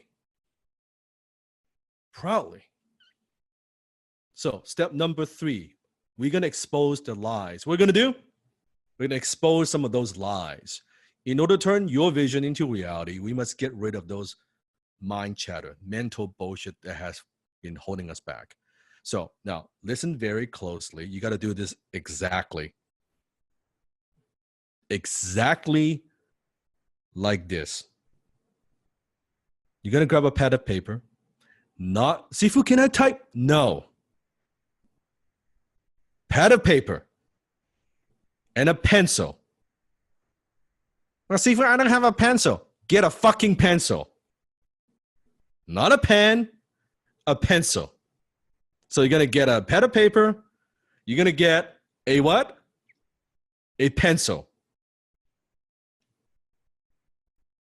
You're going to write down all the lies you tell yourself. And the more you put down, the better. Now, here's a little warning. You will feel like crap as you do this exercise. But don't let that scare you. Like this, we have students, their hands shake, bawling when they go through this. Take a deep breath. Stuff will come out. It's like just stuff, deep stuff would come up. Because you will know where they came from. Now, for some, you might say, well, Sifu, I got no lies. I got no lies.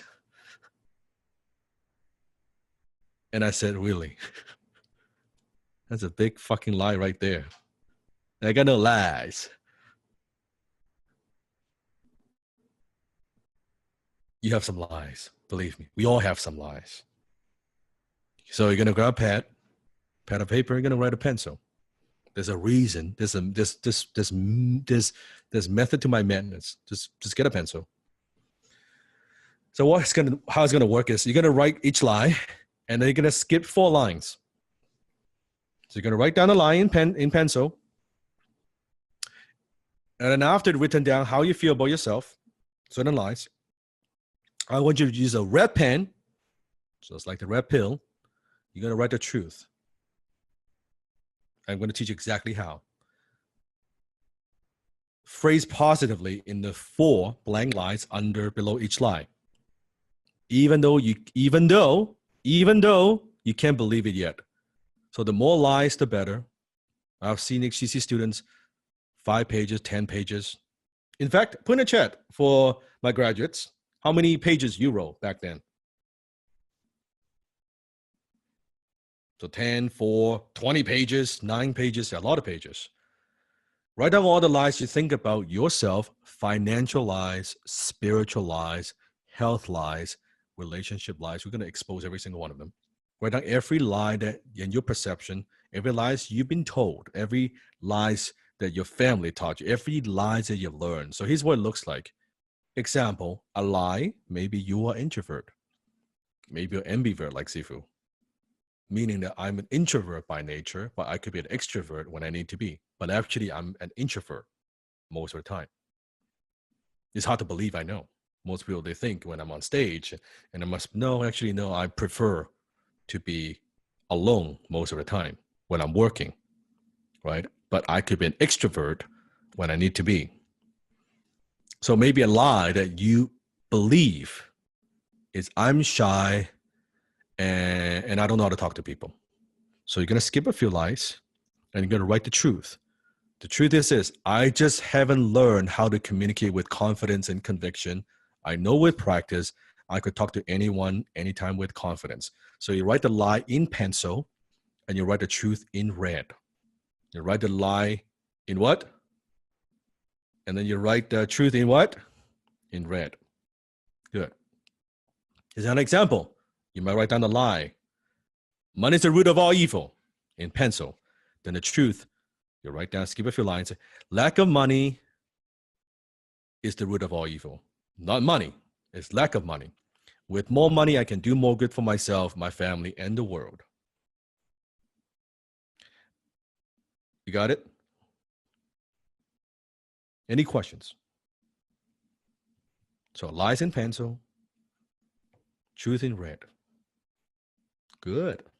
Good. Very good. Very good. Now, sometimes why do we have those spaced, skip a few lines? The reason is maybe you cannot get from a lie to the truth, because isn't it true sometimes the truth a few layers deep, right? So you may not go from the lie to the truth. So maybe I write down, okay, money is the root of all evil in pencil. Then below that, still in pencil, I will write down, well, I guess not always true. Sometimes you could use money for good too. That may be my second one, right? And then the third one is, well, you know, maybe money is just an amplifier. It amplifies who I am, right? It's not good or bad, just like a gun. You can use it for good. You can use it to hurt people. You can use it to protect people. And then finally, you write down the real truth, the very deep truth in red, saying, no, actually the lack of money is the root of all evil. Because no one pulls up in a Rolls Royce to rob a bank. That's the truth. So you go through this as many lies as possible. Then pay attention. Here's what we're going to do. Before class next week, every single day, you're going to read the lie and you're going to read the truth. You wrote it all down. Then you're going to read every day. You're going to read the lie. You're going to read the truth. You're going to read the lie. You're going to read the truth. Okay. What we're doing is we're giving you, your mind, a new possibility, a contrast. Then before class 2, why you want to use pencil? Because what we're going to do is we're going to erase. What we're going to do? We're going to erase and cross out all the lies. We can use a little eraser so that only the red truth, the red pill, will remain. Can you already see how powerful this is? When you start replacing your lies and your perceptions with the truth, all of a sudden it will become natural that you will begin to see your worth, and when you're closing, you will not have problems asking for money. How many of you already felt, before you even do the exercise, you felt a little bit, your heart is pounding a bit, like just thinking about it, like you feel a little bit uncomfortable, like, ooh, this is going to be little bit intense, right? You have some stuff already kind of coming up. Some emotions, it's going through your stomach, right? You can feel a little bit uneasiness. That's part of it. That is part of your programming from the past, from the matrix that's holding you back. Understand that it's very normal. Remember when Neo was getting out of the matrix, he was throwing up. He was uncomfortable when he unplugged. Remember that? Like he was sick.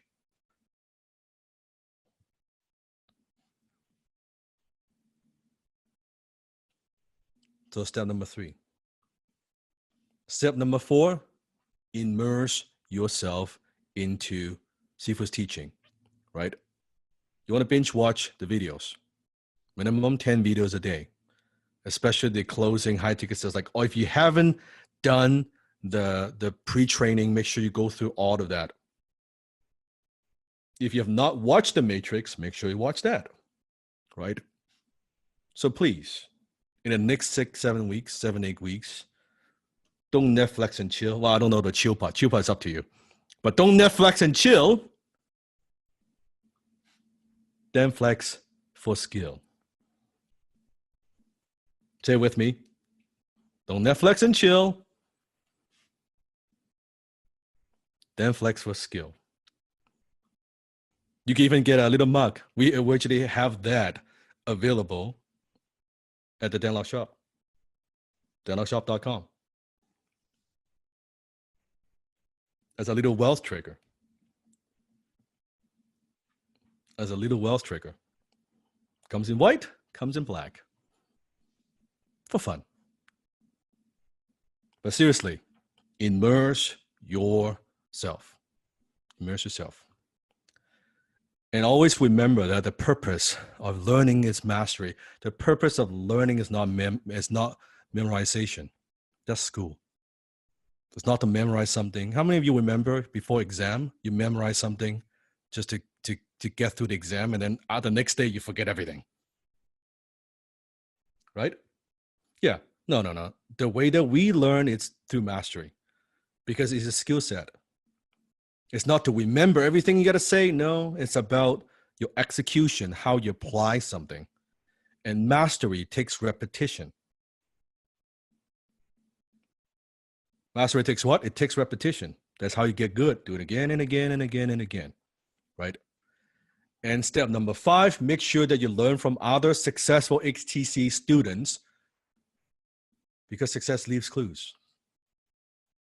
The best way for you to get good is learn from other students who've gone through what you've gone through, who have walked the path, same path, and see what they have done. So as a bonus, it's a gift that Steve is giving you. You will get a series of HTC Mastermind sessions from more seasonal students, how they've done it. How do they close? What are some of the best practices? And this is a bonus. You also get the HTC TV, which features some of the most successful HTC students. Again, what they have done, what are the secrets to their success, right? What are the best practices? What habits do they have? And this is something that is very powerful, because what we notice is it's one thing, and you will see in about 2-3 weeks when we're doing role play, one of the things that would come to your mind, write this down, is, oh my God, like, how am I going to be that good? And part of you will think, oh yeah, Sifu, of course you can do it. You're Dan Lok. Of course you can close like that. Of course you can do that. So sometimes when I can do it, it's like, oh yeah, of course. But when you see your brothers and sisters do it, it gives you a different level belief.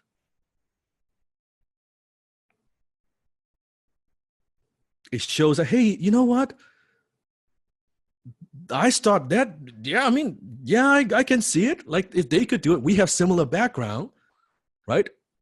Because you would see from different walks of life, different age group, different background. And you would see it coming from just different walks of life. And you see from just different. And you see they all have their own success stories to share. And my goal is, I hope that inspires you, that instills that belief in you that you could do it as well. Because without that belief, nothing works. Nothing works. So that's part of the assignment. So watch at least one recording and at least one HTC TV. Can you do it? Yes or no? And step number 6, we have so much negative programming, poverty programming. So during the course of HTC, every single day, start the morning with attitude of gratitude. And see if it's giving you the video and the audio that you could utilize every single morning. Start the day with gratitude. And you'll see how this would come into play when you're closing. How having scarcity, having a mentality of lack doesn't help, especially when you close high ticket sales. So middle of the day, the millionaire mindset, power information, all these is in Dental University, DLU, right? It's all here for you. All these tools that we've given you And please don't think, oh, I don't need this. Just give me the skills. See if it's just, I don't need to do this attitude, gratitude stuff. You know what I notice? The people who actually don't think they need it, actually, it turns out they are the ones who need it the most. It's very interesting how human being works. Isn't it true? Sometimes the things that we think we don't need actually turns out to be things that we need the most.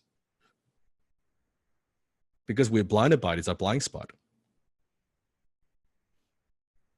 Especially sometimes I could see maybe sometimes the man where, oh, see if this is too like, woo foo foo. Like I don't need that stuff. I don't need my gratitude,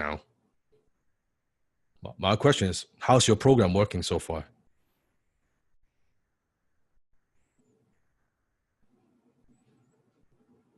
It's not. See, how many of you agree I'm a pretty smart businessman? I'm more about practical. I'm more about what's useful. And I wouldn't recommend it if it doesn't work. And in fact, it works so well. I'm like, if that's what works, I do what works. I don't care. I don't even care how it works. I just care that it works. So what are the 3 rules that we have? No excuse, no opinion, no victim, follow the process. And of course, don't forget to connect with HTC family right after class. Although we are late, I know we are late. But one of the things to cement your learning is to discuss quickly. After class, jump on Discord and say, hey, what have you learned? What have I learned? Share. Because you notice when you share, like, I didn't get that lesson. Well, that's new. That's a new take. That's a new angle. I didn't get that at all, but that's profound, right? Stay on Discord. And if you haven't done so, make sure that you make a video to introduce yourself. And I know how many of you are not comfortable making a video. I know that. I know. Like, it's a little bit self-conscious. Well, do I have to do it? How you do anything is how I do everything. How I do anything is how I do everything. And how could someone help you if they don't know you? I'll say that one more time. How could they help you if they don't know you? How could they support you if they don't know you? Something to think about. And no bad apple and no BMW. And submit a photo of your vision board, your letter, and all the completed assignments to assignments@highticketsales.com. Any admin technical questions, support@highticketsales.com. But if you have any questions, what do you want to do as HTC? You want to be resourceful, don't you? Figure it out on your own. Be solution-oriented, right? And we will announce attendance rate after each class within 24 hours in the Facebook group, and you will see that. And post any questions and progress, and I'm in Facebook group all the time, right? I do my very best to read every single post. So if you share, I would love to always hear your aha. Each class, what have you learned? Now, one key lesson before we wrap up the class, when you share on Facebook group, and this is how you do anything to do everything. I'm going to teach you a habit here, okay? Most people, when they share, it's very easy for them to say you. So whatever you're learning, it's very natural for us. When we make habit and when we make a video, the habitual thing to do is, hey man, you got to do this and you need to do this and you need to take action and you need to do, don't say you, say I. It's about yourself, about what you've learned. So I want you to take full ownership, full responsibility, because it's a very powerful habit. Don't say what your brother and sister need to do. Share what here's what I'm going to do. Here's how I'm going to hold myself accountable. Here's what I am committed to, right? Here's what I am experiencing. Not you, I. Does that make sense? Taking the extreme ownership. Little things like that, they will all show up when you are closing. When you're closing and realize that truly you are in a global family. It is a global movement that we have. HTC is way bigger than you think. It's way bigger than you think. It's not an online course. It's not a program. It's not a Facebook group. It is a powerful, powerful, powerful movement. So I love you. I appreciate you. I will demonstrate through my action. So remember, you are closer than you think.